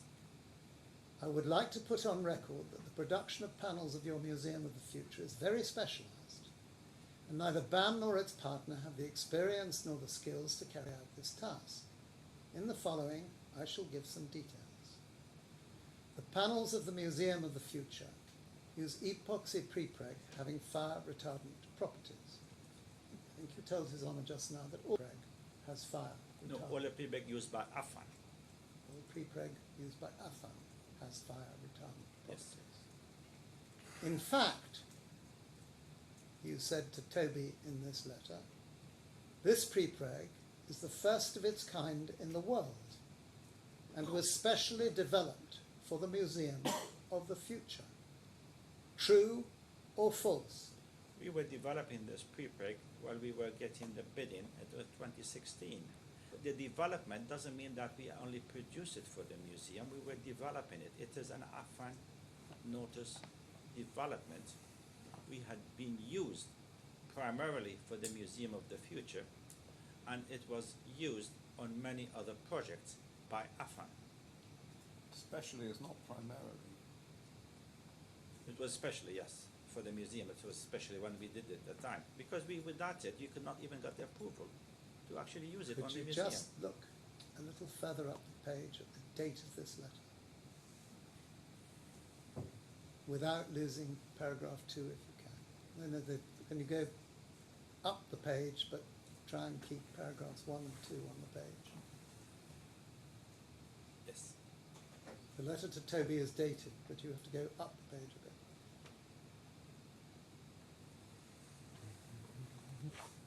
Further up, please. The top of the letter.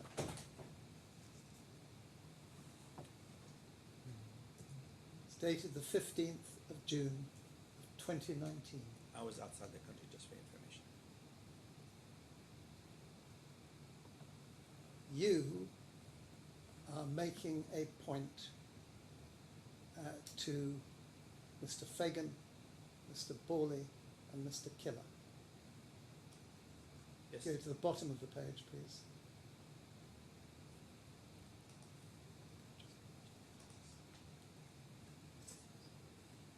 Go right to the bottom of the page, please. The bottom, sorry, the bottom of the letter. So one page down. That is your signature. Yes. I had This is somebody your sign it. letter. Yes. You are trying to persuade Toby and the other addressees of this letter that BAM won't continue with any production because only Affan could do it, because the pre-preg was specially developed for the Museum of the Future and was unique. It was done, and to your information, this particular one, the material was taken from Affan factory to fabrics by BAM. Your evidence has been that the materials in the invoices were used for the Museum of the Future. That was the point No, I said of it the was substantiation. it was a generic material purchased on different line of credits, and they could have been used, and they were used primarily. And There- Mr. Doyle, Yeah, as I see it, there are two different issues. okay, please. Leave for aside the question of whether there is generic pre-preg. Yes. Leave that to one side. All right. And the invoices and so on, we'll come Yes. back to that in a moment.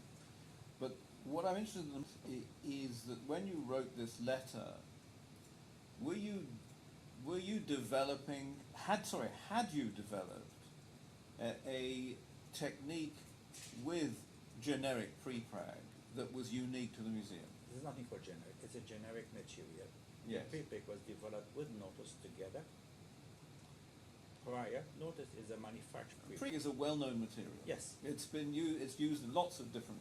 Yes, primarily in the uses. aircraft industry. Absolutely. So There was nothing special about it. All nothing it is- special about it. So what exactly the point I'm asking you. In that case, what does specially developed for the Museum of the Future mean in this letter? Right. First of all, pre-preg were done by special manufacturers. Only Notice produces pre-preg in the UAE. Yeah. Nobody else. Okay. And if you were to purchase pre-preg from a different countries, you had to ship it in refrigerated containers. So we went with Notice. They said, could you please prepare pre-preg for us using epoxy resin actually, and using fire retardant material in it, because all our project, being a building business, most of the pre-preg has So never used all it. of the pre-preg that you use for all of your projects has fire retardant. Yes, it has to. So it wasn't specially developed for the Museum of the Future. It was developed for any project you use. But we knew that the Museum of the Future was coming, and we had a large quantities because Notice had to be persuaded that there are going to be huge orders after that to develop this product with us. You cannot just go ahead and develop a product assuming there was No, no I orders. understand all that. Yes. I'm still slightly confused by the word specially. Yes. But there it is. Okay, Okay. that's your evidence. Right. Thank you. Can you explain when it was specially developed? About 2 years. If it was 2019, would have been at least 2 years beforehand. In fact, the first test we had done it was 2017, prior to receiving the letter of intent from the Museum of the Future.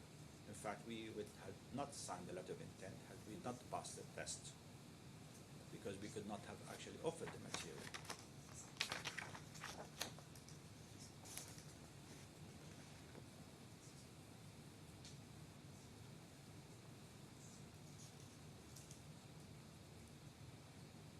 I put to you a few moments ago that you withdrew,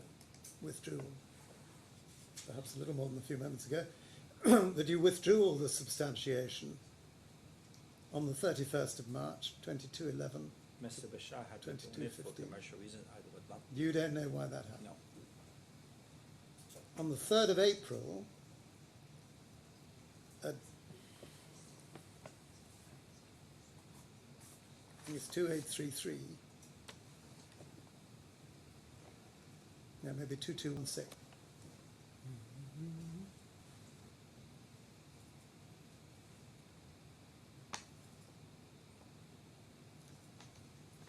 It's the 1st of April. This is when you have the agreed plan of action. Yes. That is immediately following the withdrawal. And you attended this meeting, didn't you? I was in this meeting. You remember the withdrawal must have been actually, if you look at it. Could you speak up, please? Sorry. I was attending that. Yes, I did attend that meeting. And then, a short while later, you stopped work again. No, I had left the country. And you I left the did. country and you stayed out of the country, is that Yes, right? I did.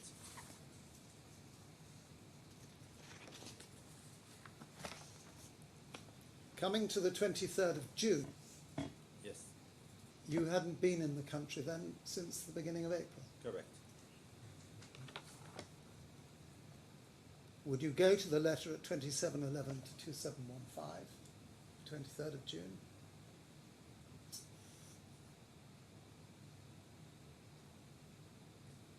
Okay. 2711.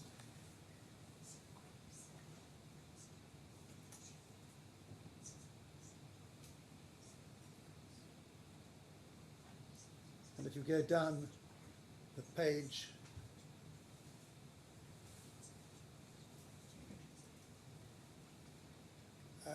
that letter records the earlier letter. And I'd like you to go down, please, to the earlier letter, which starts, it's the letter of the 23rd of June, it starts halfway down 2712. Dear Anna, that's a personal letter to you. Yes.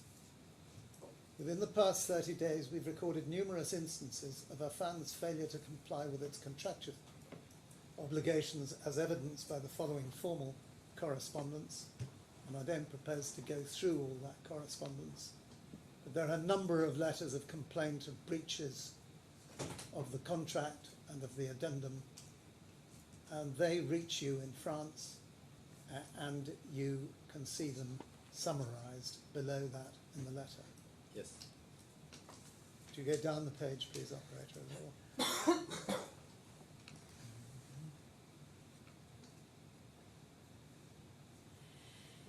Operator, could you go down the page a little?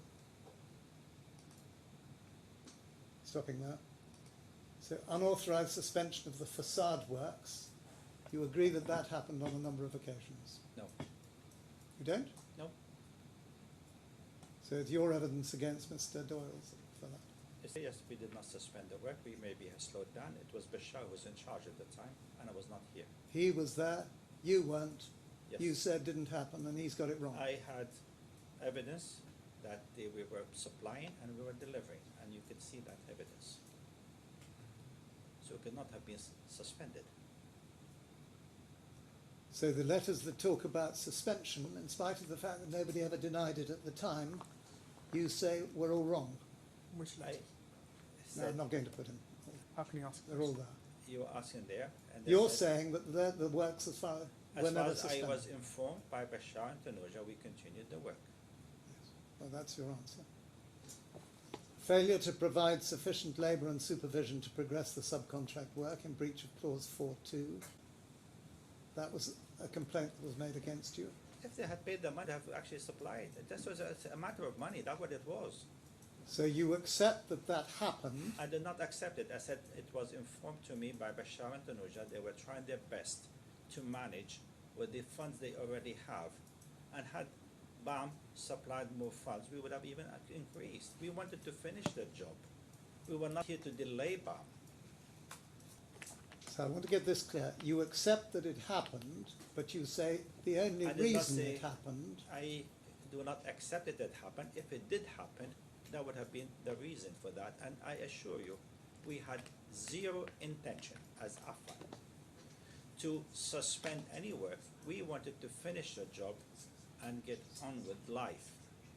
And all we needed was BAM to honor its obligation under the addendum. Is your position about failure to provide labour, failure to proceed and complete, failure to use facility? Well, no, that's a different point. But everything to the top of the page, you're saying, I wasn't there, I was told the works were going on, but if they weren't going on and if there was a breach of contract, that was because I didn't have any money, or Affan didn't have any money. 100%.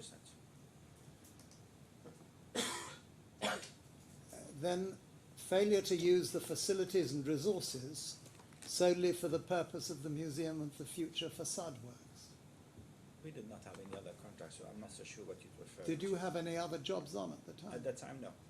We had actually, probably, as accordance with that, we really devoted all our energy to finish this contract.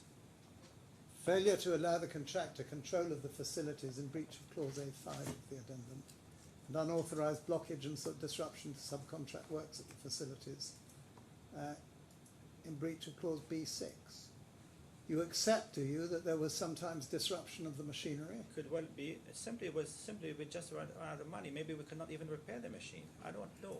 I was not even here. What I'm trying to tell you is that had BAM honored its commitment towards the addendum, none of that would have happened. There was no even Failure- reason to be here in the court. You kept BAM personnel out of the facilities, or your people did on a number of occasions? I would not have known. I was outside the country. You were outside the country? Yes. There's no evidence about that apart from Mr. Doyle's? That's the only evidence I have. Blockage and disruption again. Panel calculations I don't think we need to look at. But the deactivation of the CMS machines was very serious, wasn't it? If they could not activate it, yes, it would be deactivated. I mean, if you were unable to pay the salary of the Would you even go down the operator, page, please, down how to could you 713? operate it? I think your position is you're able to give no direct evidence on any of this, are you? No, could not. I was not here.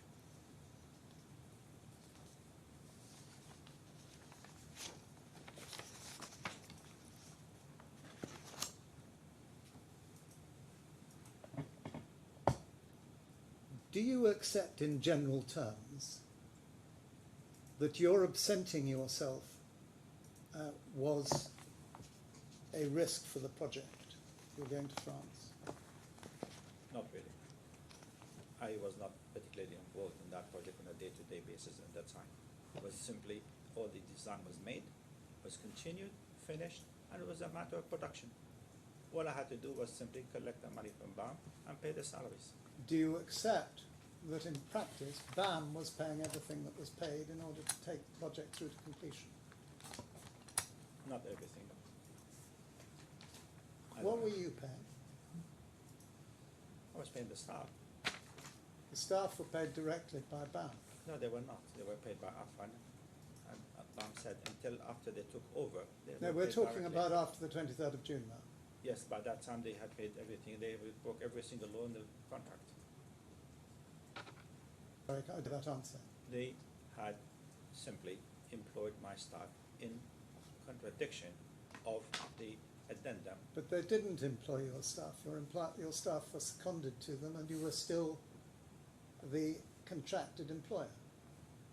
It is your interpretation.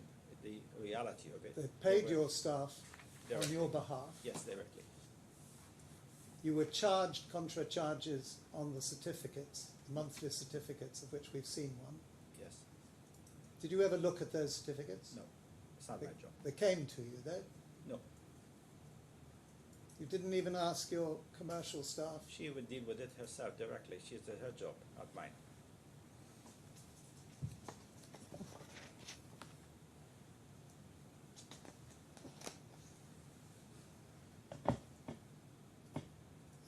when you went to France, Yes. you were pursued by a number of debt collection agencies, is that right? No.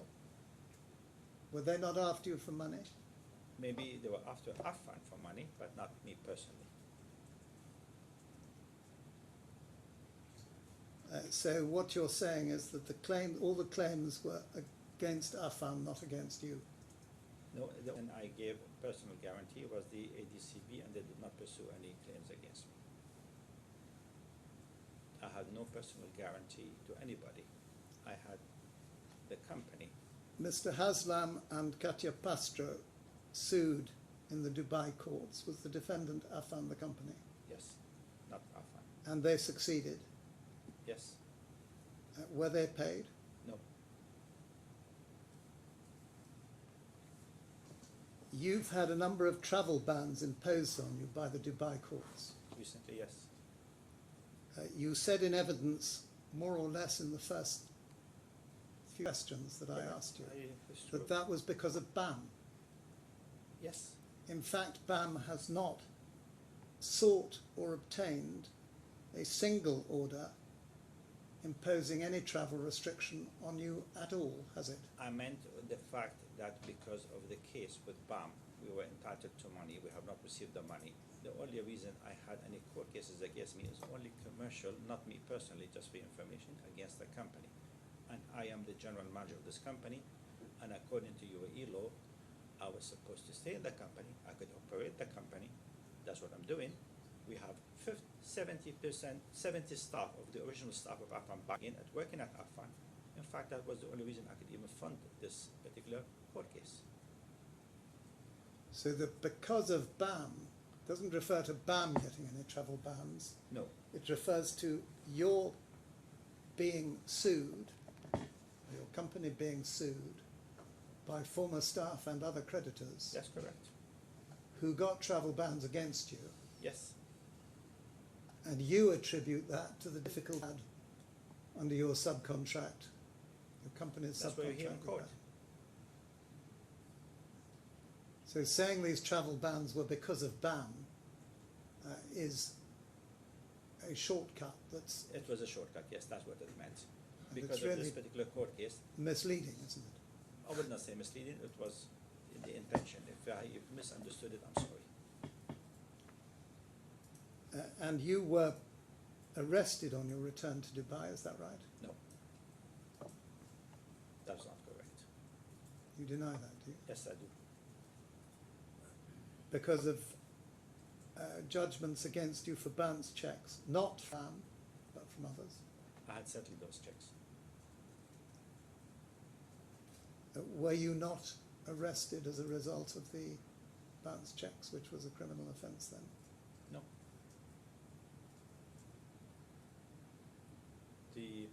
For your information, this check idea is actually no longer applicable in Dubai. You're speaking very slowly, This check, very softly. this check is no longer applicable. The in law's Dubai. changed. The law has changed, yes.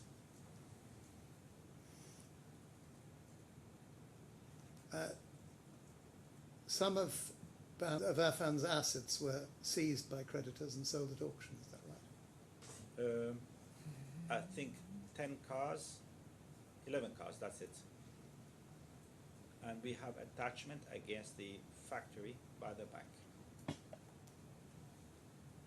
But we are able to operate the factory. It was not put to auction. One of your cars was impounded at a Dubai port as you were attempting to export it to go to France with it. No. It was in France before that. It was already in France, Yes. was it? So it could not But it have was been. nevertheless impounded.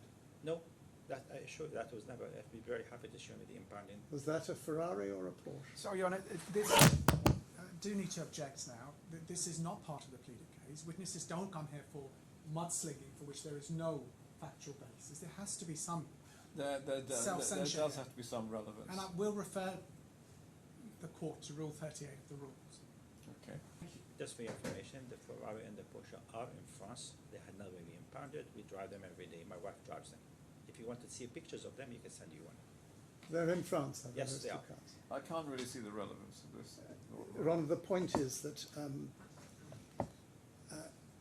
Dr. Affan is sued personally for behaviour that is dishonest. What is the factual basis of you saying he's been sued by other people? I'm putting things on instructions. But That's well, not whether so- you're instructed or not, at the moment I can't see the relevance of whether or not he owns particular cars. It was the fact that they were impounded as he took them out of the country. I assure you But they if- were if not. he He's says they denied- weren't. He's denied He's that. denied that, so I'm bound. Unless you can evidence to contradict that. I'm entirely bound by his answer, and I accept that. Yes. Yes, so it So is- it's of no evidential weight now. If he'd admitted it, of course it would have been. Well, he didn't. So He didn't, so shall end we of move story. on from Yes. from Top Gear? Yes. There's only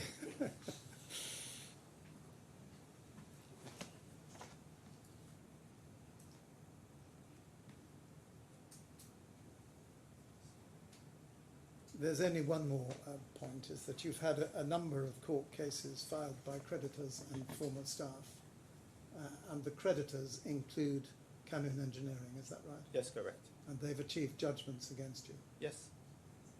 And we're settling with them as well.